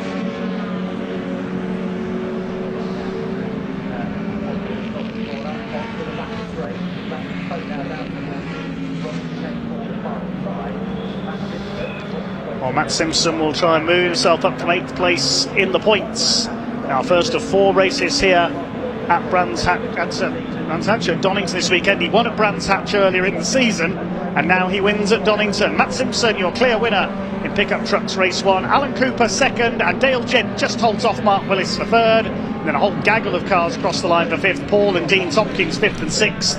Jamie Liptrot in 7th. Then it was Brockhurst, Bolton and Thompson next turn because there are penalties. As a penalty for Alan Cooper. 5-second time penalty for Cooper, 5 seconds for Liptrop we knew about, and 5 seconds for Simon Ward. I presume they're all for exceeding track limits. Yes, Cooper's is confirmed as being for exceeding track limits, so he loses that 2nd place. So Dale Gent up to 2nd, and with Rhys Jones finishing 3 laps down after his pit stop, that will help Dale Gent extend his championship lead. Run you through the full results in a moment. Matt Simpson the winner by nearly 7 seconds ahead of Dale Gent. Mark Willis in 3rd place, and Alan Cooper penalised. He drops from 2nd to 4th. Paul Tompkins ahead of his son Dean, 5th and 6th. Chris Brockhurst 7th, then David O'Regan in 8th. Eric Bolton and Aaron Thompson round out the top 10, with Jamie Liptrot and Simon Ward both receiving 5-second penalties. Ryan Hadfield from the back of the grid up to an excellent 13th ahead of Tom Hutchins. Then it was James Goldstraw, Michael Smith after his pit stop, then Russell Smith, Rhys Jones after his problems as well, and Matthew Moore completing the finishes. One non-finisher, Neil Tressler, number 37.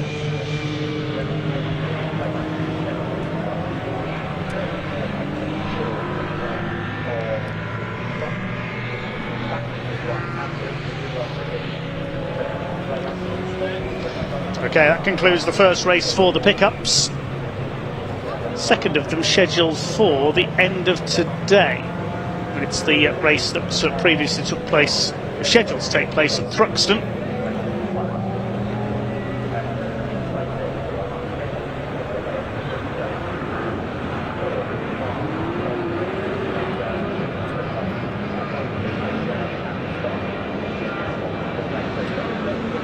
That was at the beginning of July. So bonus action for pickup truck fans this weekend. Next up it will be the British Truck Racing Championship for their second race of the weekend.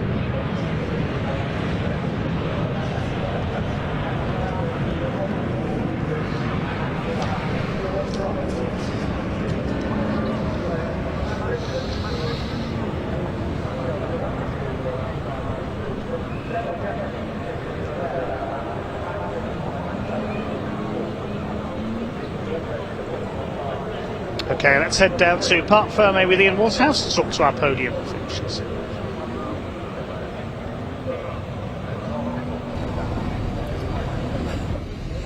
Right, everybody, welcome down to Parc Fermé, and big drama right at the end of that race, wasn't it? Alan Cooper, who started on pole position, handed that penalty. I wonder if he knows, actually, even dropped him out of the podium places.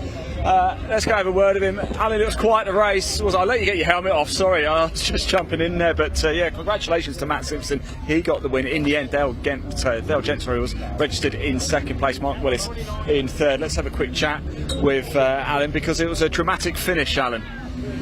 Yeah, I've just found out I had a 5-second penalty as I went across the get I was over there and I was like, do I go talk to Alan, or is he going to give me a black eye? No, it's just one of them things. Obviously I was doing something wrong, what they found up on the box. It's a little bit hard when you go out on slicks on a wet track. I feel there should be a little bit of tolerance, but was it still quite damp out there then? Yeah, there was a lot of damp patches, and you could see it. There were some places the water was running across the track, so they're just carrying it across, so it does get a bit greasy on slicks every now and again. Well, look, you don't seem too disappointed though, and of course it's a long weekend at Donington, so a big chance to come back, right? Yeah, obviously you can only do better, can't you? Fingers crossed. Alan, that's been such good sport, mate. Thank you very much. Let's move around. I really wanted to find Matt Simpson if we can. Where is our race winner? Let's just keep going around for a little bit, shall we? And I think we've got a little bit of time. Of course, a lot more racing action to come up throughout the course of the day. I wonder if we can... Hello, guys. You all right? How was it out there? Let's go have a quick chat with Aaron again, shall we? And find out how he got on. How far forward did he manage to get? Aaron, how was it out there? We spoke beforehand, of course. You weren't in your usual position, a bit closer to the sharp end, but how was it? It was hard work, mate, to be honest. As I said, just hands to my dad, clutch seems to work intermittently, so I and like some others use the clutch to help the balance of the rear on the down change.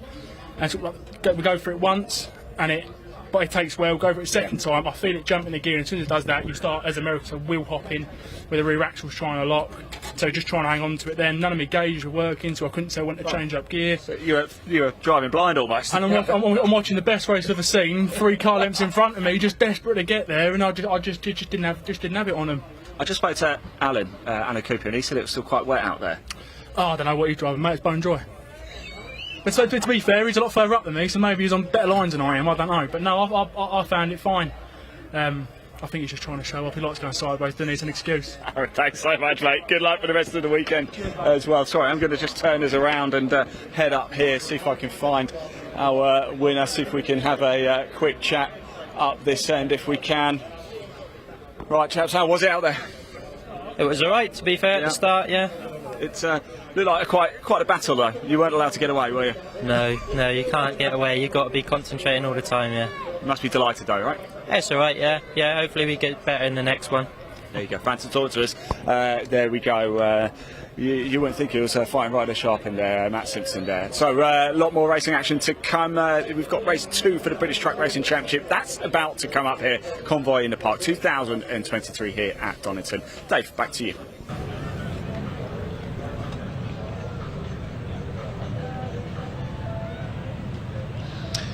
Yes, thanks Ian. The truck's in position on the grid, ready for race 2 for the British Truck Racing Championship here at Donington this weekend. This grid set by the second fastest time by each driver in the qualifying session earlier today. And the grid with a very similar look to that of race 1. Ryan Smith on pole in the number 1 Daimler Freightliner. Alongside him, number 69 David Jenkins. Second row, number 7 Stuart Oliver and 46 Bradley Smith. Third row, 89 Simon Reed, number 12 Michael Oliver. Row 4 is John Bowler, number 14, on the World Series Gravelly excursion in the International Truck Prix race earlier on. Starts alongside Tom O'Rourke in the 86. Craig Reed is next in the 68 alongside 95 Ricky Collett, and then Simon Thorpe, number 92, and number 3 Stephen Powell after problems in qualifying, rounding out Division 1. Then a gap back to Division 2. Paul Rivett on pole position, the number 22, alongside the number 6 of John Powell. Then number 5 Adam Bint and 10 Craig Evans. 28 of Jim Bennett is next. 41 Simon Cole and 33 Neil Yates. I think Simon Cole might be starting from the pit lane in the 41. Neil Yates in the Division 1 33 truck, starting from the back, of course, as he's new to that truck this weekend. Paul Rivett has struck lucky because he was able to rejoin after reattaching his turbo boost pipe in race 1. Finished at the back of the Division 2 runners, which gives him pole position for race 3, and that's tomorrow, because great results of race 1 sets the grid for race 3. He's qualified on pole here as well, so effectively a hat-trick of pole positions for Paul Rivett. Adam Bint has fixed his turbo problems by the look of it as well from race 1. I did see a truck heading down the pit lane, so I think Simon Cole will be starting there with his new Iveco. So it'll be a 15-minute race. We're looking back from the number 95 of Ricky Collett in the HGV Direct Collett Haulage MAN. Let's see what he can bring us from this race 2. Starts on P10 on the grid. Conditions almost dry again now, I would say. Craig Reed alongside us. There's Stephen Powell, hoping for a better run this time. Not been his weekend so far, sadly. Nor is it Simon Reed. He had a bit of a wallop in testing on Friday. Paul Rivett heads Division 2. Next Clio champion. John Powell, the winner of race 1 for the division.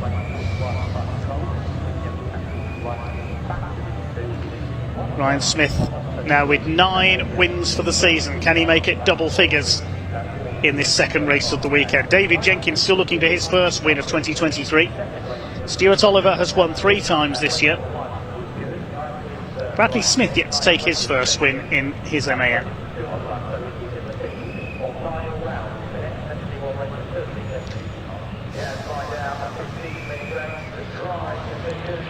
The GT Tyres MAN making its way towards the pit lane here at Convoy in the Park 2023, our 3rd truck race of the weekend, 2nd for the British Truck Racing Championship, about to get underway.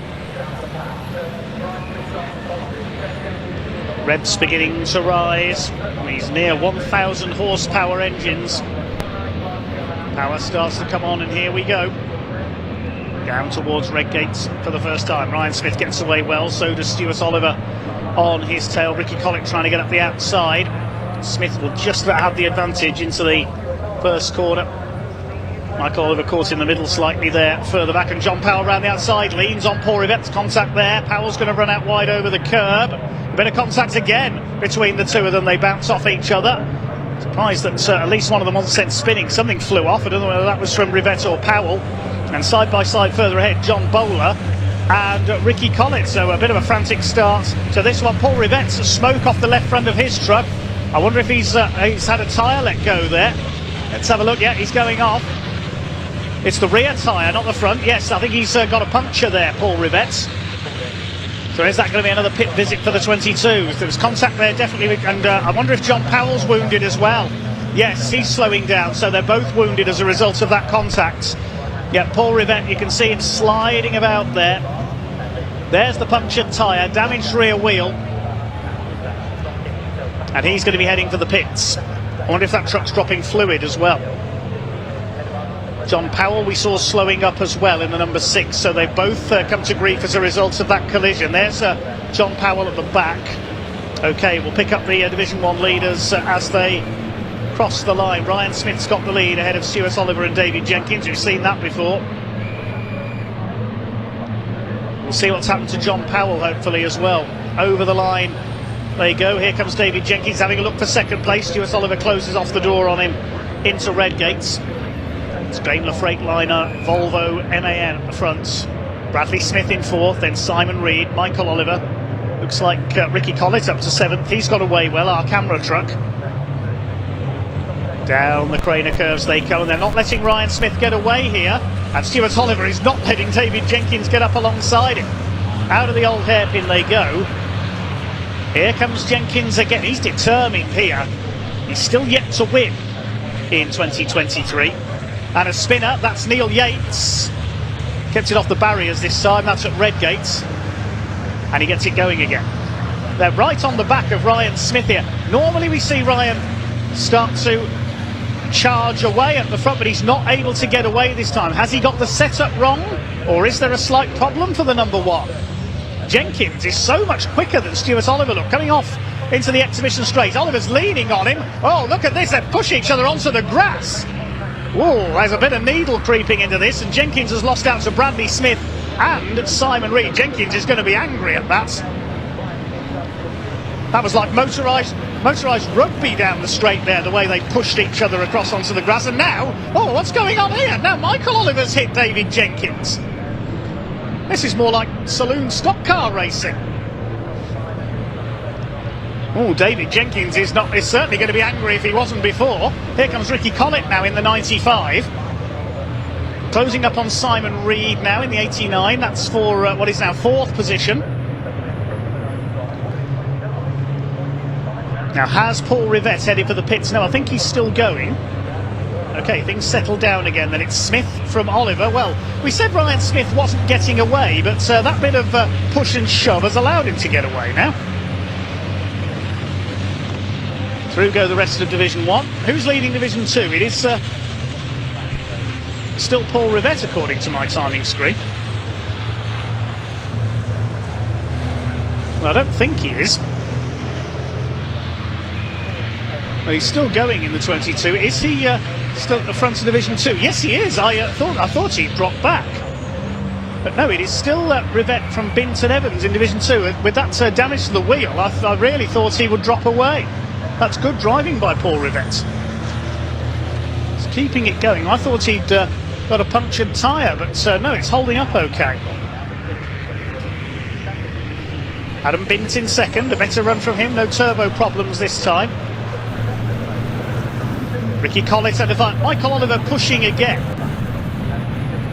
We see it from Ricky Collett's rear view camera. Well, Michael Oliver certainly being a bit over aggressive through the chicane, I would say, in my opinion, in this race. He's already hit David Jenkins. Jenkins is still in P5 though, chasing Simon Reed.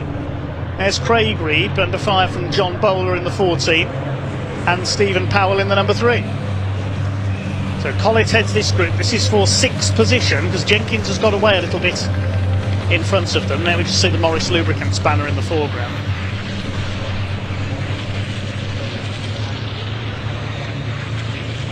John Bowler got a bit sideways there as he chases Ricky Collett and company through McLean's. Still your leader is Ryan Smith, 1.8 seconds clear now. But he wasn't getting away from Oliver and Jenkins until they started pushing each other around. On board with Ricky Collett. Under fire from Craig Reed and Michael Oliver. They're lapping John Powell's rather hobbled DAF. Won't be a repeat Division 2 victory for him in this one.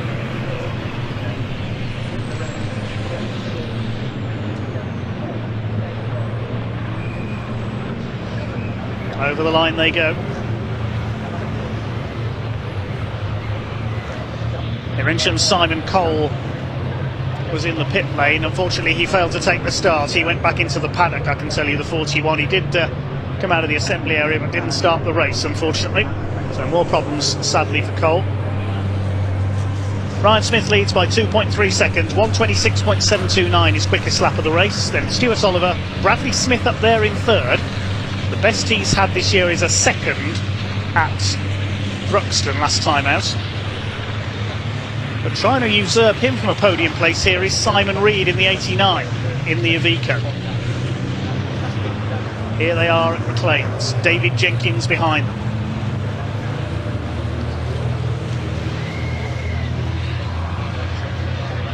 There's Neil Yates, our newcomer, his second meeting in the championship. He's got ahead of Jim Bennett in the Seth Atkinson. Certainly a fan's favourite is Gentleman Jim. Races purely for enjoyment. Well, we say motorsport should be fun. I'm running wide, I'm running wider. Adam Bint and Craig Evans. Craig Evans has lost a lot of ground there to Adam Bint. This is for second in Division 2 behind Paul Rivette in his slightly battered MAN. Fourth in Division 2 is Bennett, and of course John Powell is now a couple of laps down. David Jenkins up the inside, can't quite get past Simon Reed.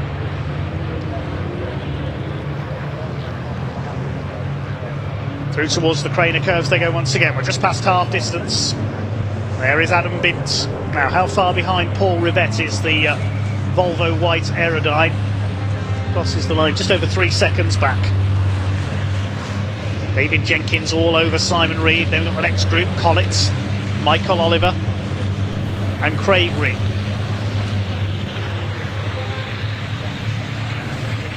Next is John Bowler. He's fighting with Stephen Powell. So nice little battles continuing to develop everywhere you look.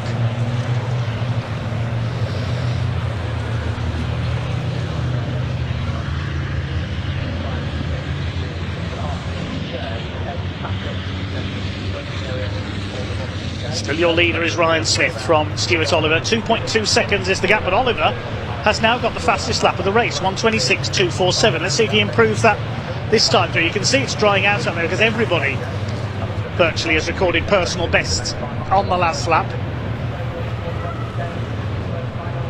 Has the gap come down? No, it's increased again. Ryan Smith responds, 1:26.145 for Flying Ryan. Here comes Jenkins again. No, he's not close enough. Bradley Smith driving superbly up there in third place.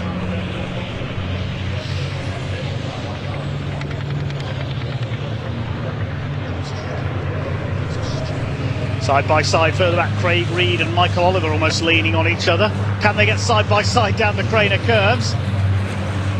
Craig Reed pulls ahead. John Bowler right behind them. Craig Reed holds the place into the old hairpin. You won't get through there. You won't get two trucks side by side through there. Battle for second in Division 2. There's Paul Rivette in the background leading Division 2. Craig Evans trying to get onto level terms with Adam Bint.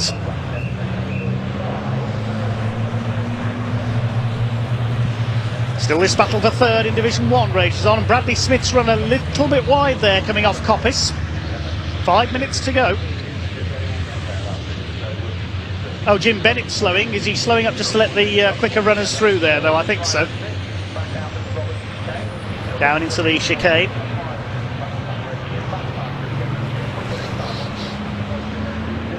No, Jim Bennett has got a problem. I think he's going very slowly there as the rest of Division 1 gets through. Stephen Powell all over the tail of John Bowler. They've been scrapping all race long. Ryan Smith missing all the fun out front. There's John Powell also going extremely slowly. Oh, we're going to have a couple of retirements on our hands here. They'll want to try and finish, of course, because they'll figure in the reverse grids for race 4. Race 1 gives the grid for race 3. Race 2 gives the grid for race 4. 4 minutes to go.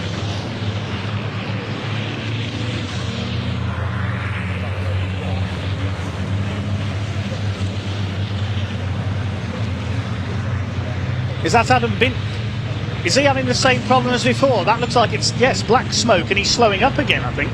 What was Adam Bint's lap time there? He's lost second to Craig Evans. Yeah, I think he's in problems with his turbo again. Because there's Evans up the road. Adam Bint's in trouble again. And that smoke looks suspiciously like the same as we saw in race 1 with the turbo pipe having failed. Oh, poor Adam Bint. Now, David Jenkins with a better run on Simon Reed this time, but again Reed holds the line. David Jenkins getting frustrated. He'll be frustrated anyway after that bit of contact with Stuart Oliver earlier on. Is Stuart Oliver, now 3.1 seconds behind Ryan Smith. Then the fight for 6th. Here comes Craig Reed around the outside. We're on board with Ricky Collins.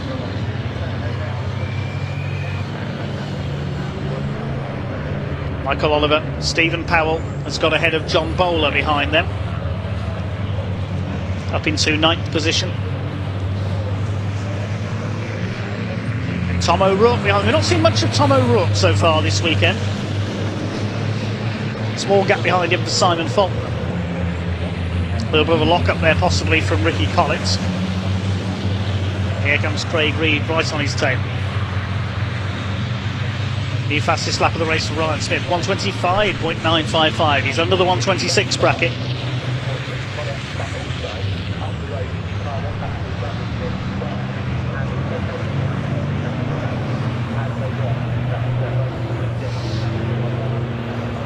Still Bradley Smith hanging on in that 3rd place. 2 minutes to go.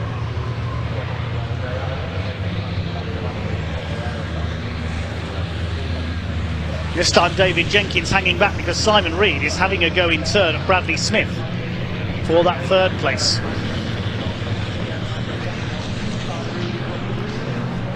Lead gap is still 3.1 seconds for Ryan Smith, heading for win number 10 this season.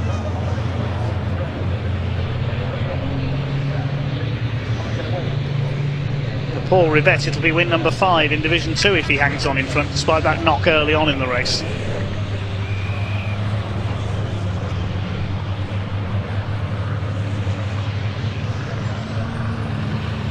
We finally have the change for 6th place there. Craig Reed is through on Ricky Collins at Redgates. So the Iveco ahead of the MAN. We've lost Jim Bennett, unfortunately. He's dropped out of the race. I thought he may have a problem. Less than a minute on the clock now, though, so it could be last lap this time for Ryan Smith. He's checked out once again.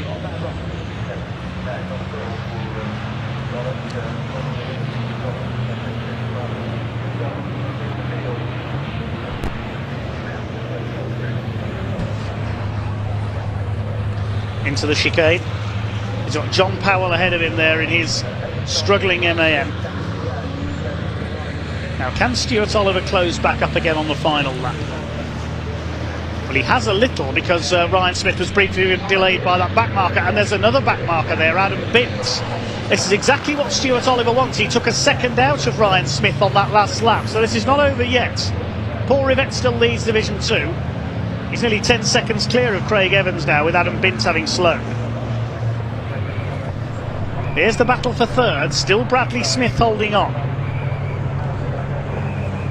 But can Stuart Oliver catch Ryan Smith? He has got the gap down a little. He took a second out of him on the previous lap because Ryan Smith was, I think it's just because he was delayed by back markers. Now the 3rd place fight has got to negotiate Adam Binns. I think Ryan Smith is going to hang on. The gap did come down a little into Coppice for the last time. Clock has counted down to 0, so the checkered flag is awaiting him. It's going to be double figures for the season for Ryan Smith as he continues his march towards an 8th British truck racing title. Here he comes into the chicane. Stuart Oliver has closed a little, but it's going to be too late.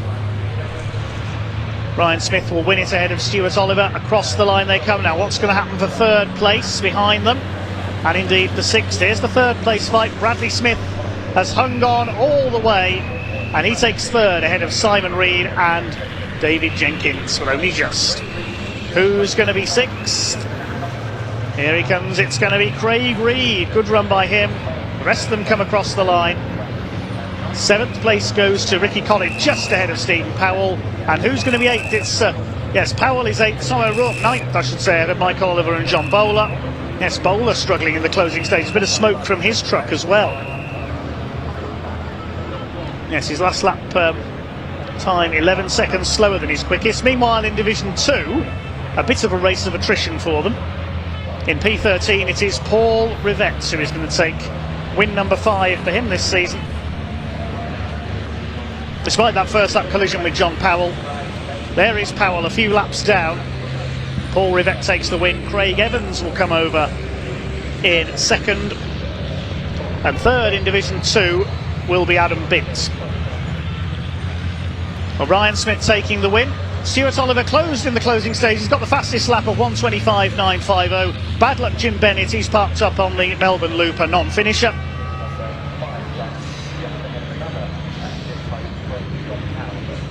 But all the other 17 drivers made it home.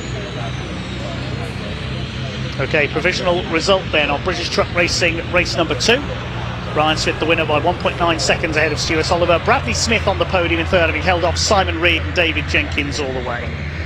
Craig Reed topped the battle for 6th ahead of Ricky Collins and Stephen Powell, so Powell will have pole for race 4. 9th for Tom O'Rourke ahead of Michael Oliver, John Bowler and Simon Faulkner. Paul Rivette wins Division 2 in 13th overall ahead of Craig Evans.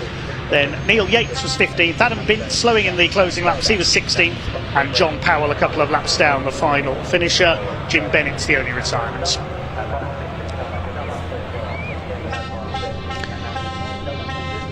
Okay, let's head down to Parc Fermé with Pointy to hear from some of the drivers.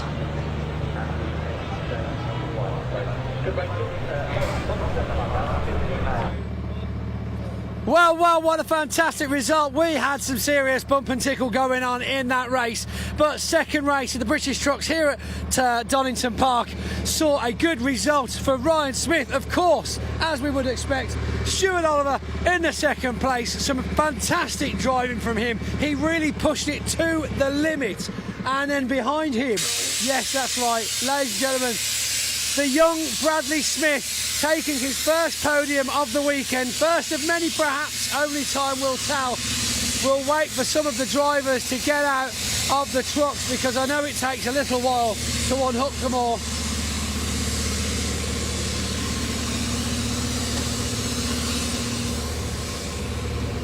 Stuart Oliver just unhooking himself. If you can see how well they're strapped in, they have so many things attached to them whilst they're in these racing trucks. Helmets, hands devices to hold their heads still. They've got earphones, they've got transponders, they've got radios. They've got the seatbelt, which believe it or not is relatively important as well. Oh, and Stuart's got his glasses as well. That's an extra thing. We'll just wait for him to climb out so the door doesn't hit both of us, because otherwise it could get quite tricky holding it open.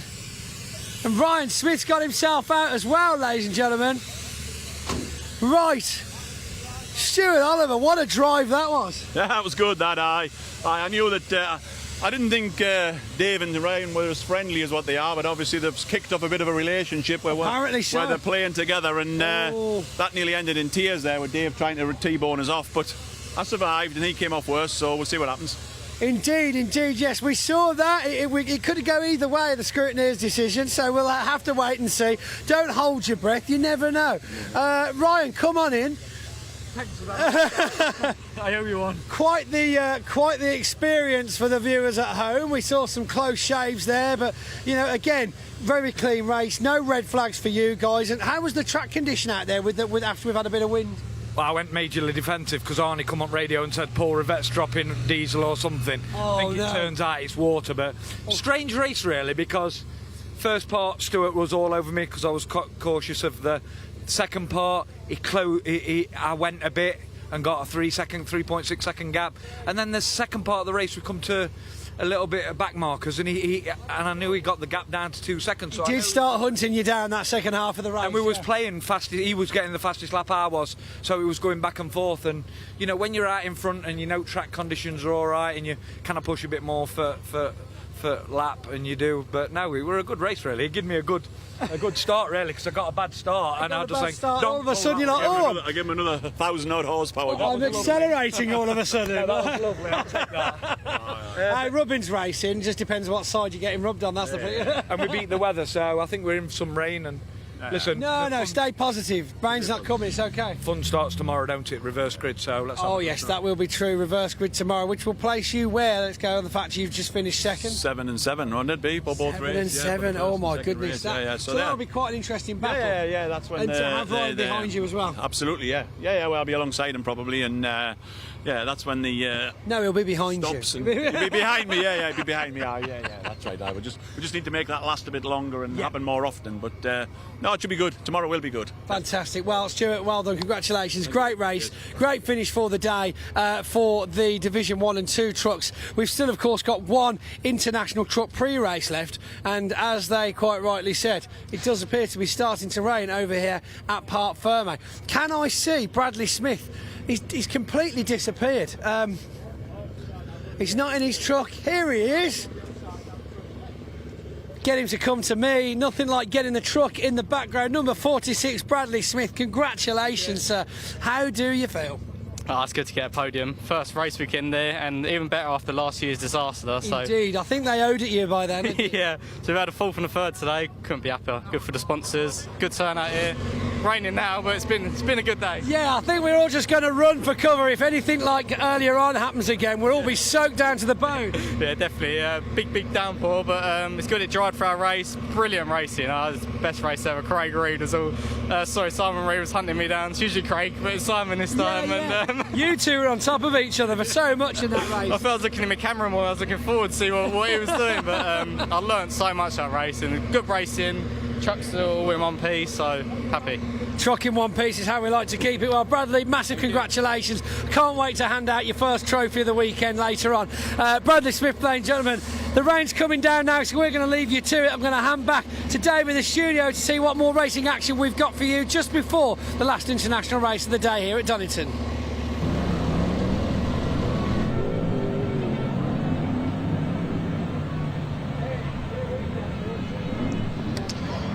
Well, thanks, Pointy, and you wouldn't believe this, the rain has started to hammer down again, and guess what's on next? That's right, the Lancaster Insurance MGOC Club Championship. They really are the bad luck championship today, aren't they? They've had the worst of the conditions, I'll look at it, both times. Well, the race earlier on went quite literally down the drain. The red flag had to come out with a couple of cars, Andrew Priest and Andrew Heron in the gravel. And on count back to 8 laps, it was Scott Buckner who took the win ahead of Steve McDermott. So his move into McLean's on the opening lap proved profitable.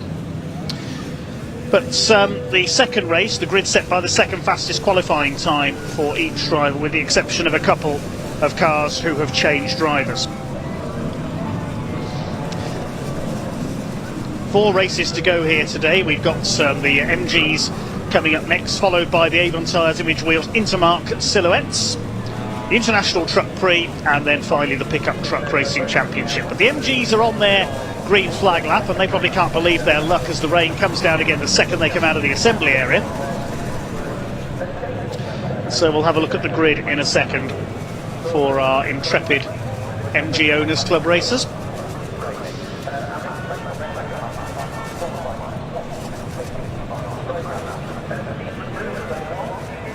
Okay, in pole position once again is Steve McDermott in the number 1, alongside him number 25 Scott Buckner. They're all set to do battle once again. Second row 87 Andrew Priest and 129 Andrew Heron.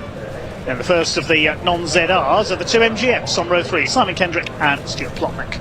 Row 4 is Jimmy Work, 82, his first ever podium earlier on, starting alongside Andy Heitman in his ZR.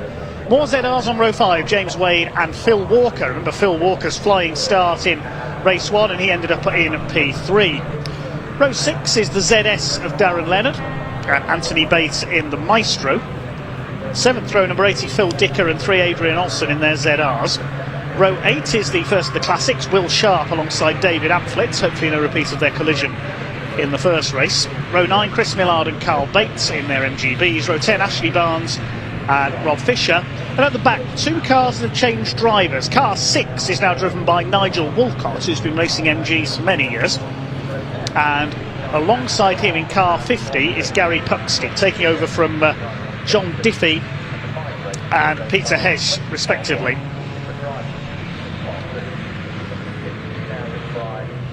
So if you change, a car changes drivers, then they have to start at the back.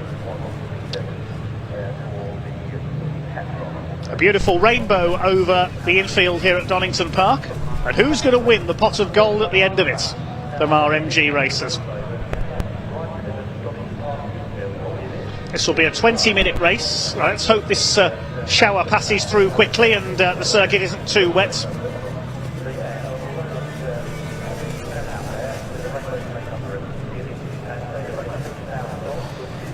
Is the rainbow going to stay there for the whole race, I wonder?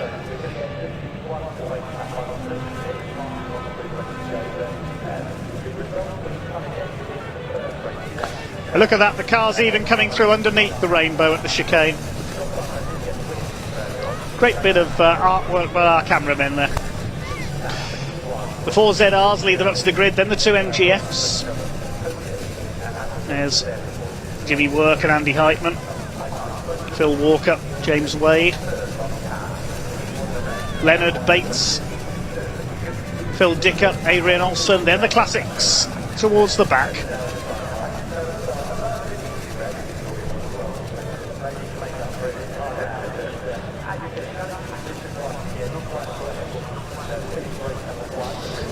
So the car's in position on the grid then. The orange and black number 1 of Steve McDermott, the reigning champion, on pole. Scott Bugner alongside him now. Has Steve McDermott met his match this season?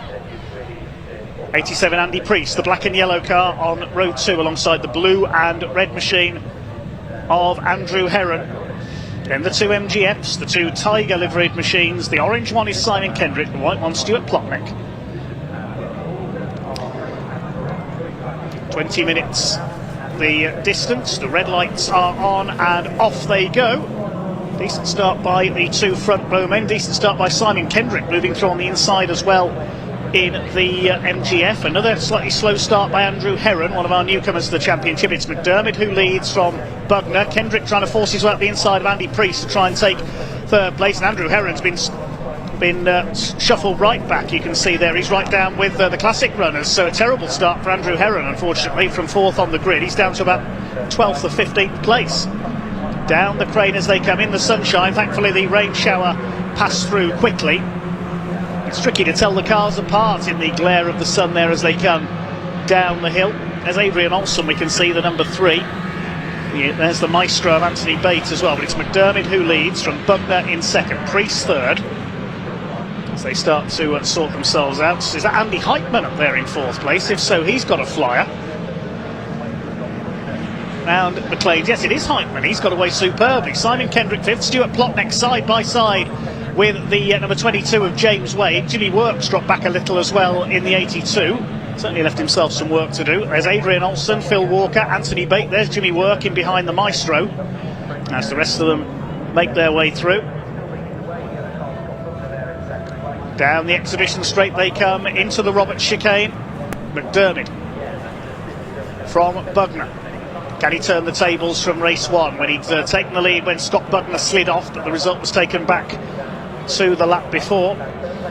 Adrian Olsen under fire from Phil Walker, our podium finisher in race 1 there, both on the tail of Stuart Plotnick. Into the right-hander at Redgate. Kendrick has a look on the inside, so does James Wade in the 22. But this is a good run by Andy Heitman, looking to make up for a disqualification at Thruxton for overtaking under a yellow flag. Anthony Bates under fire from Darren Leonard in the ZS Saloon. Down the hill they come once again. Oh, Stuart Plotnick's lost it, he spins. Let's hope nobody's going to collect him. Oh, goodness me, that was close, and he tags one of the ZRs. That could have been so much worse. I thought he was going to be T-boned there. He's collected the 82 of Jimmy Work. Look at the side of that car, but he's kept it going. Oh, that could have been very nasty indeed. Stuart Plotnick spun right in front of the pack. He was very, very lucky not to be T-boned there. Amazingly, Plotnick's kept it going as well. He's only lost a few places. Remarkably, both cars are still racing. Well, there's Andrew Herron. He's down towards the back of the order as well after that poor start. Now, where is he in the classification? P14, he lost 10 places off the grid. McDermott leads from Bugner, Priest in 3rd, then it's Andy Heitman. He had a superb start from the 4th row of the grid up into 4th place. Kendrick rounds out the top 5.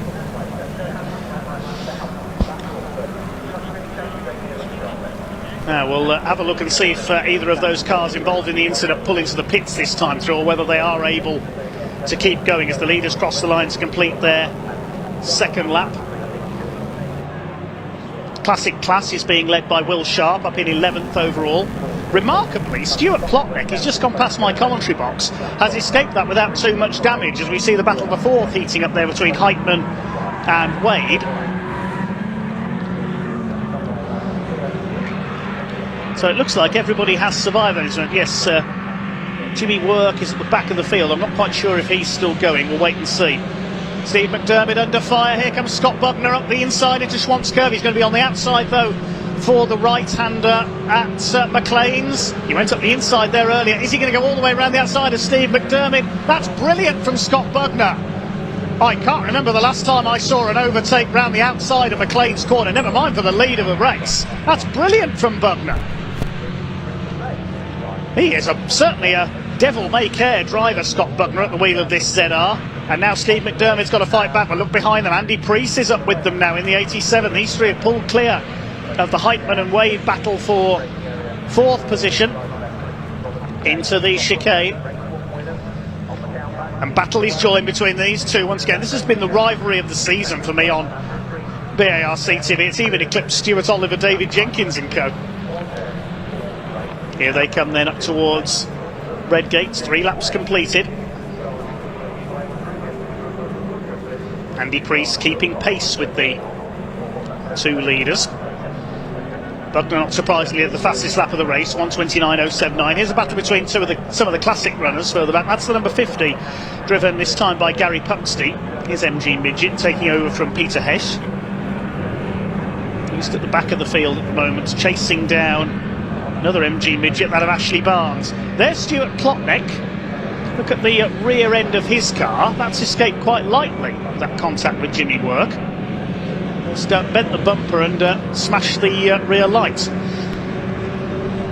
Here's a battle between some ZRs. Anna Maestro. Anthony Bate moving up on Phil Walker and Adrian Olsen. Adrian Olsen looks in his mirror and thinks, I used to race one of those. Yeah, Bates got the move done there at Schwantz on Phil Walker. That Maestro is going superbly on this slightly damp track. He's chasing down the number 3 of Adrian Olsen. Anthony Bates, of course, is leading Class B because he's the only entrant in that class. We have occasionally seen other Maestros out there, plus even Montegos in the past, including Alan Forster's Montego Estate that appeared for one round last season. Not joking either. I always like something a bit different. The Montego Estate, you can't get much more different than that, as Phil Walker tries to get back up the inside into the chicane, but he can't quite get alongside. Darren Leonard in the ZS Saloon is up there with them. I remember Hardinder Bambra racing a diesel-powered ZS Saloon in the invitation class a few years ago. Behind them, there's Will Sharp, the Wayside Adhesives car, the MG Midget leading Class A. In fact, he's ahead of Stuart Plotnick after his spin, and a couple of the ZRs as well. Just over 13 minutes of this race to go for the Lancaster Insurance MG Owners Club Championship. They certainly copped the bad luck with the weather. First 3 way ahead now. There's James Wade on his own in 4th. It's Heitman 5th, Kendrick 6th, Adrian Olsen 7th. There is Kendrick in 6th position. Adrian Olsen leads the battle for 7th. He's got Anthony Bates on his tail. 9th is Phil Walker. 10th is Leonard, 11th Sharp. Simon Kendrick through McLean's. Here's the battle for 7th. And Adrian Olsen is really having to defend to keep Anthony Bate behind him. This is the best we've seen the Maestro run all season.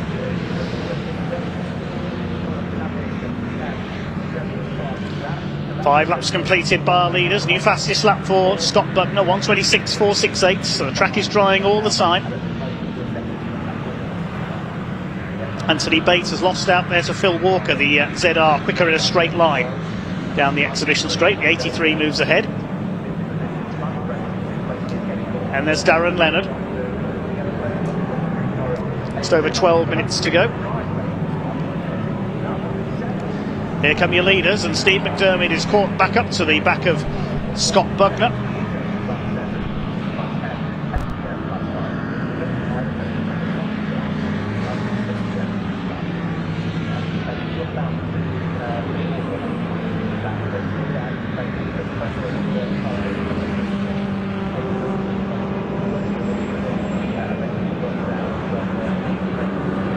Anthony Bates up the inside trying to retake Phil Walker.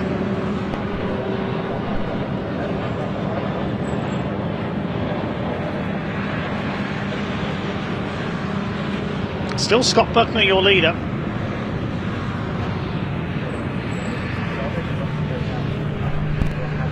There's Stuart Plotnick still going in 12th place, that damaged rear corner. Jimmy Work did drop out of the race as a result of that damage when Plotnick spun into him.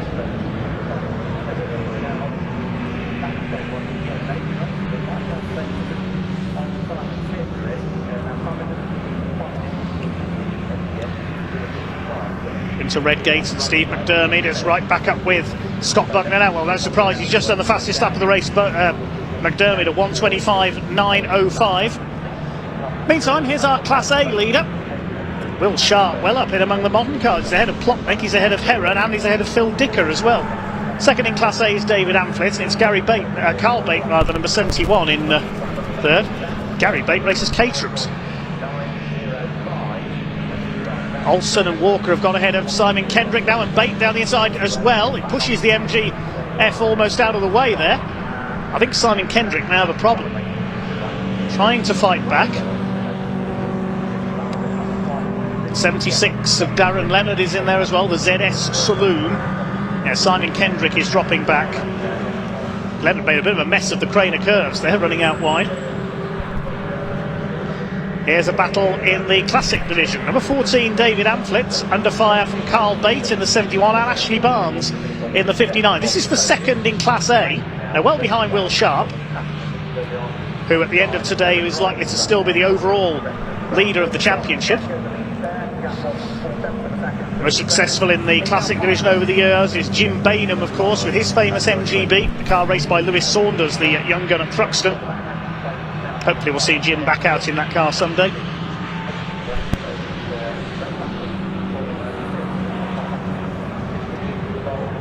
Up towards McLean's goes this battle, David Amphlett, trying to hold off the number 71 of Carl Bate. I do apologise, getting mixed up with Gary Bate, the Caterham racer. Sorry about that. Bouncing off the curb there, Carl Bate in the MGB GT as opposed to the Roadster ahead of him. Behind them, the MG Midget of Ashley Barnes. Next in the order in Class A is number 50, which is Gary Puxley. Then Rob Fisher in 172. And finally, Nigel Walcott. Less than 9 minutes to go.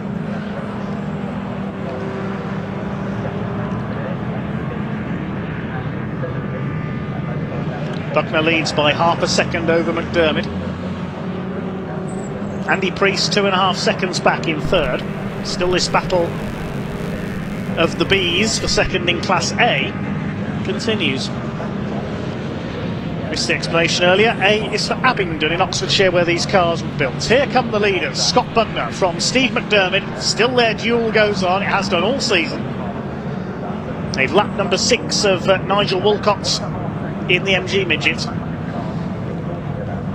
They pull well clear now of Andy Priest in third place. He's nearly 4 seconds further back, under fire from James Wade fairly soon, possibly.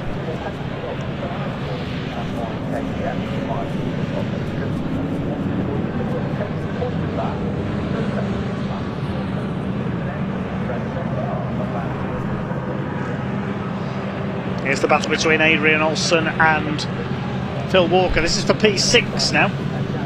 Wade and Heitman, the two ahead of them. Simon Kendrick still under fire from the maestro of Anthony Bates. And look who's back up with them, Stuart Plotnick. What a recovery. He's taking Darren Leonard there in the background. That's for 10th position.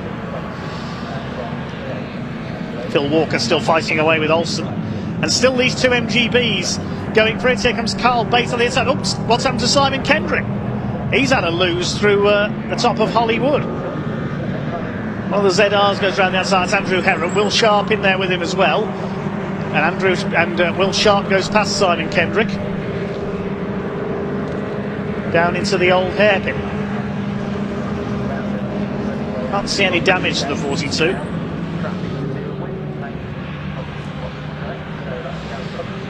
Here's a replay. Where's the battle between Walker and Olsen? But somewhere behind, he got a wheel onto the curb. Whoa, goodness me. Anthony Bates only just missed him. Full 360 for Simon Kendrick and keeps going. Lost the lead of his class though because Stuart Plotnick went through. So Plotnick leads Class F now.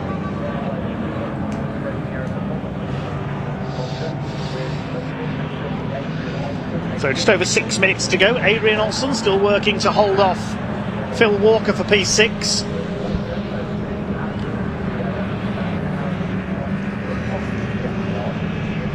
Across the line they go. There's Anthony Bate behind them. Now, do I see a bit of damage on the fronts of the Maestro there? Maybe he did clip Simon Kendrick.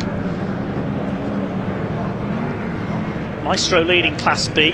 He's got Andrew Heron behind him, the number 129. He gained 3 places on that last lap, so recovering from his bad start.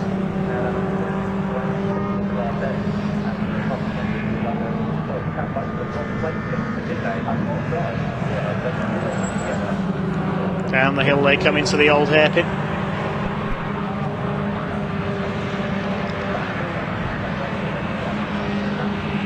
Still Scott Bugner leads. He's increased his lead now. Nearly a second ahead. Nearly 1.2 seconds ahead, although McDermott is just on the fastest lap. 1:25.047. They're exchanging fastest laps, this pair, the two leaders.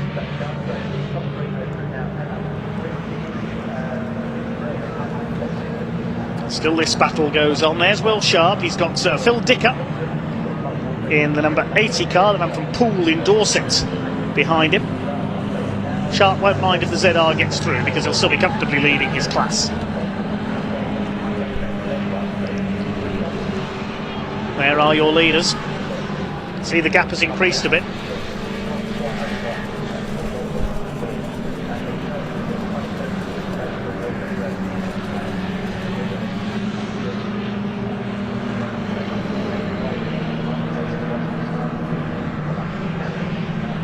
There's the battle for second in the Classic Division. So you can see there, we just saw a glimpse of Will Sharp going out of the chicane as these two were entering Coppice, and Carl Bates run a bit wide onto the curb there, so that's dropped him back. That's how big the lead is in Class A, and the overall leaders are behind them. You can see Scott Bugner has got his headlights on to warn the back markers that he's there.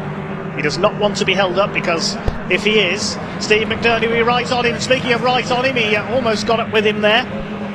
He met the back markers coming through the chicane, the last place you want to. Get out of my way, says Scott Bugner.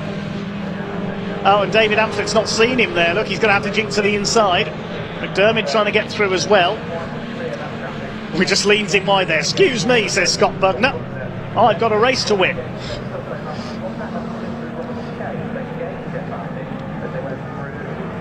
Down towards the Craners. Here's a battle further back. This is Andy Heitman, the 5th place man. He's had a good run, lapping Nigel Walcott and Rob Fisher. Midgets and B. MG Midgets holding off the B at the moment. The MGB the more powerful in a straight line, I would wager.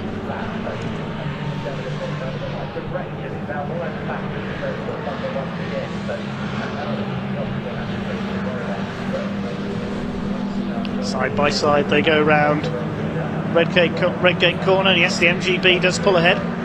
Here come your leaders, and again McDermott is closer as they come up into the right-hander at Coppice. Along the exhibition straights, can Scott Bugner hold on for a double? Very up to the outside. Oh, very late on the brakes there, Steve McDermott. He gets a bit squirrely on the way in. Holds it together. I thought he was going to go straight on into the gravel there for a second, Steve McDermott. He's really trying hard. 2.5 minutes to go, so a couple more laps.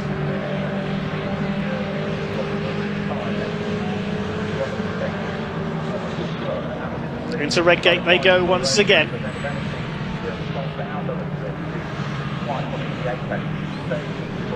And towards the Cranes. This one's going to go right to the wire. McDermott's got the fastest lap, 1:25.047, 1:25.317, the best lap set by Scott Bugner.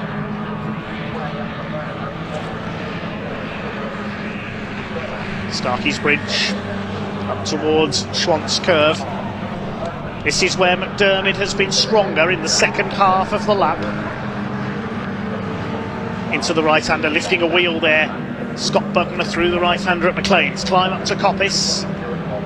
Here's the battle further back. Phil Walker's got ahead of Adrian Olsen. That's for 6th place as they lap the battling back markers Rob Fisher and Nigel Walcott.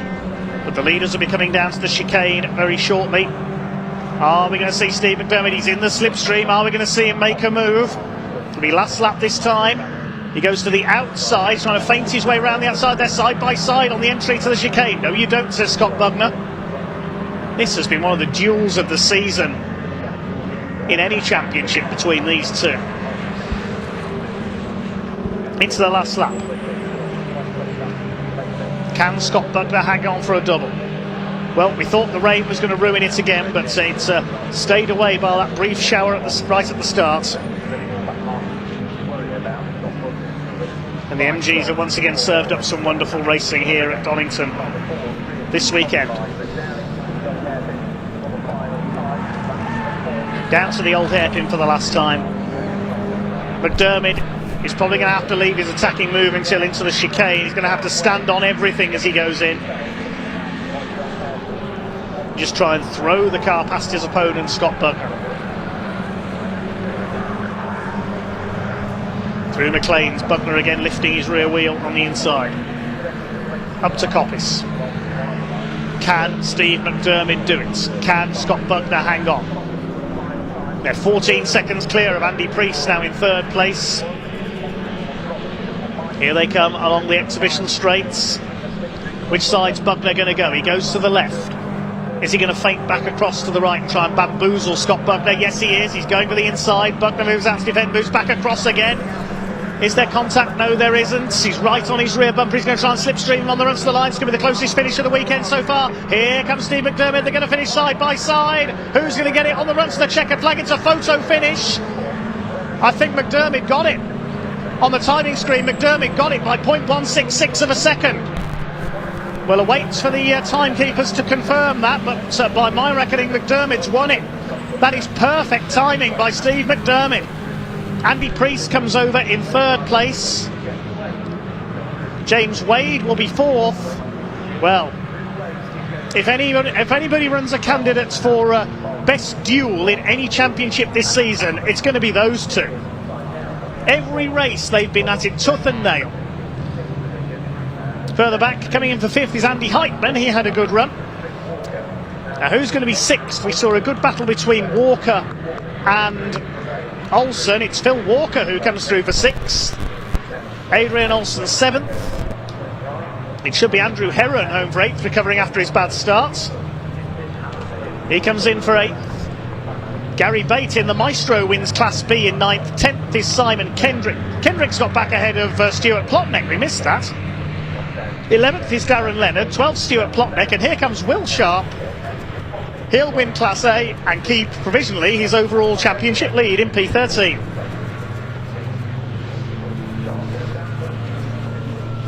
Well, there's our two duelists in the background, Scott Bugner and Steve McDermott, 0.166 of a second. Let's look at that again. He went one way, then the other. Bugner thought he had it covered, and then McDermott thought, OK, I'll slipstream you on the run to the line. He got it absolutely right. Look how close he gets in behind, then just jinks out. Perfectly timed, and snatches the win. That's a perfect last corner.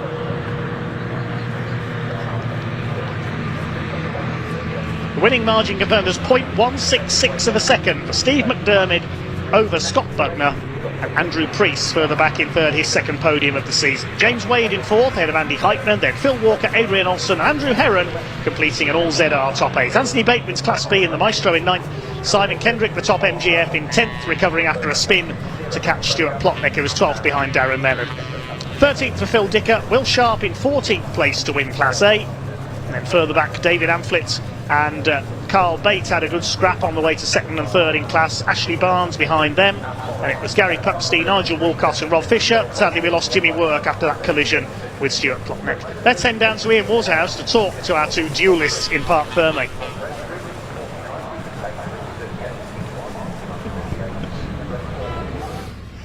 Oh my word, what a finish that was. What was that? That's mine, did you say? That's mine. That was incredible. What a way to finish. It did look as well, actually, on the last lap that Scott might have just maybe he was going to pick you, but you really went through it at the end. Yeah, I just went for bust, and I nearly done it the lap before, but yeah. Oh. How does that feel? That means a lot. I mean, as soon as you got out of the car, pumping your chest, that's mine. That's it. Yeah. Well, I got the first one, but on a technicality, I lost it.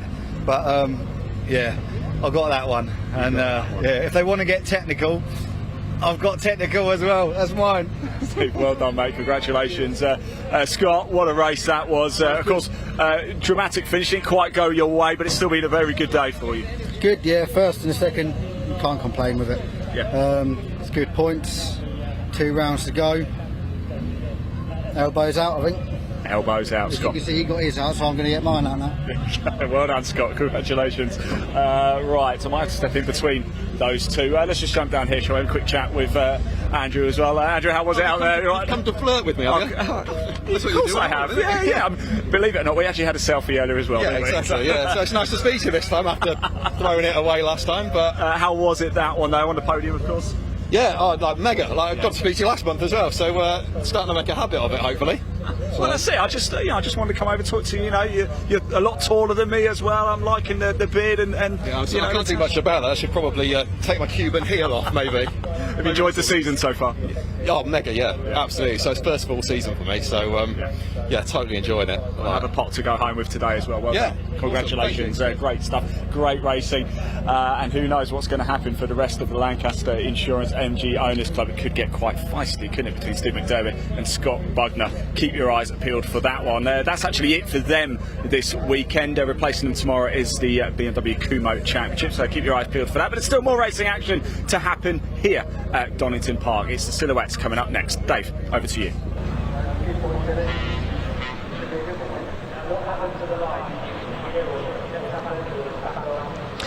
Yes, thanks very much, Ian.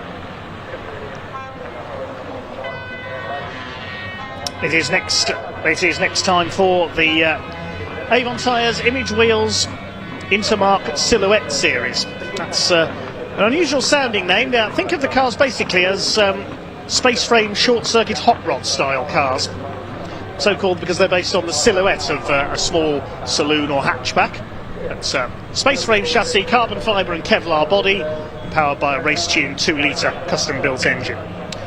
They have a 15-minute race, then it's the second of today's races for the International Truck Prix, and then we close out with the Pickup Truck Racing Championship with the Thruxton race, the race postponed from Thruxton earlier in the season. Well, we'll have a look at the grid in a moment then for the Intermark Silhouette Series.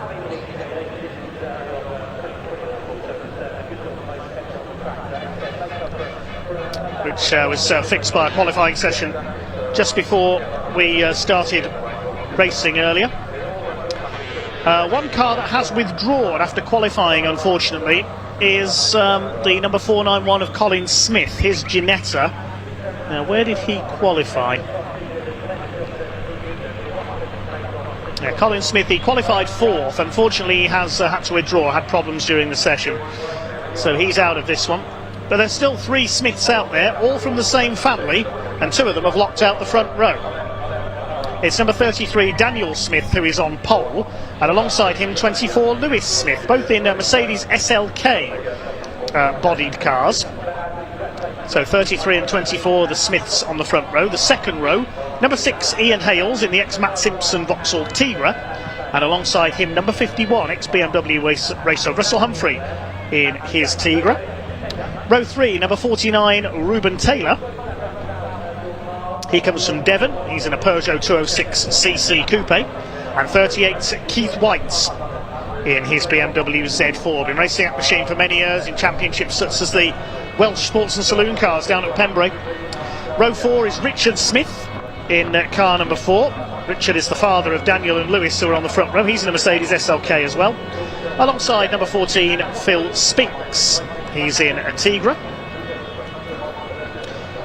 Completing the top 10, 196, David York. He's a coach company boss from Cannock in Staffordshire. He's in a Tigra.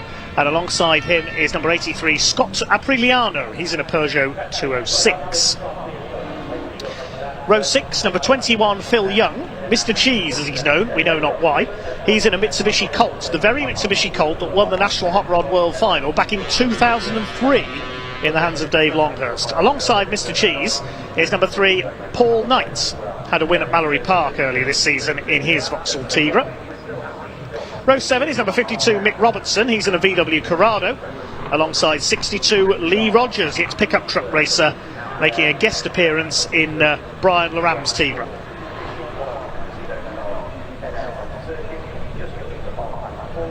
Row 8 is 267 John Price Tigra and number 9 Baz Johnson in the Grand National Coupe, the Pontiac-based coupe. Row 9 is 128 Dan Fisher. He's in a Tigra alongside 88 Philip Blackford. He's in a Peugeot 206cc. The final row is our invitation class runner Fabio Laffarelli. He's in a VW Corrado with a motorcycle engine. And 523 Stephen Phillips in the Autocross Ford Fiesta. Well, earlier on we did manage to catch up with a couple of the drivers. Let's see who we can hear from.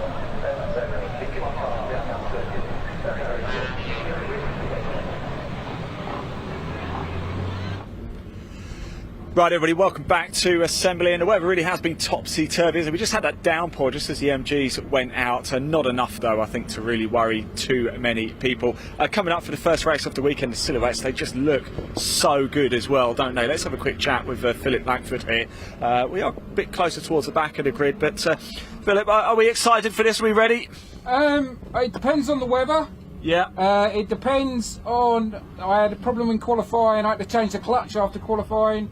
Oh, blimey. Yeah, You've done a good job then, haven't you, to get it back? I had great help. Yeah, hopefully I'll be able to repay some of their hard work to at least finish, I guess. So at least finish, but I mean, the only way is forward, right? You'd think so, yeah. I have been known to go backwards sometimes, so we'll wait and see. That's right, Phil. Thanks for talking to us. Really appreciate it. Let's keep moving down a little bit, shall we? We've got Stephen here in the 523 machine. Looks absolutely beautiful. Let's just have a quick chat here with Steve. How are we doing? Are we ready for this? We feeling good? Yeah, I'm feeling really good, but this is the first time I've been to Donington and the second time I've driven a car. Wow, well, I'll tell you what then, you're doing all right. I mean, you know, there's a few cars in front, but don't worry about that. What did you make of it in qualifying? Yeah, I loved it. Really good, yeah. I did spin out, but that was my own fault, and I had a blowout puncture. Well, there you go. You won't have that in the race. You'll be absolutely fine. And we think it's dry, isn't it? There's no worries. That's the problem, whether you go for wets or dry. Yeah. I'm going for dry. I personally think that's the right call. I know we just had a bit of rain, but I don't think it was enough, was it, really, to worry? It'll be a dry line, hopefully. Fantastic. I'm crossing my fingers. I'll cross my fingers and toes for you as well. So thanks for talking to us. There we go. Oh, by the way, little Kermit the Frog is coming for a ride as well. What's the story behind that? He's been on every race car I've had. Oh, nice. Yeah. Oh, no. Well, good luck. Good luck. Bring him home in one piece, won't you? There we go. Silhouette race 1 about to get underway here at Donington Park. Dave, over to you.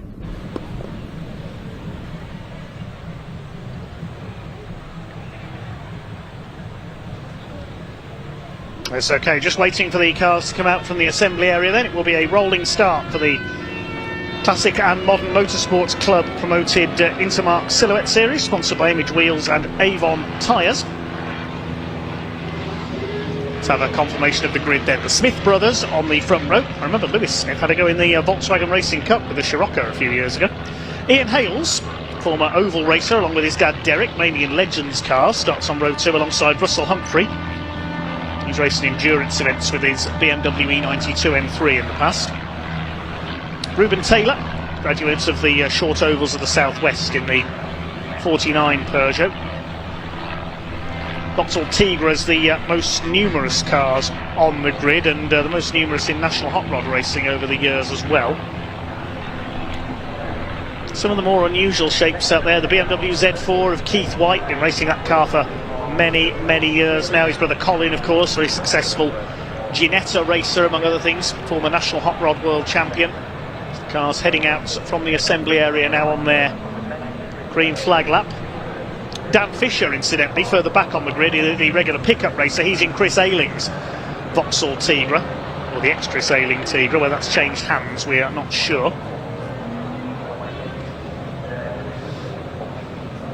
Phil Young in the ex-Dave Longhurst Mitsubishi Colt. Mick Robertson, I remember seeing him race back in the 1990s in the Super Rods Formula with the Sierra. Baz Johnson in his old Grand National Coupe. I can't believe there is one of those cars still racing. Fabio Lafarelli, he and his family regulars in the Welsh Sports and Saloon Car Championship. His son Tyrone actually won it a few years ago in a Peugeot 106 GTI. Fabio in the Corrado with the 1000cc motorcycle. Lewis and Daniel Smith took a win apiece at Castle Combe on Easter Monday. Ian Hales won at Mallory Park. Paul Knight was also a winner there. He's one of our senior class drivers for the over 45s.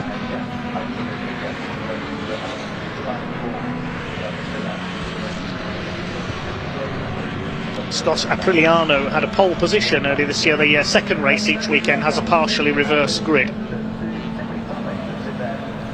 So 20 cars we should see out there for this one. This will be a 15-minute race. Unfortunately, I've not been able to locate a championship points table for it, so I'm not sure who's on top in the 2023 season.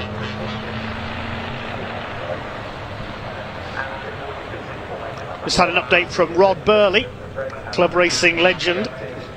It just tells me that Colin Smith blew his engine in qualifying, unfortunately, so he's not out. Keith White is top of the senior drivers in qualifying. Well, there they are, the silhouettes. It's all Mercedes front row, the Smith brothers. And their father Richard further back in the maroon coloured Mercedes. Colin Smith, incidentally, no relation to the other three. Here we go then. The Avon Tyres, Image Wheels, CMMC, Intermark silhouettes. Let's see how they get on around Donington Park. These 2-litre engine machines. Power comes on. Listen to the howl as they head down the Wheatcroft straight towards Redgate. Daniel Smith in blue on the inside. Lewis Smith rather on the outside. I'm going to get the Smiths mixed up. I'll apologise in advance. Ian Hales tucked in behind them as they swing their way through Redgate for the first time. There's that Pontiac Grand National Coupe of Baz Johnson, number 9. A name I used to watch in my youth at Hensford Raceway. Try not to get too nostalgic again. Daniel Smith leads then, the Battle of the Mercs down the hill. Ian Hales in third place. Somebody running out a bit wide there through the Craner curves. That may have been Phil Spinks, tricky to tell with the bit of a glare from the sun. There's the Brian Laram car being driven by Lee Rogers, a car swap for them this weekend. It's up the hill towards McLean. Somebody a bit slow at the back there, I notice. There's might be Steve Phillips, yes, the Autocross Fiesta. Through come the midfielders. There's the blue and white Tigre, that's the Chris Ayling car being driven by Dan Fisher. Here come your leaders, and Lewis Smith's taken the lead from his brother Daniel. The number 24 takes it up. Here comes Ian Hales though, always an aggressive driver in the ex-Matt Simpson Tigre. He's up to second. Smith from Hales, then it's Smith. Keith White, the leading senior, in fourth position as they come up over the line for the first time. Ahead of Phil Spinks. It was Spinks who carved his way past Russell Humphrey into P5, the black Tigre. Phil Spinks used to race National Hot Rods in, among other things, a Citroen Saxo. He didn't see many of them on the short ovals. There's Ruben Taylor, the Peugeot, number 49, with number 3, Paul Knight in behind him. Took an overall win at Mallory Park earlier this year. Down towards the Craner curves. There's Fabio Lafarelli in the green Corrado. Steve Phillips at the back in the Autocross Fiesta. The car that was slow away, I thought somebody was. Whether he had a moment on the first corner we didn't see, was Scott Apriliano in the Peugeot 206 hatchback. He's dropped quite a long way behind. Here's the battle for the lead then, and Daniel Smith is fighting back in the blue Mercedes.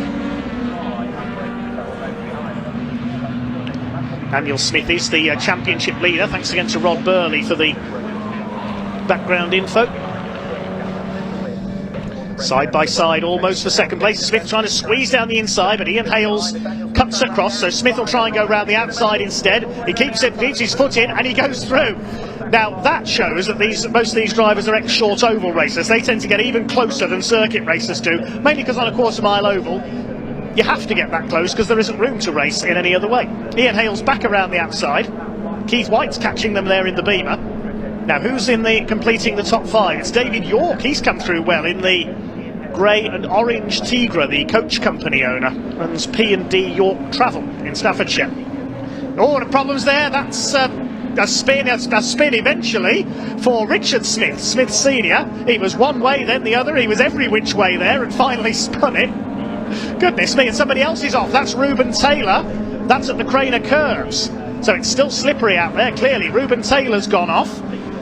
That might be a safety car if they can't get that moved away, or is he sufficiently off to the side of the road? So the race settling in again then. Keith White's closing on the leaders. He's the top senior in the points. There's Richard Smith. He's got going again in the number 4 as his two sons battle it out for the lead.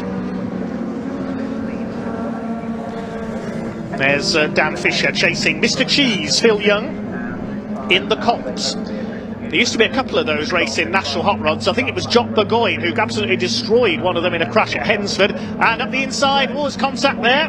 Get off, says Phil Spinks, as Paul Knight tries to dive down the inside. Russell Humphrey in behind them at the 51. This is good stuff so far from our Intermark silhouettes. This is the fight for 5th. York, Spinks, Knight and Humphrey over the line.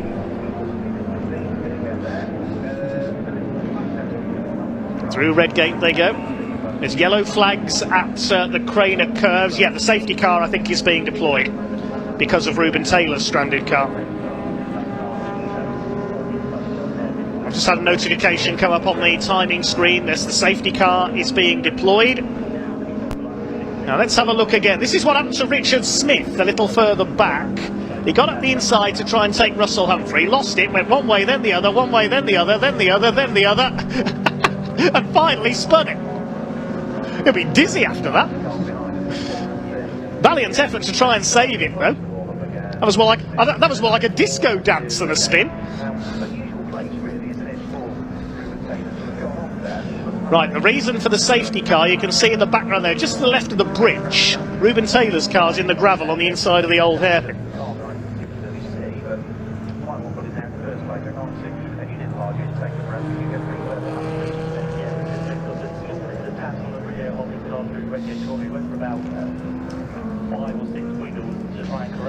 Now, what did happen to Reuben Taylor? Let's see if we can see. Camera lens a bit misted up, but you can see there he just goes straight on onto the grass. There's no grip there because of the rain earlier. Sideways, here comes the gravel, digs in, race over.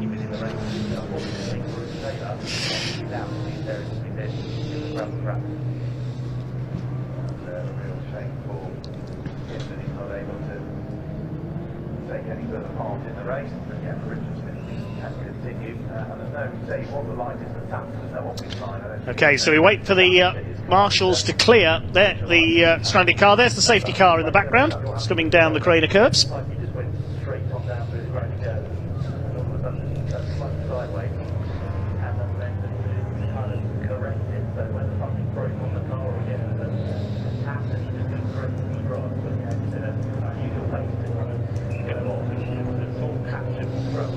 The Ford Focus Estate safety car has picked up our leader, Lewis Smith. The race order then is Lewis Smith ahead of his brother Daniel.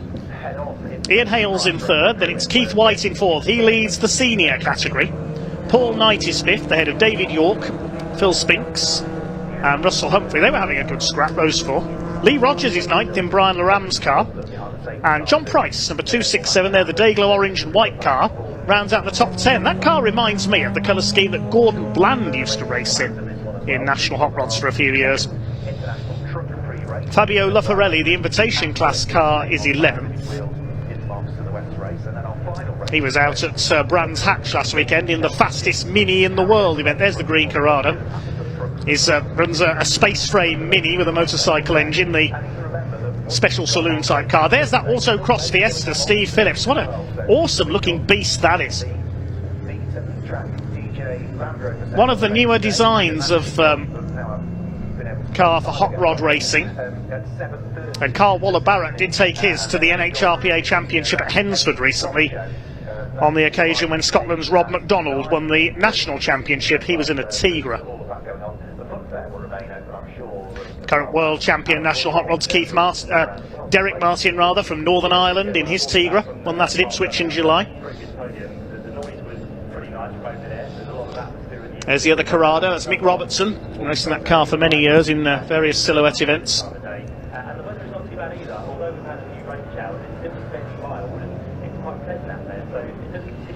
Rod Burley I had earlier, that's the Hun family's old autocross Fiesta, the ex-Danny Hun car. There's Scott Aprigliano, having recovered from a slow start in his 206. It's nice to see the variety of cars out there. That's why they call it Intermark. Still under safety car, 6.5 minutes of this race to go. They have another race tomorrow. The only class that's finished for the weekend is the MGs. They've had their 2 races. Brilliant they were. We welcome the Kumho BMW Championship tomorrow.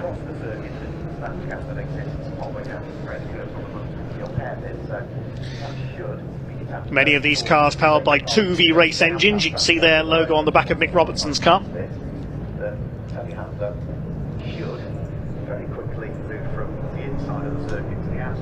One car that's pulled into the pits, number 88, Philip Blackford. He mentioned his grid interview with Ian in the assembly area. They were having 1 or 2 problems with that car, the man from Sussex. So hopefully, yeah, it looks like the inside of the old hairpin is clear. Hopefully we'll go racing again this lap. You'll know when we go racing because the lights will go out on top of the safety car.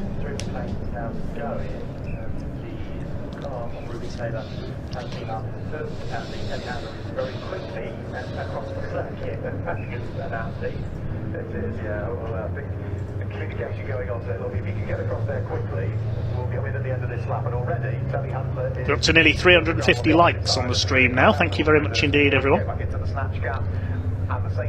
Hi to Bob Gnarly, who says, I used to go to Hensford Raceway in the 70s. Yep, the home of hot rod racing. My local raceway. I grew up watching racing there. Hi to Charlie Maroney as well, watching on Top Rallycross Driver in the BTRDA Clubman series.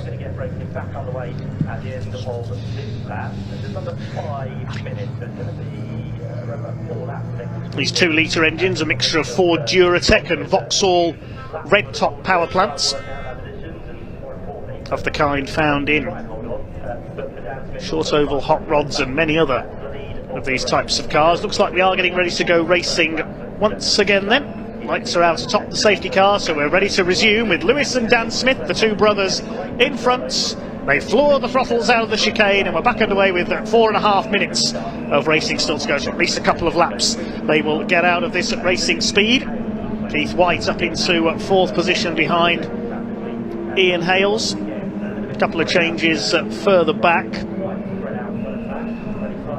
Dan Fisher's dropped back a little in his Tigra. There is the number 62, not 262 this weekend. It's not Brian Larab, it's Lee Rogers, who's to race in the pickup championship, the number 69 pickup, the one sponsored by the Chocolate Pizza Company. Yes, really. That's the company formerly run by Lee Rogers' good lady Annie. And I have to say, their chocolate pizzas were excellent. I sampled them at Pembrey once. But anyway, racing continues here at Donington Park. Scott Aprigliano under fire from the recovering Richard Smith after his disco dance earlier on at Hollywood. Baz Johnson gets the Pontiac Coupe sideways. I remember seeing going back to Hensford Raceway nostalgia again, I remember seeing what I think was the first ever meeting for Grand National Coupes when they were started at Hensford. Only 5 cars were there on that occasion, and Baz was one of the drivers. The only other 2 I remember were Antonio Mazzullo, the Italian, and Frank Tarr, the ex-national hot rod racer. No doubt Rod Burley knows the others who were there. Lee Rogers chasing down John Price in the orange and white Dayglow liveried Tigra.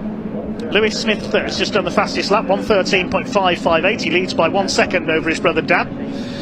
And Ian Hales still in 3rd, a couple of seconds further back. In this first of 2 races this weekend for the CMMC Avon Tyres Image Wheels Intermark Silhouette Series. Richard Smith making up the places there in the SLK.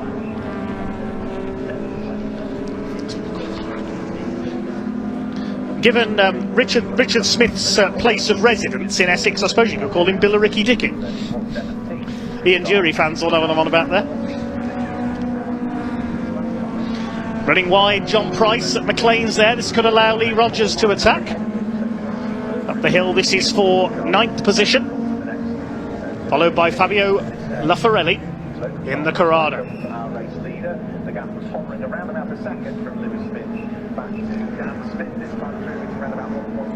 Down towards the chicane. Just under 2 minutes to go, so a couple of laps remaining for Lewis Smith. He and his brother Dan have been dominant in the series over the last year or two, since Malcolm Blackman, formerly number 91, moved on to pastures new. And a spin there. Is that Richard Smith again? It is. Oh dear. Phil Young just missed him there in the Colts. Poor old Richard Smith, another gyration. Very easy to do coming out of the chicane if you get too much power down. Let's have a look again. Watch the background. Watch for the maroon Mercedes SLK. I think it was Richard anyway. We just caught a glimpse of it. There he goes. Round comes the back end. Mick Robertson just misses him, so does Phil Young. 1 minute left on the clock then. Still your leader is Lewis Smith from Dan Smith, Ian Hales. No change up front. Here's a battle further back. This is the battle we were looking at. Scott Apriliano has got the Peugeot ahead of Phil Young and Mick Robertson in the Corrado. Yes, back in the 90s I watched him in the Super Rods in a black and yellow Sierra alongside the likes of Frank Birch, Dave Poole, David Larkins. Who else was there? Jim Brown in the BMW M3. I do apologise for getting all nostalgic and nerdy. We're into the last lap now of this Intermark Silhouette Series race, and through goes Mick Robertson past Phil Young. That's for P12 going into the pit straight. Lead gap is 1¼ seconds for Lewis Smith over Dan Smith. There's the Fiesta of Steve Phillips passing Richard Smith. Dan Fisher's retired into the pits, unfortunately, in the 128 Tigra, the ex-Chris Ayling car. Maybe the car is ailing.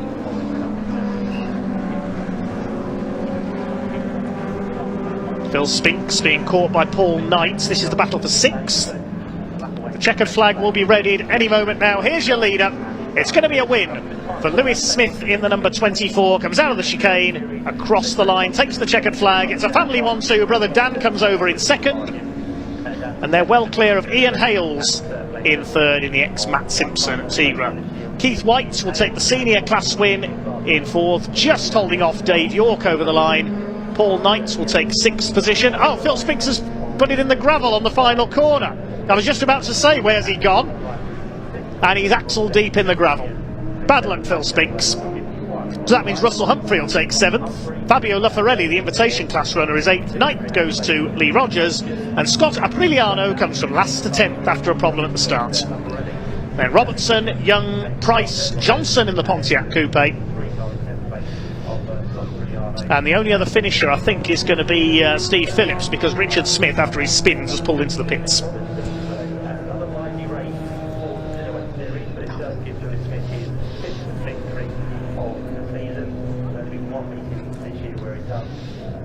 Here comes Steve Phillips, one of our newcomers in the Autocross Fiesta. Wonderful to look at, isn't it? Certainly something different.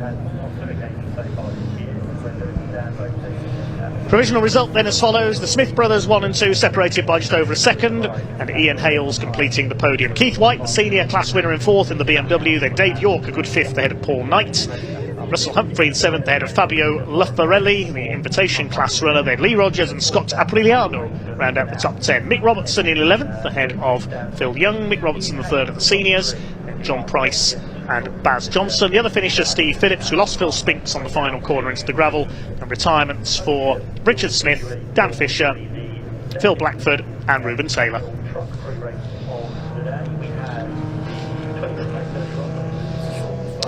Second race taking place tomorrow will have a partially reversed grid, BTCC style. We'll bring you news of that when tomorrow's race comes along. That is scheduled to go off at 11:25 a.m. Great to have the Silhouettes here. It's one of our guest formulas this weekend. Very enjoyable racing indeed. Drivers head back into the paddock, and Ian Waterhouse will be down there shortly to talk to them.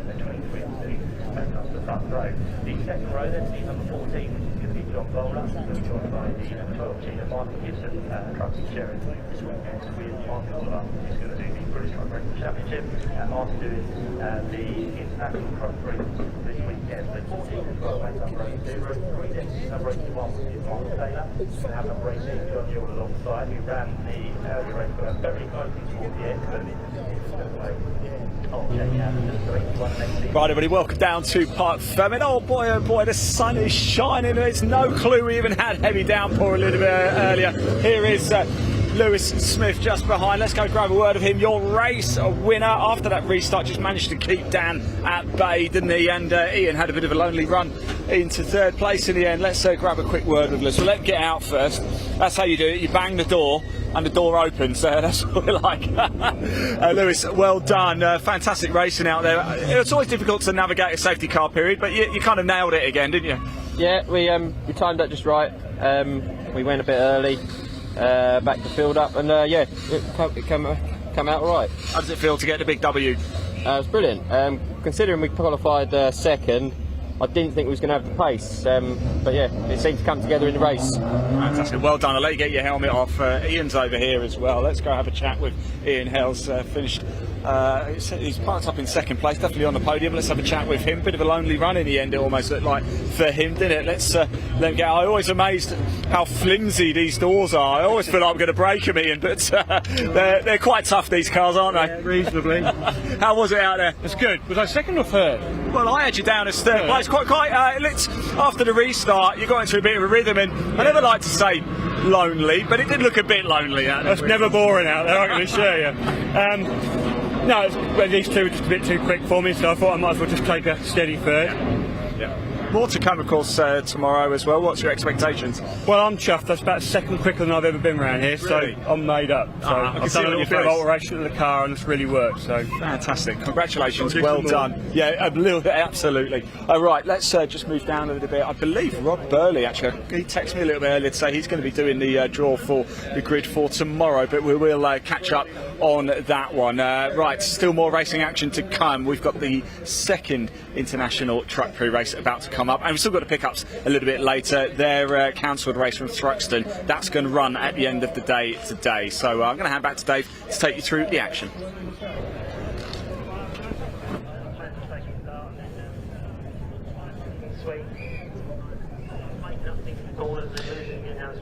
Okay, thanks very much, Ian. Penultimate race of day one here at Convoy in the Park then is race 2 for the International Truck Prix. It's like the British Championship races. We'll see the finishers from race 1 reversed. But first of all, we can hear from some of the drivers.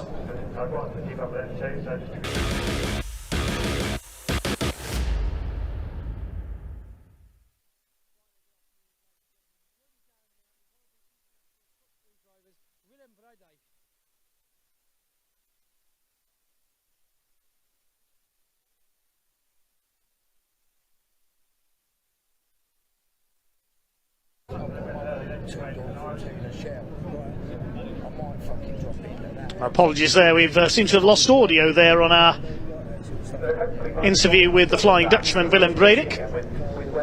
Our producer will attempt to fix that, and we'll aim to hear from him. I was explaining that the grid for this next race is formed by the results of race 1, but with the top 8 finishers reversed, although only 7 trucks made it home. So we'll see the top 7 reversed from race 1, and that puts a certain John McGuinness on pole for our next race. The Isle of Man TT legend. Continuing the tradition, it seems, of truck racers making the move from motorcycling, or motorcycle legends moving into truck racing, following the likes of Barry Sheen and Steve Parrish. Whatever next. Carl Fogarty racing trucks. Jonathan Ray, the World Superbike 6-time champion, perhaps? Who knows? So John McGuinness will be on pole with Ray Coleman alongside him in the number 2 MAN. Second row will be number 14, John Bowler, and number 12, Michael Oliver. Row 3, Michael Oliver, Martin Gibson, number 12, sorry. Getting my races mixed up there. Row 3 will be 81, Mark Taylor, alongside the 18 of John Newell. Jamie Anderson, our earlier winner, will be on row 4. Thankfully, Willem Braddock's Volvo did not blow its engine. He's okay, the truck is there on row 4 of the grid. On row 5, we should have Luke Garrett and Mika Mackin. And Luke Garrett, I think, was in the assembly area, but he hasn't come out onto the grid outside my commentary box. Has that thing refused to fire up again, the MAN? I'm going to go and take... While I go and take a quick look to see what's happened to Luke Garrett, let's see if we can hear from Pointy down in the paddock.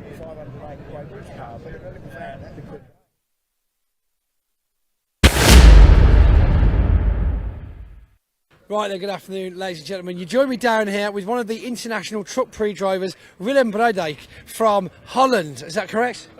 Correctly. Yes, I got the name right and the country. That's 2 points for me.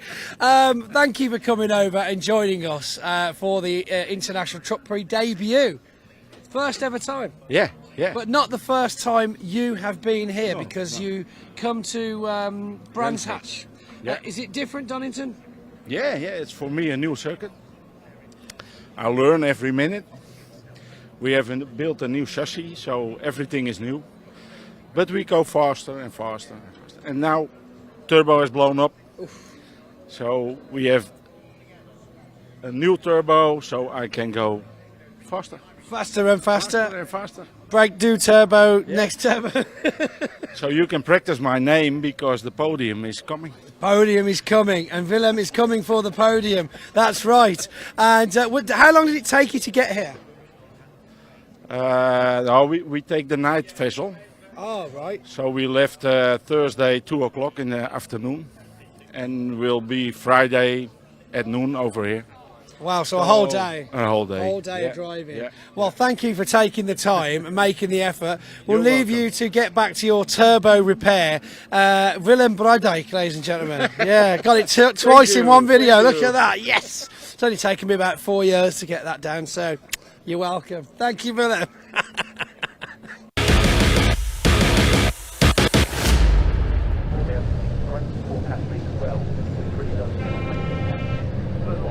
Trucks already out on their green flag lap. Then there is the Flying Dutchman, Willem Braddock. A blown turbo was the cause of all the smoke in the earlier race. He's fitted a new one. And we don't seem to have Luke Garrett, so we're down to 9 trucks because Brad Smith has withdrawn after problems in qualifying. And of course Terry Gibbon had trouble in free practice, his truck having not run for several years prior to today. That's a great shame. Can John McGuinness hang on in front? One more race to go after this, which is the pickup truck race, the Thruxton race.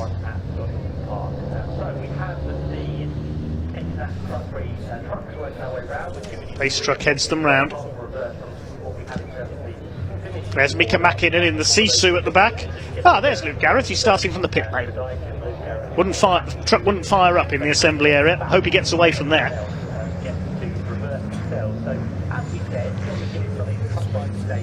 There is a little bit more action at the end of today, of course. Young Holly Brownsell will be doing her laps along with her dad Carl on the bicycles for the My Name's Doddy Fund for Motor Neurone Disease, in memory of Doddy Weir, the Scottish rugby star.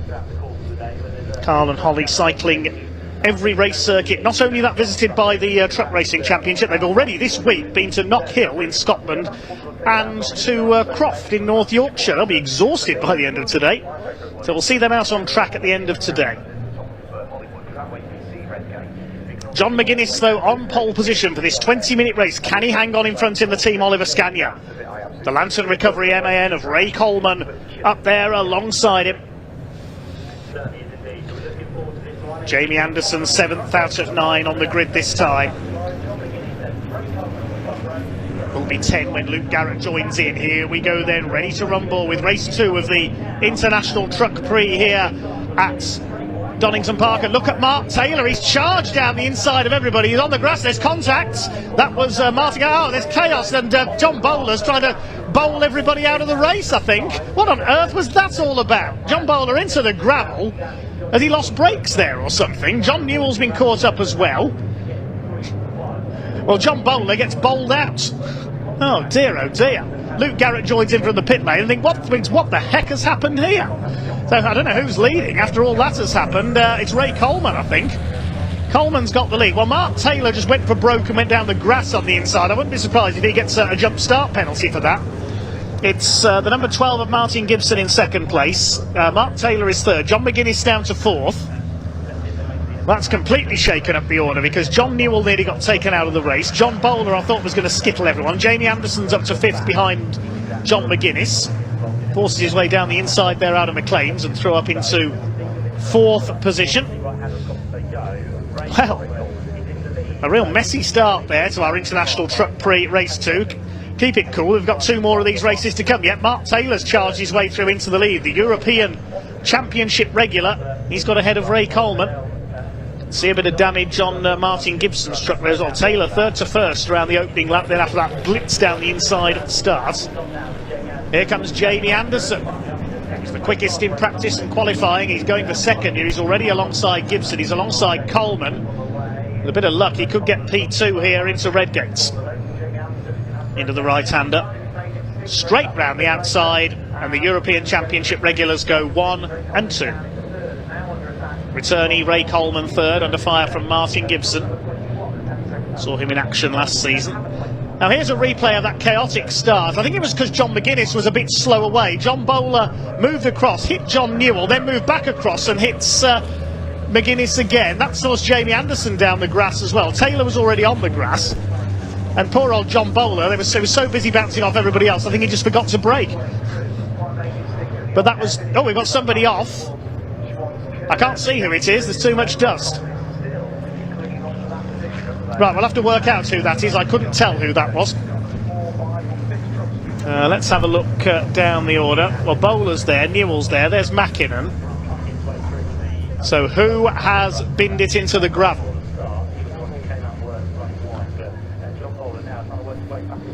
I think it might be McGuinness, unfortunately. Let's see if he's still there. No, he's there. It's Willem Bredick, the Dutchman, he's missing. So the Flying Dutchman has flown into the gravel. So he won't get the podium he promised during his interview, sadly. Up the inside, John Bowler takes Mika Mackinnon. Look at the state of John Bowler's truck, and he's got another 5 or so races to compete in this weekend, but we've got a red flag. The red flag is out again for Willem Bredick's stranded truck. Well, the amount of chaos in the opening couple of laps there, the red flag you would say was inevitable.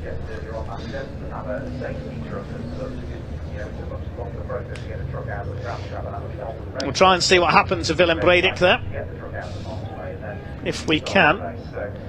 But already plenty of trucks with bodywork damage, and the red flag out with some just under 17 minutes to go.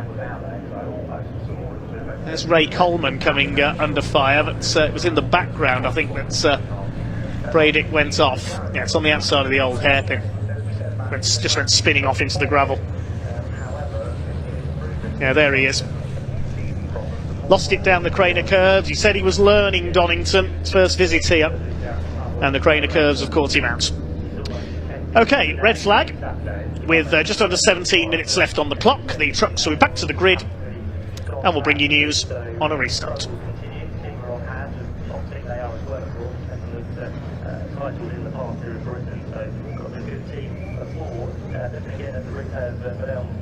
Comes down through the old hairpin and looked like he was on his own there. He didn't think anyone was around him, so he got the tail end of that. But the end result was up in the gravel and again beaten down there with no chance of getting out on his own. So this is the reason for the red flag. Just under 17 minutes were left on the clock, so we will be expecting it somewhere around there, maybe a little bit shorter, 15 minutes I reckon for a restart, depending on how long it takes to recover for now. Yeah, and whoever it was that received the 10-second penalty for a false start, it still says 21 on our screen, which isn't one of the truck numbers. It can either be 12, which is Martin Gibson, or 23, which is John McGuinness, would be my guess as to which one it is. But whoever it is, again, that's a get out of jail for them. If it's a red flag, that means the first part of the race never happened. So you have a restart, and therefore that 10-second penalty should be okay, shouldn't it? Yeah, a bit of a mystery. I'm not too sure how long that's been on there, whether it's from the previous race, there's still No, it came on the first lap, yeah, it came on the first lap. Yeah, so a bit of a mystery, but as you said, it might be scrapped out for this one. We can see John McGuinness inside cab at the minute on our feed, and he looks quite relaxed actually. He was in the midst of that down towards Redgate, wasn't he, where John Bowler gave him a hit. And Well, there is the one and only John McGuinness on our onboard camera. Got a smile on his face, he's loving this. afford a few little mistakes and be a little bit more robust with your competitors. That is the one thing you can't afford when you're on the Isle of Man in the TT. Of course, he is a 15-time Isle of Man TT winner, and let's not forget we've also seen. Thanks for all your comments. We're up to over 350 likes on the stream now. Quick hello to Graham Mailings, Toyota MR2 racer. Used to race Formula 2 stock cars when I first saw him race back in the mid-2000s.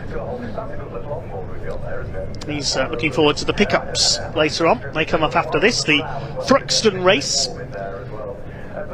It's the race that was postponed from Thruxton earlier this year. Just had the grid come in for that one as well. Recovery truck is on its way down to the old hairpin, I can tell you at the moment.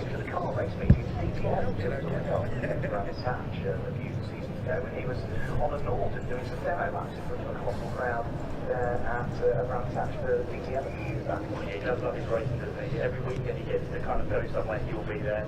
As I said earlier, he was with us at MotoGP last weekend. There's one of the dignitaries on the podium. He's a lovely guy to talk to. Nice guy. Always give you time. I said to him about this weekend. He was like, yeah, I'm not. So just awaiting news on a restart. I imagine it will be over the full distance because it's only them 2 laps. He's like, oh, okay, that's absolutely fine. But not faced by it, fine. And to be fair, Andy Prio was there as well, so there was kind of a little bit of banter amongst how many titles that won between them, and it was good fun. Yeah, a lot more titles than you or many other people ever get as well, yeah, absolutely. But it's good, you know, that under the ownership or the promotion of Transport UK, you know, it hasn't moved on again. All things in life need to continually move on, and I think there's something different dynamic to it. That's not criticising any previous promotion or anything like that, but it seems to have gelled well, and when you've got a good network of contacts, it's nice to be able to bring in people like this. All this one-off event, you know, it doesn't affect anybody's championship. It's a series of one-off races that we'll see out there, and it'd be nice to see a few sort of stars dipping their toe in the water again, a bit like he's trying to truck racing in the early stages, you know, Barry Lee, you know, all out there competing sporadically to start with, and then becoming fundamental integral part of truck racing. Yeah, they're probably all watching this weekend, aren't they? All these kind of big stars, seeing how it goes, and maybe the chance to rise them again, and we'll come and have a go, because there is potential for this to be an even bigger thing, isn't it, going forward, with this being the International Truck Prix, and building a future, as you said, Stuart there. Well, while we have this short pause in the action as the grid is reformed, Pointy has been checking out a sport that I commentated on for many years on TV, Formula 1 stock cars.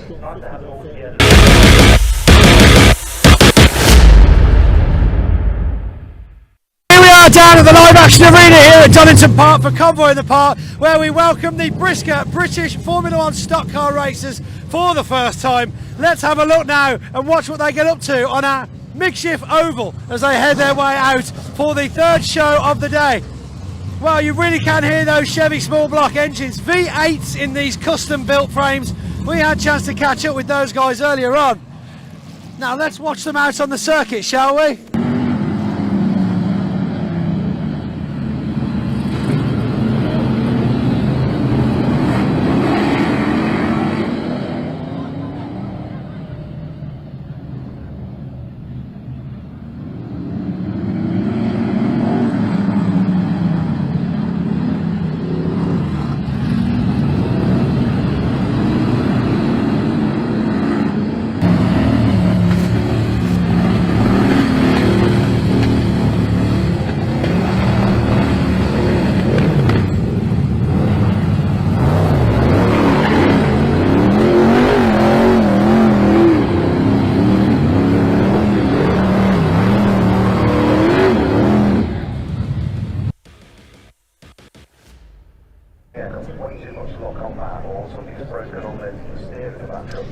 A little insert there from the world of Formula One stock car racing. 7-litre V8 engine Leviathans normally race on quarter-mile ovals.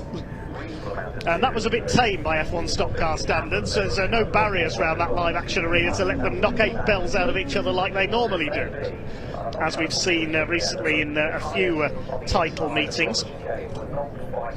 British Championship at Hensford was their most recent title. Finn Sargent won that. We've got a barrier, as you can see, being rebuilt down at the chicane, putting one of the tyre walls back in place. That's the reason for the slight delay.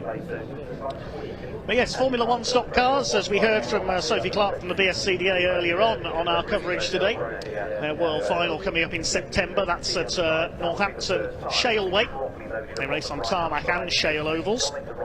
And some 120 cars set to race at Northampton, including a huge contingent from the Netherlands.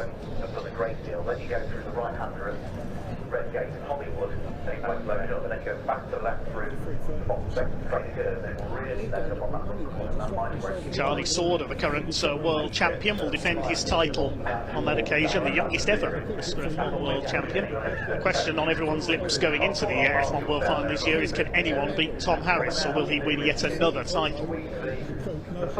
He didn't win the British, that went to Finn Sargent in one of the most brutal F1 meetings that you could ever wish to see. Tom Harris's sister Catherine came within one bend of winning the British title, having put the bumper in on Brian Harrison, and then rode over the top of him, and he flew out of the stadium altogether. And if that's not spectacular, I don't know what is.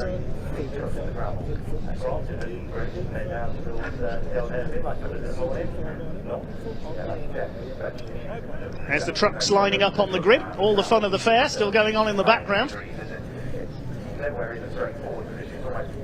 Absolutely sideways towards the chassis, isn't it? That looks like big work to be done on that truck, and did that as well. Alison Sharrett comments, at least show the rallycross down in the arena. That's just as good as the F1 stock cars. Yeah, we had a look at Ollie O'Donovan's collection of rallycross cars earlier on. Hopefully we'll see those in action over the course of the weekend as well. Alison, a regular rallycross marshal. Thanks again to all our volunteer marshals here this weekend. We couldn't go racing without our volunteers. They've been out there in all weathers this weekend, quite literally.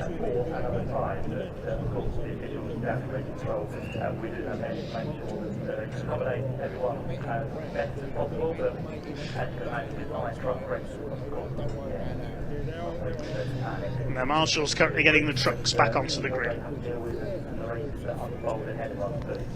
No Willem Bredick there. I can't see Luke Garrett either.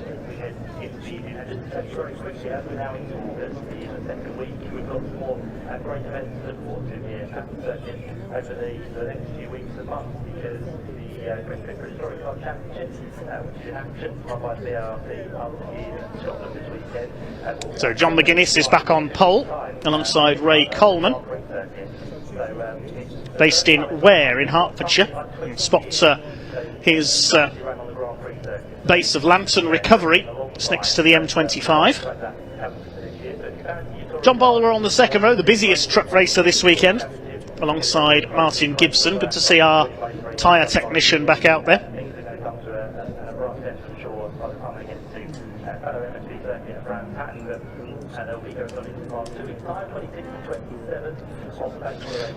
Mark Taylor and John Newell on row 3 in their MANs. Jamie Anderson and Mika Mäkinen completing the grid at the moment. Again, I can't see Luke Garrett down there, so maybe his gremlins with his new MAN have struck again, just some teething troubles.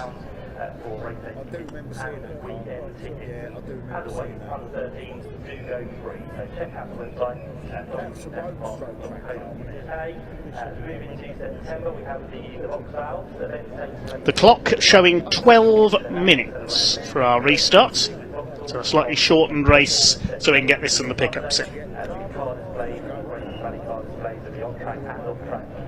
demonstrations, they will be in the Super Touring car displays from the likes of Cavalier, I think it was back in the day, and of course the Big Bertha, Terry Marshall's car, which will pay tribute here on that day as well. So that's going to be a lovely meeting. And I think they've just announced that Mega Bertha is going to get out for that one as well. Bristol, who we saw racing earlier on in the Skyline, also has built up Mega Bertha, which was the infamous car that was never built by DTC, the DTC Vauxhall. And I think it's just recently confirmed that Mega Bertha will be out of that race meeting doing some demos as well. Yes, so a great event, and there'll be on-track action from the 750 Motor Club as well. So 24th of September, and then we head into October, believe it or not. It's not too far away now, is it? And we'll be back for the season finale of the Intelligent Money British GT Championship. We are a great event. Yeah, that's over the weekend of the 21st and 22nd of October. It's almost into the calendar. And usually it's a bit like British touring cars. British GT always goes down to the final race of the championship season, doesn't it? So that'll be here over the 21st, 22nd of October. Intelligent Money British GT Championship finals for GB3 and the GB4 Championship as well, partnered by the BRDC.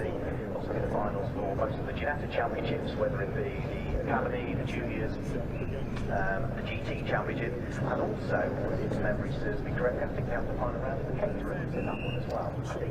I think off the top of my head, but yeah. Trying to think what we've got. Maybe we've got caterers and brands, which is the next GT meeting, and I'm here for the time. So I think we've got caterers at Silverstone touring cars. That's what I'm thinking. That's what I'm thinking. Yeah, caterers and Silverstone touring cars. Absolutely, here it is. But lots of sports doing if you want to find out what's going on. Not just those events, but there's lots of great club events that take place every weekend on both 2 and 4 wheels. So down at links-park.co.uk. Find out what's been done right through to around about November. A year and a bit ago, dating for 3 or 4 months, a year and a bit ago, we've got to get them out, and then, to get them out, we've decided that this is us and that's it, and let's just go for it. I'll do the show.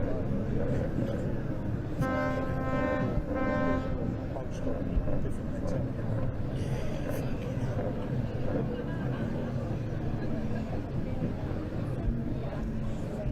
She's back on the top. Yes.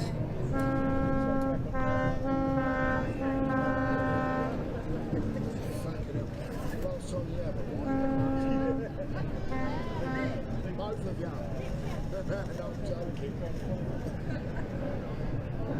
I'm joking.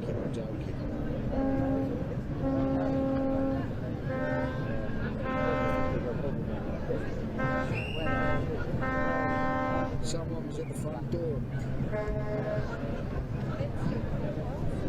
Oh, no, it's the wood in there.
That's what I want to get. Because you've got to we've got to be able to certain measurements of local council. Well, there we see the truck of Willem Vredig being recovered back into the paddock before we can get this race back underway. That's the reason for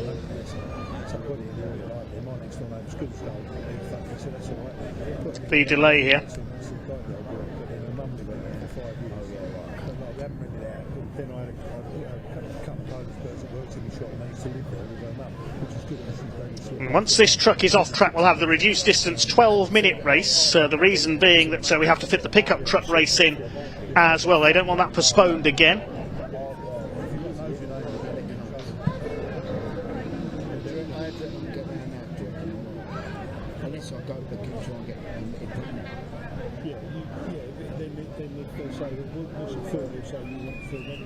So apologies for the delay here. You can see some damage to the right front corner of Willem Bredik's truck.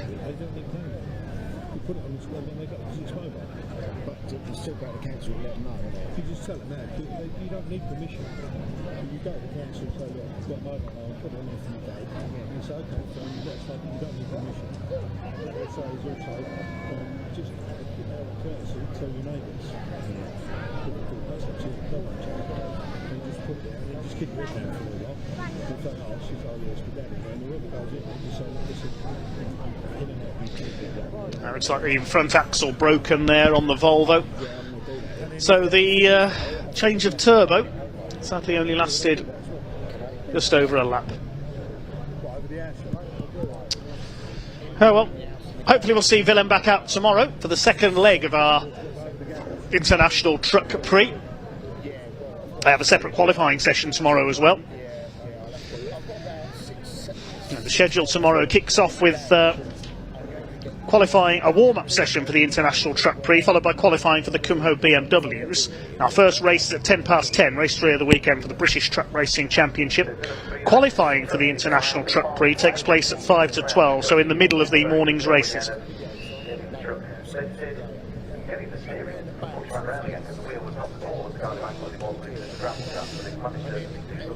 I tell you, the draw has been made for the Intermark Silhouettes grid for tomorrow's race. We said it was a partially reversed grid. The top 7 from the result of race 1 will be reversed, so that provisionally gives Russell Humphrey pole position. Okay, looks like we are almost ready to move off. John McGuinness puts the Scania into gear, and here he goes, leading the field round, hoping to make a better start this time. Scania around the formation lap, which is on its way again. So was a provisional of the four in the start of the first race. Just run through and try to get the race away the second time. Yeah, so we're looking forward to it. Hopefully they'll all make it through. Don't get to visit our way. We know what buttons are there, but it's £5 the gear we need. Ends up now at around the circuit, but yeah, you get a steady chance effectively to the next thing around the original grid. So don't forget it was one way and the other down towards rotation. Back on pole position. So what to do again, make sure they don't all come past it, so get there outside Ray Coleman, and John Bolton is there with a little bit of damage to the left front in the Montague on the right. It's confirmation this will be a 12-minute restart. John McGuinness working the wheel in the Scania. You can see how heavily he's strapped down, you can see the big metal roll cage. It is rare we I don't want to put the curse of the commentator on this, but it is rare we see trucks get upside down. We did see it, unfortunately, earlier this year at Thruxton, of course, Neil Yates rolling over. McGuinness and Coleman lead them round. Row 2, John Bowler and the number 12 Martin Gibson. Mark Taylor and John Newell on row 3, then Jamie Anderson and Mika Mäkinen. Down to 8 trucks. Luke Garrett is not there. We'll wait to see if he starts from pit lane again.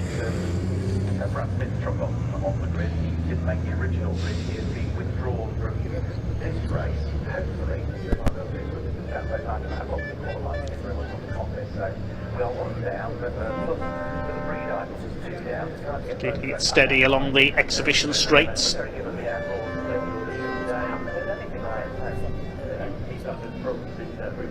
Tom McGuinness will control the pace once that pace truck, the Northside Truck and Van pace truck, is in pit lane.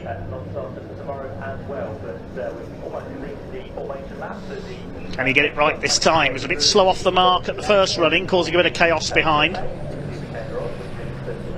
Here we go then, the revs rise. Pack about to be unleashed. Here they go. Down towards Redgate they go. Second attempt with the International Truck Prix. Mark Taylor again moves to the inside. This time Ray Coleman moves across. He'll take the lead into turn one. A little bit more sensible this time. Just about. Coleman leads it. Mark Taylor at the inside is going to tag the back. Almost tag the back of Martin Gibson, who's gone through into second place. McGuinness again drops back. Again, not used to rolling starts in these big beasts. And he's dropped away. There's Luke Garrett. He has joined in from the pit lane. Down they come then through the Craner curves. Lead is with Ray Coleman. Second, Martin Gibson. Third is Mark Taylor. Through into fourth place. It looks like Jamie Anderson, our earlier winner, is up into P4. Climb up again through Schwantz curve. There's Anderson in fourth place. Fifth is John Bowler. John Newell sixth. And John McGuinness is down to seventh from pole position. Through towards McLean's he comes, and there's contact there between Anderson and Taylor. Taylor along the gravel. That loses him a couple of places. Could lose him three because John Newell's up the inside line as well. Anderson's already gone through, so has John Bowler. Along the exhibition straights, Ray Coleman is who leads the way from Martin Gibson. John Bowler attacking Jamie Anderson. Going to try and get down the inside, possibly into the chicane. It's the MAN that leads the way of Ray Coleman. They're all through the chicane okay, by the look of things. The only Scania currently competing in UK truck racing is the machine handled by John McGuinness. We saw Michael Oliver race that a couple of times over the last couple of years. Here comes Jamie Anderson round the outside on Martin Gibson, but he'll find his route blocked by Ray Coleman. Martin Gibson could fight back on the inside. No, Anderson's got it done, I think. Up into second place around the outside at Redgate, a move we don't see very often. Down the hill they come. Still Ray Coleman in the Lantern Recovery MAN hanging on to the lead. And they climb their way back up towards Schwantz curve. Here comes Jamie Anderson. Trying to go around the outside again. He's so rapid in this MAN, the European Championship regular. He's currently 7th in the European points. He's going through into the lead at McLean's. Oh, superb from Jamie Anderson. And now here comes Gibson. Side by side with Coleman. Coleman tries to lean him to the inside, going into copies. I don't think he'll stop him getting through. Gibson still remains committed there, cuts onto the grass briefly on the inside. And John Bowler and John Newell up behind them as well. Sixth position behind them is Mark Taylor, who's been shuffled back slightly. Oh, they're all over each other for second. It's Jamie Anderson trying to make the break at the front. Coleman tries to move across, but Gibson's already there as they come down to the chicane. He's going to have to cede the position, surely. Coleman tries to turn in. He does turn in. Oh, he just got it done there around the outside. I thought there was going to be contact there between the two black and yellow trucks. They've actually got clear of John Bowler as a result of that. Here comes Taylor trying to take John Newell, and he's done so. John McGuinness left to battle with Mika Mäkinen, and behind them it is Luke Garrett at the back. Mika Mäkinen weaving about on the tail of McGuinness through the right-hander at Redgate. Jamie Anderson is checking out already at the front of the pack. This is great stuff from the European regular.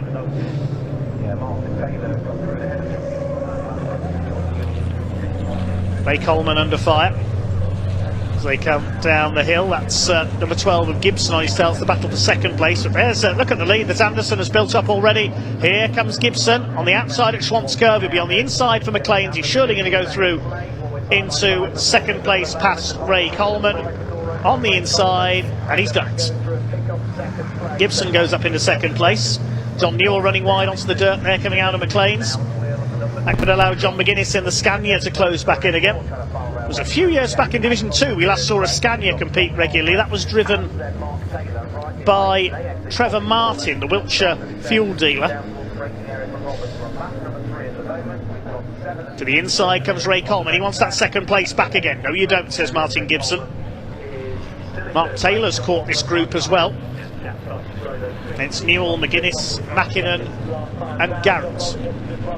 Mäkinen and Garrett, both former Division 2 champions. Garrett indeed the current British Division 2 champion.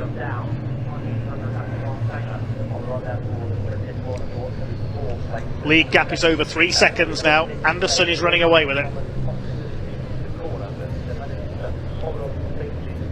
Out they go towards the Craner curves. Once again, 7 minutes of this slightly reduced race to go.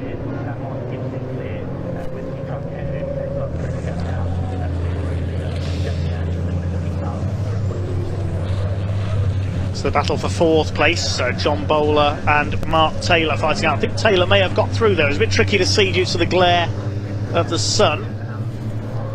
No, Bowler's still there, just run a bit wide coming through Schwantz curve. Up to the left, the right-hander at McLean's. Climb up to Coppice. Coleman runs wide, so does Bowler slightly. Here comes Mark Taylor, the 81. Through Coppice. Mark Taylor from Sutton in Ashfield in Lancashire. Chasing down John Bowler from Stockport. John Newell, the Yorkshireman, in behind. Taylor weaves about on the back of the 14 of Bowler. Needs to be careful, John Bowler, not to knock his truck around too much, because he does have British Championship points to fight for this weekend.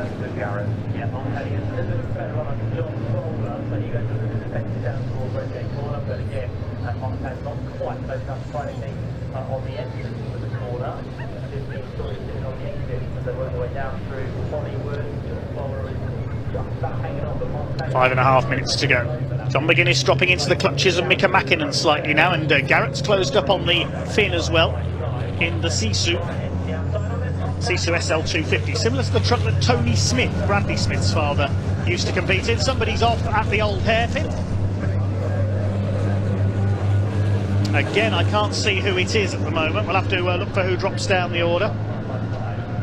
I think it might be Mark Taylor. Yes, it is Mark Taylor. He's getting going again. So he's thrown away his 5th place. Maybe tried an attack on John Bowler and it went wrong. We'll try and see what happened as Luke Garrett's maybe mounting an attack here on Mika Mäkinen. To the right-hander at Coppice. See if we can see what happened to Mark Taylor. He was chasing John Bowler for 4th place. And there was contact between the two of them. And Mark Taylor gets pushed off. He did well to get the truck stopped there, helped by the gravel, before he hit the tyre wall. 2 into 1 didn't go through there.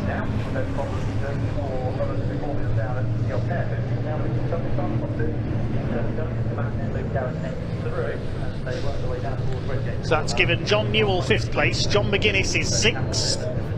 7th, Mika Mäkinen. 8th is Luke Garrett's. Mark Taylor, I think, has got going again, but a long way behind. Still Jamie Anderson leads by nearly 4 seconds now. He's done the fastest lap of the race, 1:26.655.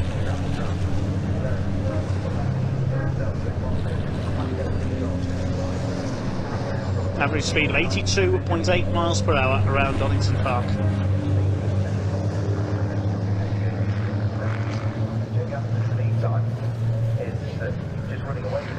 Mika Mäkinen still trying to... Oh, Luke Garrett's got onto the grass there, coming through Schwantz. There's Mark Taylor in the background. That's how far behind he has fallen with that slip-up. Bit of contact with John Bowler. Is Garrett slowing down? Yeah, he's dropped away from Mika Mäkinen there. So leave Mäkinen free to go after John McGuinness for P6.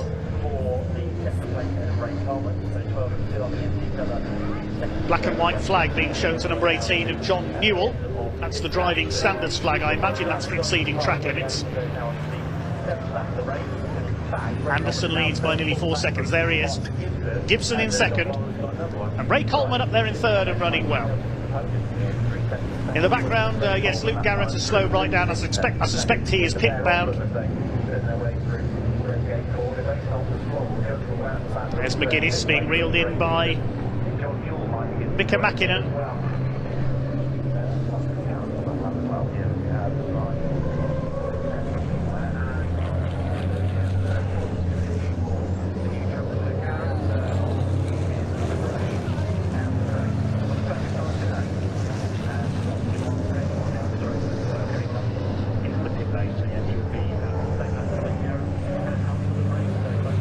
Fairly well spaced out now, the leaders. Anderson leads Gibson by 4 seconds. Gibson 2 seconds ahead of Coleman. And Coleman just under a second ahead of Bowler. Mark Taylor has pulled into the pits, I can tell you, in the 81. So some damage from that trip into the gravel earlier. I don't think Luke Garrett has come through on that last lap. He may have stopped in Parc Fermé on the Melbourne Loop. So it could be down to 7 runners here. We're coming towards the end of this International Truck Prix Day 1. Here comes Mika Mäkinen. He's making his move on the 23 of John McGuinness. Can he get the inside line into the chicane? No, he can't. Close enough.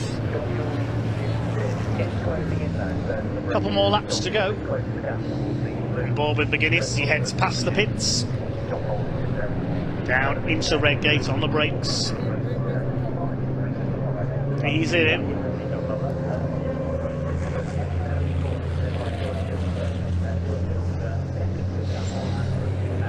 It's in a learning experience for McGuinness. Haven't seen much from him away from 2 wheels.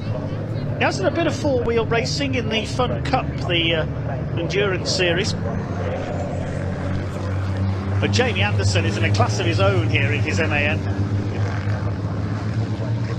He's going to make it 2 from 2 in the International Truck Prix here at Donington.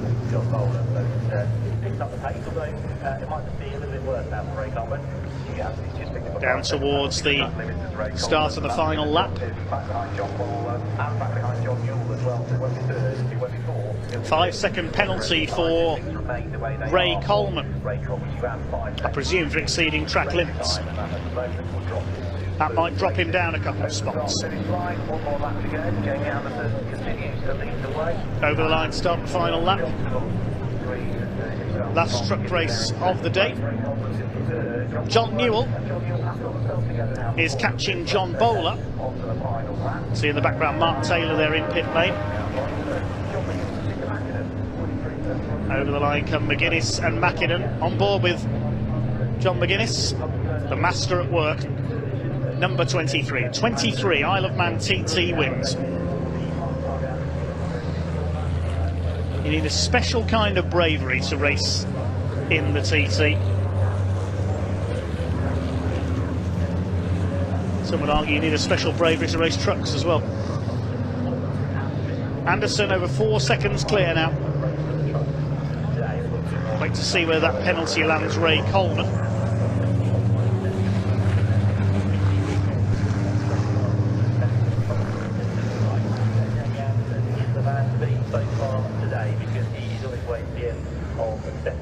Well, the checkered flag is in sight then.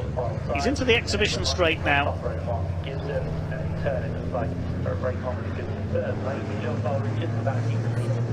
Onto the brakes. 2 from 2 for Jamie Anderson. Started 7th on the grid. Didn't take him long to make his way through the front. He power slides out of the chicane for the last time and scores a double. Jamie Anderson wins at Donington. 2nd over the line, Martin Gibson in the MAN. Ray Coleman comes over in 3rd, but will have the penalty dropping back. And is Mika Mäkinen going to make a last corner lunge on John McGuinness?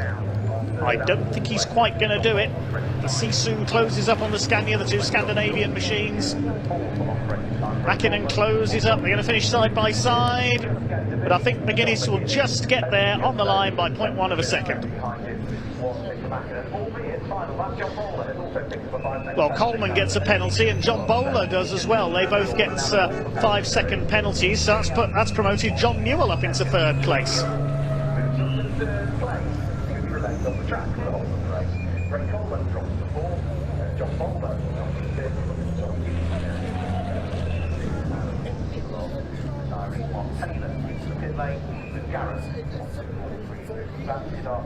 The results as follows then. Jamie Anderson the winner by 3.84 seconds ahead of Martin Gibson. John Newell promoted to 3rd because Ray Coleman and John Bowler both received 5-second penalties. John McGuinness in 6th ahead of Mika Mäkinen, just on the line.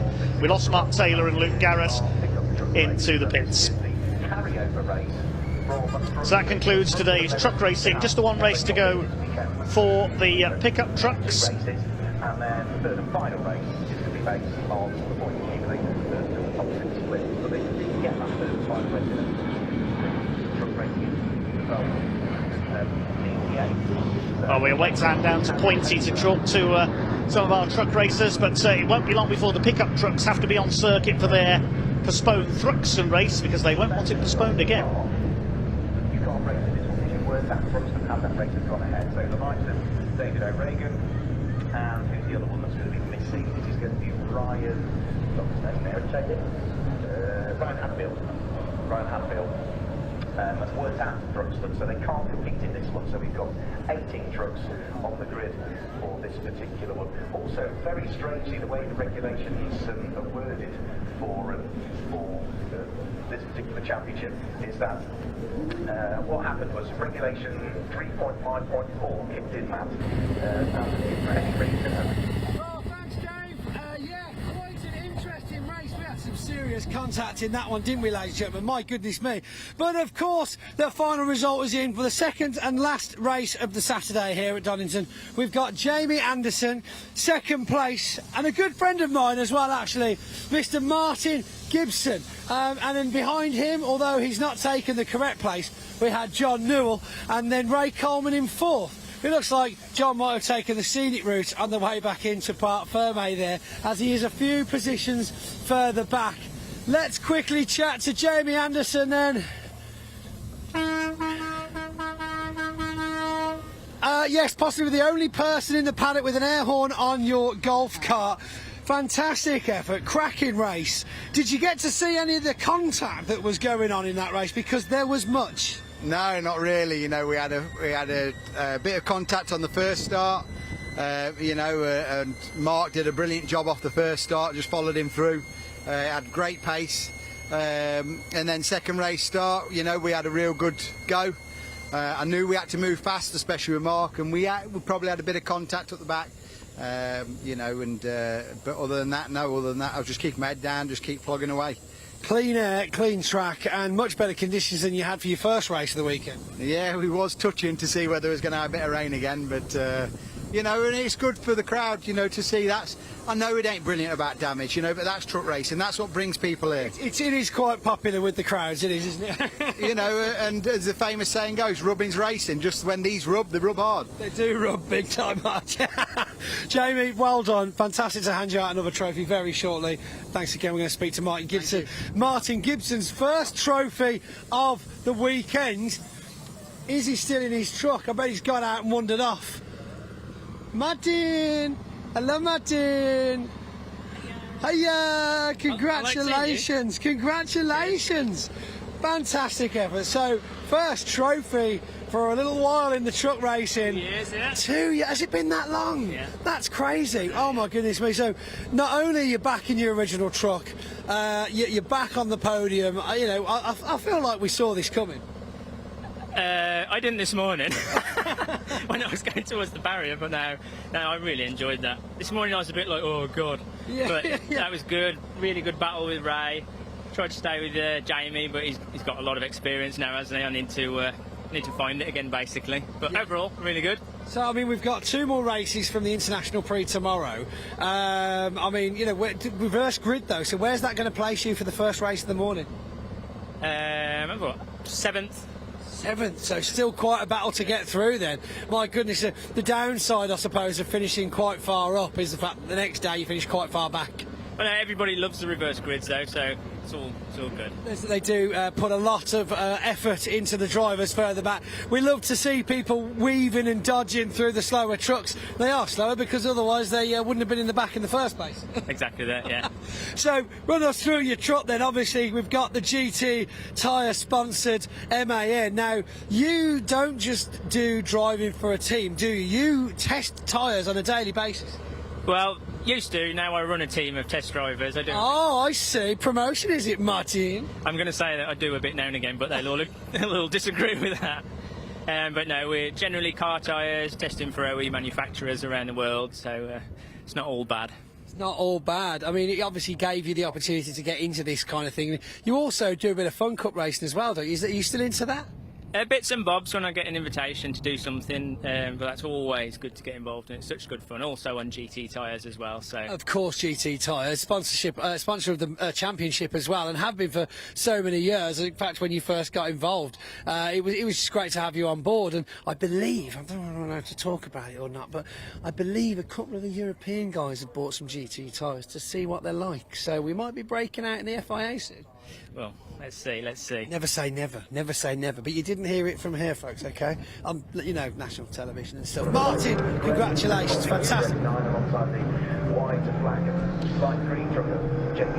Well, sorry, Pointy, I've had to cut back in here because our last race is about to get underway. The pickup trucks, this is their race postponed from Thruxton earlier in the season. We'll quickly run you through the grid. Dale Jensen, Paul Tompkins on the front row. Chris Brockhurst and Jamie Liptrot are on row 2. It's Aaron Thompson and Rhys Jones on the 3rd row. Row 4, Dean Tompkins and Eric Bolton. The 5th row is Tom Hutchins and Michael Smith.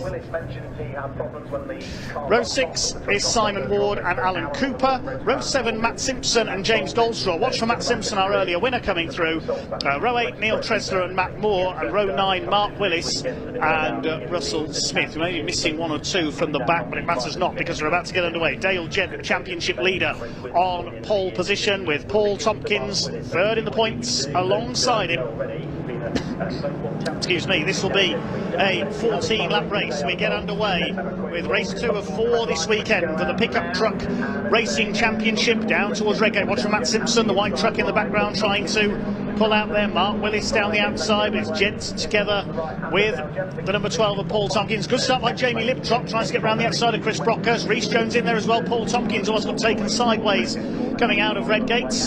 So away they go towards the crane occurs the first time. 1 or 2 of the drivers we saw out earlier on who weren't at Thruxton, not eligible for this race, of course. They head down through the old hairpin for the first time then.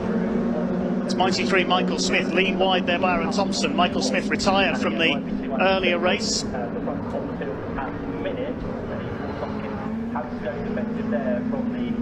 Up towards McLean's, then it's Gents from Tompkins. Jamie Liptrot up into 3rd, looking for his first podium of the season. Michael Smith there on the outside of Dean Tompkins as they head into the right-hander at Coppice. It's Gents who leads the way. Another graduate of the short ovals, his father Mark, likewise, he's raced on the UK and the Dutch short ovals as well. 29 Tom Hutchins attacking the number 30 of Matt Simpson. Let's see where he's got up to in the opening lap from back on the 7th row of the grid. He's only made up a couple of places. Aaron Thompson, the ex-Renault Clio racer under fire. His father Steve Thompson raced in the original incarnation of the pickups and Eurocar as well. Remember those? Space Frame Ford Mondeos. Neil Tresler there at the back in the number 37. Down through the old hairpin. Chris Brockhurst under fire. It's Thompson up alongside. He could get through here with a bit of luck on the run into Schwantz Curve. It's the fight for 5th place. Dale Gent leads from Paul Tompkins. Rhys Jones in the pink truck in 3rd. He's got ahead of Jamie Liptrot. Then it's Brockhurst. Here comes Dean Tompkins on the inside of the 41 of Aaron Thompson. Then behind them, Michael Smith, Eric Bolton in the grey truck, number 68, and Alan Cooper, runner-up earlier on, rounds out the top 10.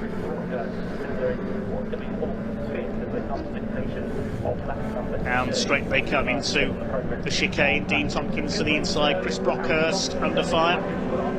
He nearly loses the place, just about turns in time.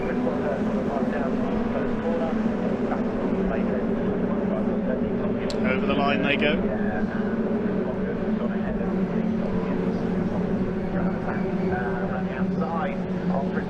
Matt Simpson up the inside, he takes Cooper and Bolton in one move. Matt Simpson starting to carve his way up the order. There's Neil Tresler at the back of the field, the number 37.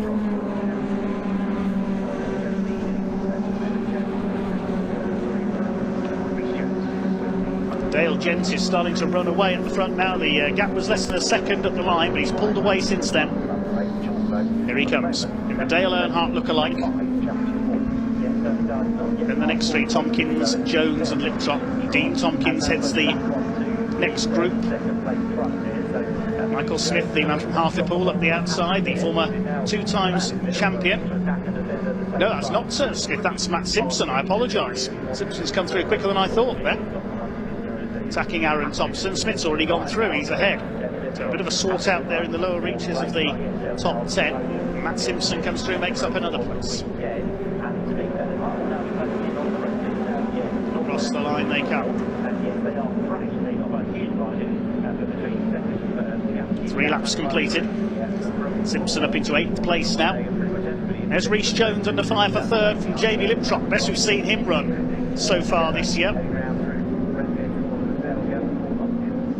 17 starters still running in this second of 4 races this weekend for the Pickup Truck Championship.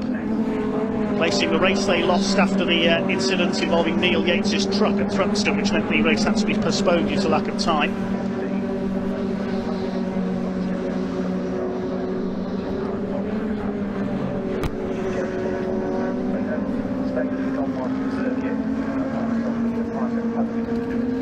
It's the battle for second place. Can Paul Tompkins hang on? If anything, the gap to Dale Gent has come down just a little.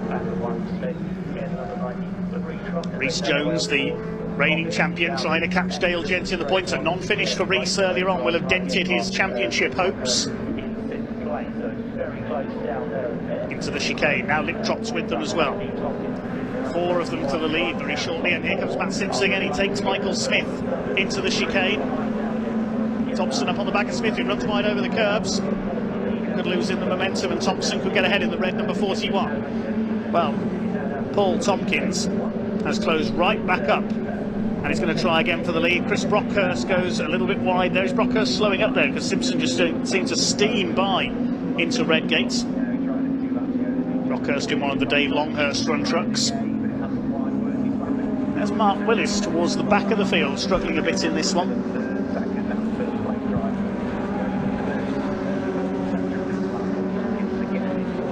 Towards the top of the circuit once again, and Paul Tompkins is in attacking mode, the former World Banger champion. He's raced 2-litre hot rods as well.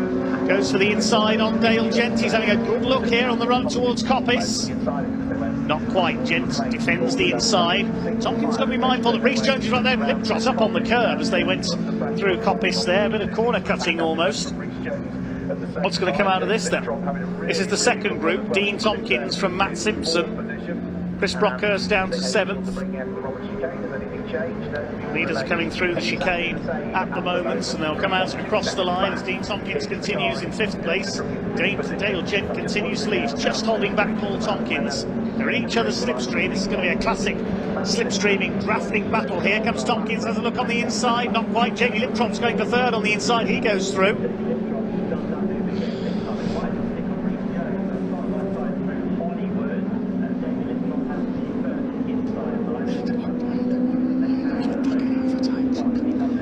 Down the hill through the crater curves, Rhys Jones retakes 3rd place.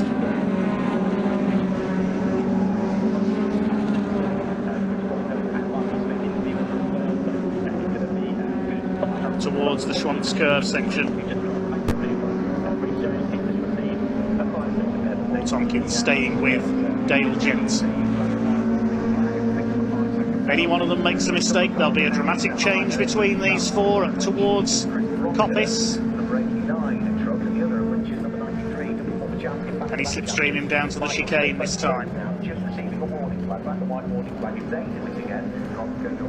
Gent moves to the inside, Tompkins moves to the outside. Could he get him on the exit here? Stays up alongside. No, Gent again moves to defend. Out they come. Across the line and almost bump drafting Dale Gent now as they come over the line. Goes to the outside. Has that unsettled Dale Gent. They're going to try and go around the outside. And Rhys Jones moves into the slipstream of the 12 as well. Jamie Liptrot is there too, he's not far away. Gent's a bit slow off the corner there. Has to defend again. It's been a change for 5th. Matt Simpson has got through ahead of Dean Tompkins. Leaders down the hill. Jamie Liptrot has got a 5-second penalty, unfortunately. I assume for exceeding track limits. Black and white flags for the 89, the 93. Chris Brockhurst and Michael Smith as well. Up the hill they go towards McLean's once again. We're proud to reach half distance in this final race of the day.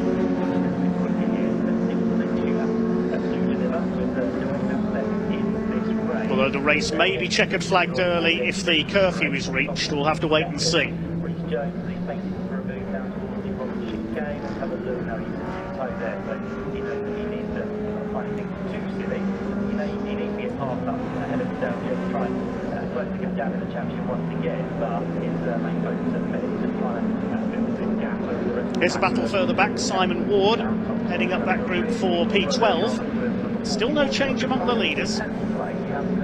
Aaron Thompson has got a 5-second penalty as well, the red, number 41. Again, we presume for track limits. Here comes Eric Bolton, 68, having a look at the back of Michael Smith, who's dropped back a little into P8. Leaders head down the hill once again. Still Dale Jens hanging on in the lead. He's, if anything, broken away by a truck length or so. Rhys Jones all over Paul Tompkins for that second place.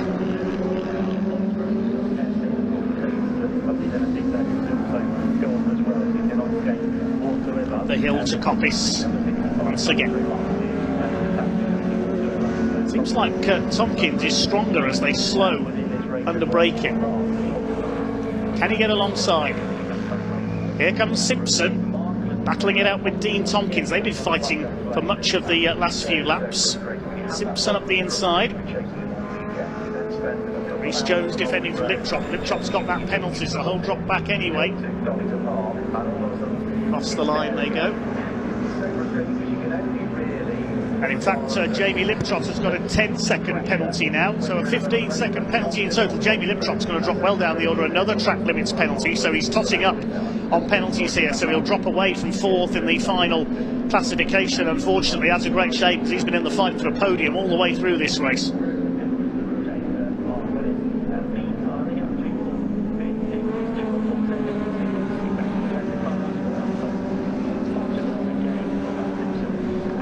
Dale Jens hanging on still ahead of Paul Tompkins. Rhys Jones in third. All 17 trucks are still running. Mark Willis has dropped off the pace. He had problems at Thruxton as well. He's at the tail of the field. Matt Simpson still holding off Dean Tompkins in the battle for 5th position.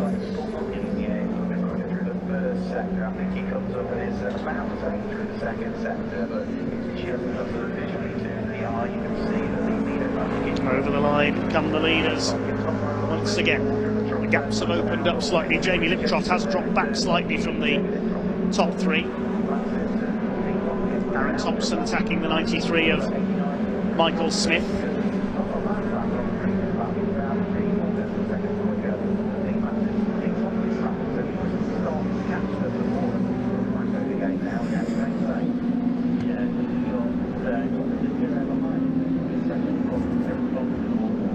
There's Aaron Thompson up the inside, attacking Michael Smith. He gets through on the inside at the top of Hollywood, I think, there. Pick that up as they come down the hill.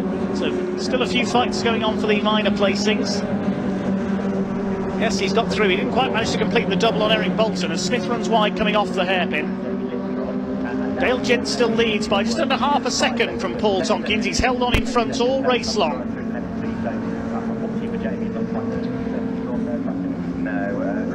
Further back behind this group, there's Alan Cooper, the 72, was in on the podium earlier on, but stuck in the midfield in this one. Shows how evenly matched these pickup trucks are. We're on lap 10 for the pickup trucks, and well, Jamie Liptrot continues to accrue penalties. He's got a drive-through penalty now.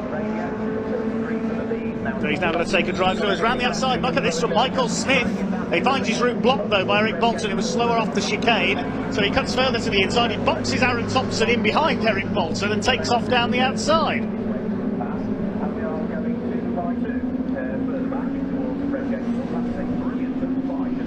Side by side there, Thompson up the inside. Something's got to give here, and that something is Michael Smith. He gets knocked wide.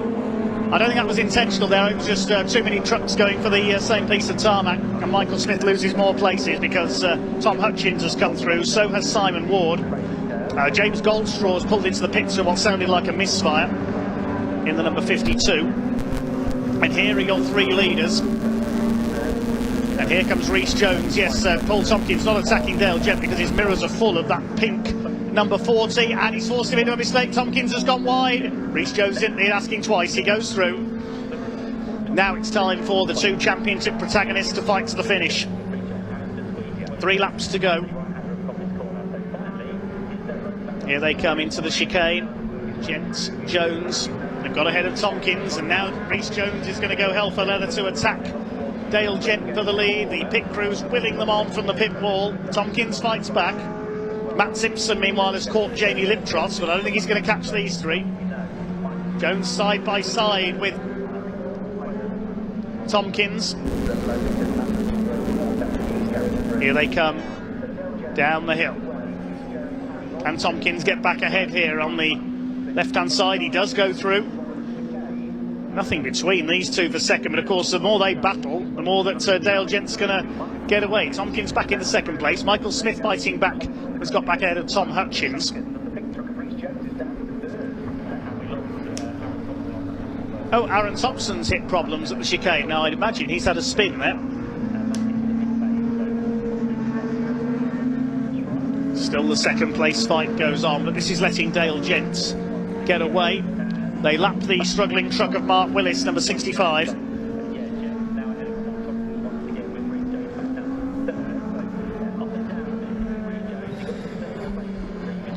Aaron Thompson's now got a 10-second penalty for exceeding track limits, although that may have been, the extra offence may have been because he spun. Over the line they come once again. It looks like the race is going to run to distance. Jamie Liptrot has been caught now by Dean Tompkins, who's got back ahead of Matt Simpson once again, while Aaron Thompson isn't going to get another penalty. He's in pit lane, he's out of the race.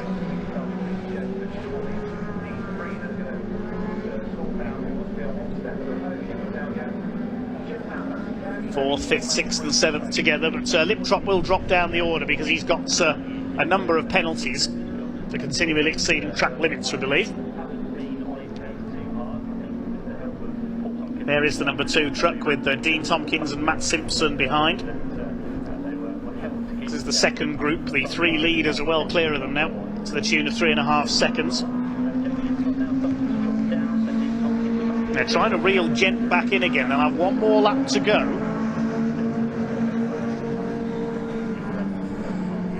This is where Jones took second place a lap ago. Tompkins was back through at the Craners. Here's the fight for 4th. Hard to know where to look.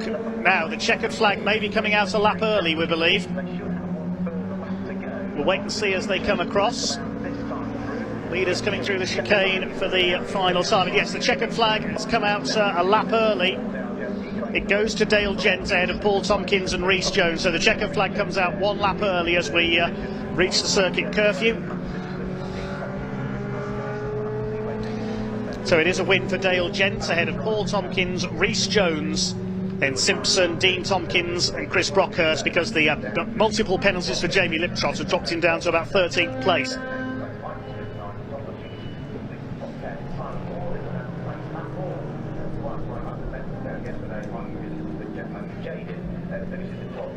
Jamie Liptrot, 13th in the end line, and a 8-time penalty to Neil Trevor. OK, we'll confirm the result shortly then. Provisional result then, a win for Dale Gent by less than 0.2 of a second in the end, holding off Paul Tompkins and Rhys Jones all the way. Matt Simpson ending up in 4th ahead of Dean Tompkins. They were scrapping all race long. Chris Brockhurst in 6th, then Eric Bolton, Alan Cooper, Michael Smith despite an off, and Tom Hutchins. Jamie Liptrot drops down to 13th as a result of several penalties for exceeding track limits behind Simon Ward and Matt Moore. Neil Tressler and Mark Willis the final finishers. We lost Aaron Thompson and James Goldstraw.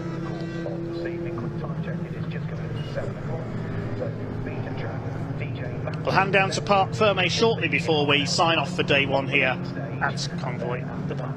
Stage is the place to go. You don't want to walk around the show trucks or get involved in the fairground. There is more live music at 9:30 this evening, the final set, which will be that 80s rock show. That again will be on the live music stage. Quick look at the schedule for tomorrow's racing. Meanwhile, we kick off with the first race at 10:10 tomorrow morning, British Truck Racing Championship Race 3, followed by more from the pickups. Second race for the Avon Tyres and Image Wheels Intermark Silhouette Series, and then our second race for the CNC Heads Sports and Saloons. Race 4 for the British Truck Racing Championship is followed by the first of 2 races after lunch for the Convoy BMW Championship. Then we have the International Truck Prix backouts, more pickups, more British Truck Racing, more Convoy BMWs, and a final for the International Truck Prix to round off Convoy in the Park 2023.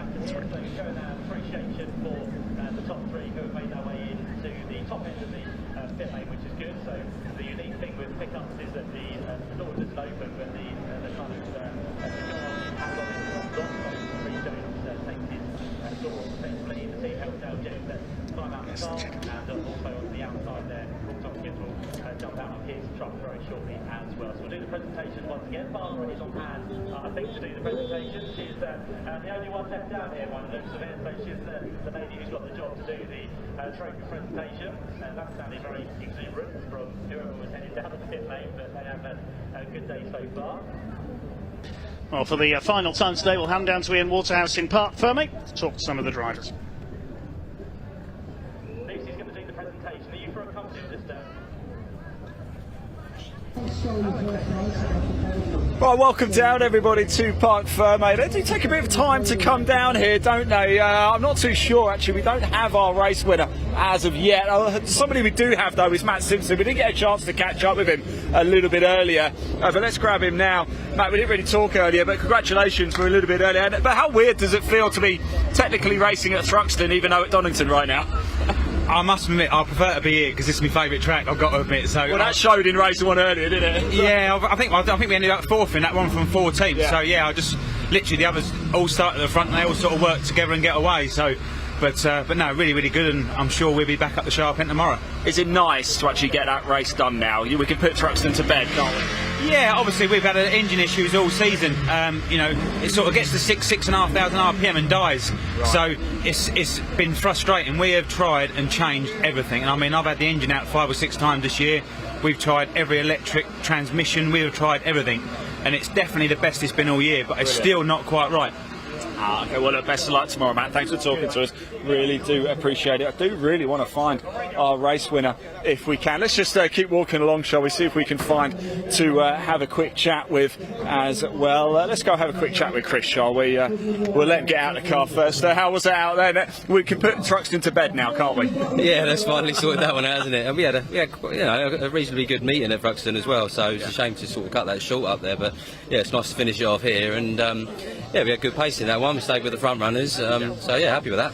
What are you expecting from tomorrow? I guess it's a bit of an extra opportunity to get a bit more data, I suppose, for tomorrow. Yeah, I mean, weather-wise, I haven't really looked to see what's happening tomorrow. I think it's going to be all right. It's all right, yeah. So yeah, I mean, we just keep plodding forward, moving forward. I mean, the car's getting better and better each time we go out. So yeah, hopefully we can stay at the sharp end and stay in the top, get top 5 or something like that. Top man, thanks for talking to us. Best of luck. There we go. Unfortunately, we don't have our race winner. Can you believe that? Not that many cars we have here. So what we're going to do, more pickup truck races coming up tomorrow for you as more British Truck Racing Championship races, and of course the International Truck Prix as well. We've also got the BMW Kumos and the Silhouettes and that second CNC heads race as well. So still a lot of action to bring you tomorrow at Convoy in the Park. I'm going to hand back to Dave.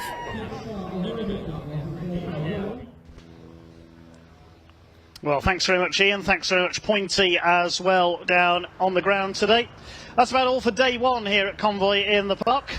Now a chance for perhaps a barbecue and 1 or 2 drinks before we kick it all off again tomorrow at 10:10 tomorrow morning. We get back underway with day 2 here at Donington.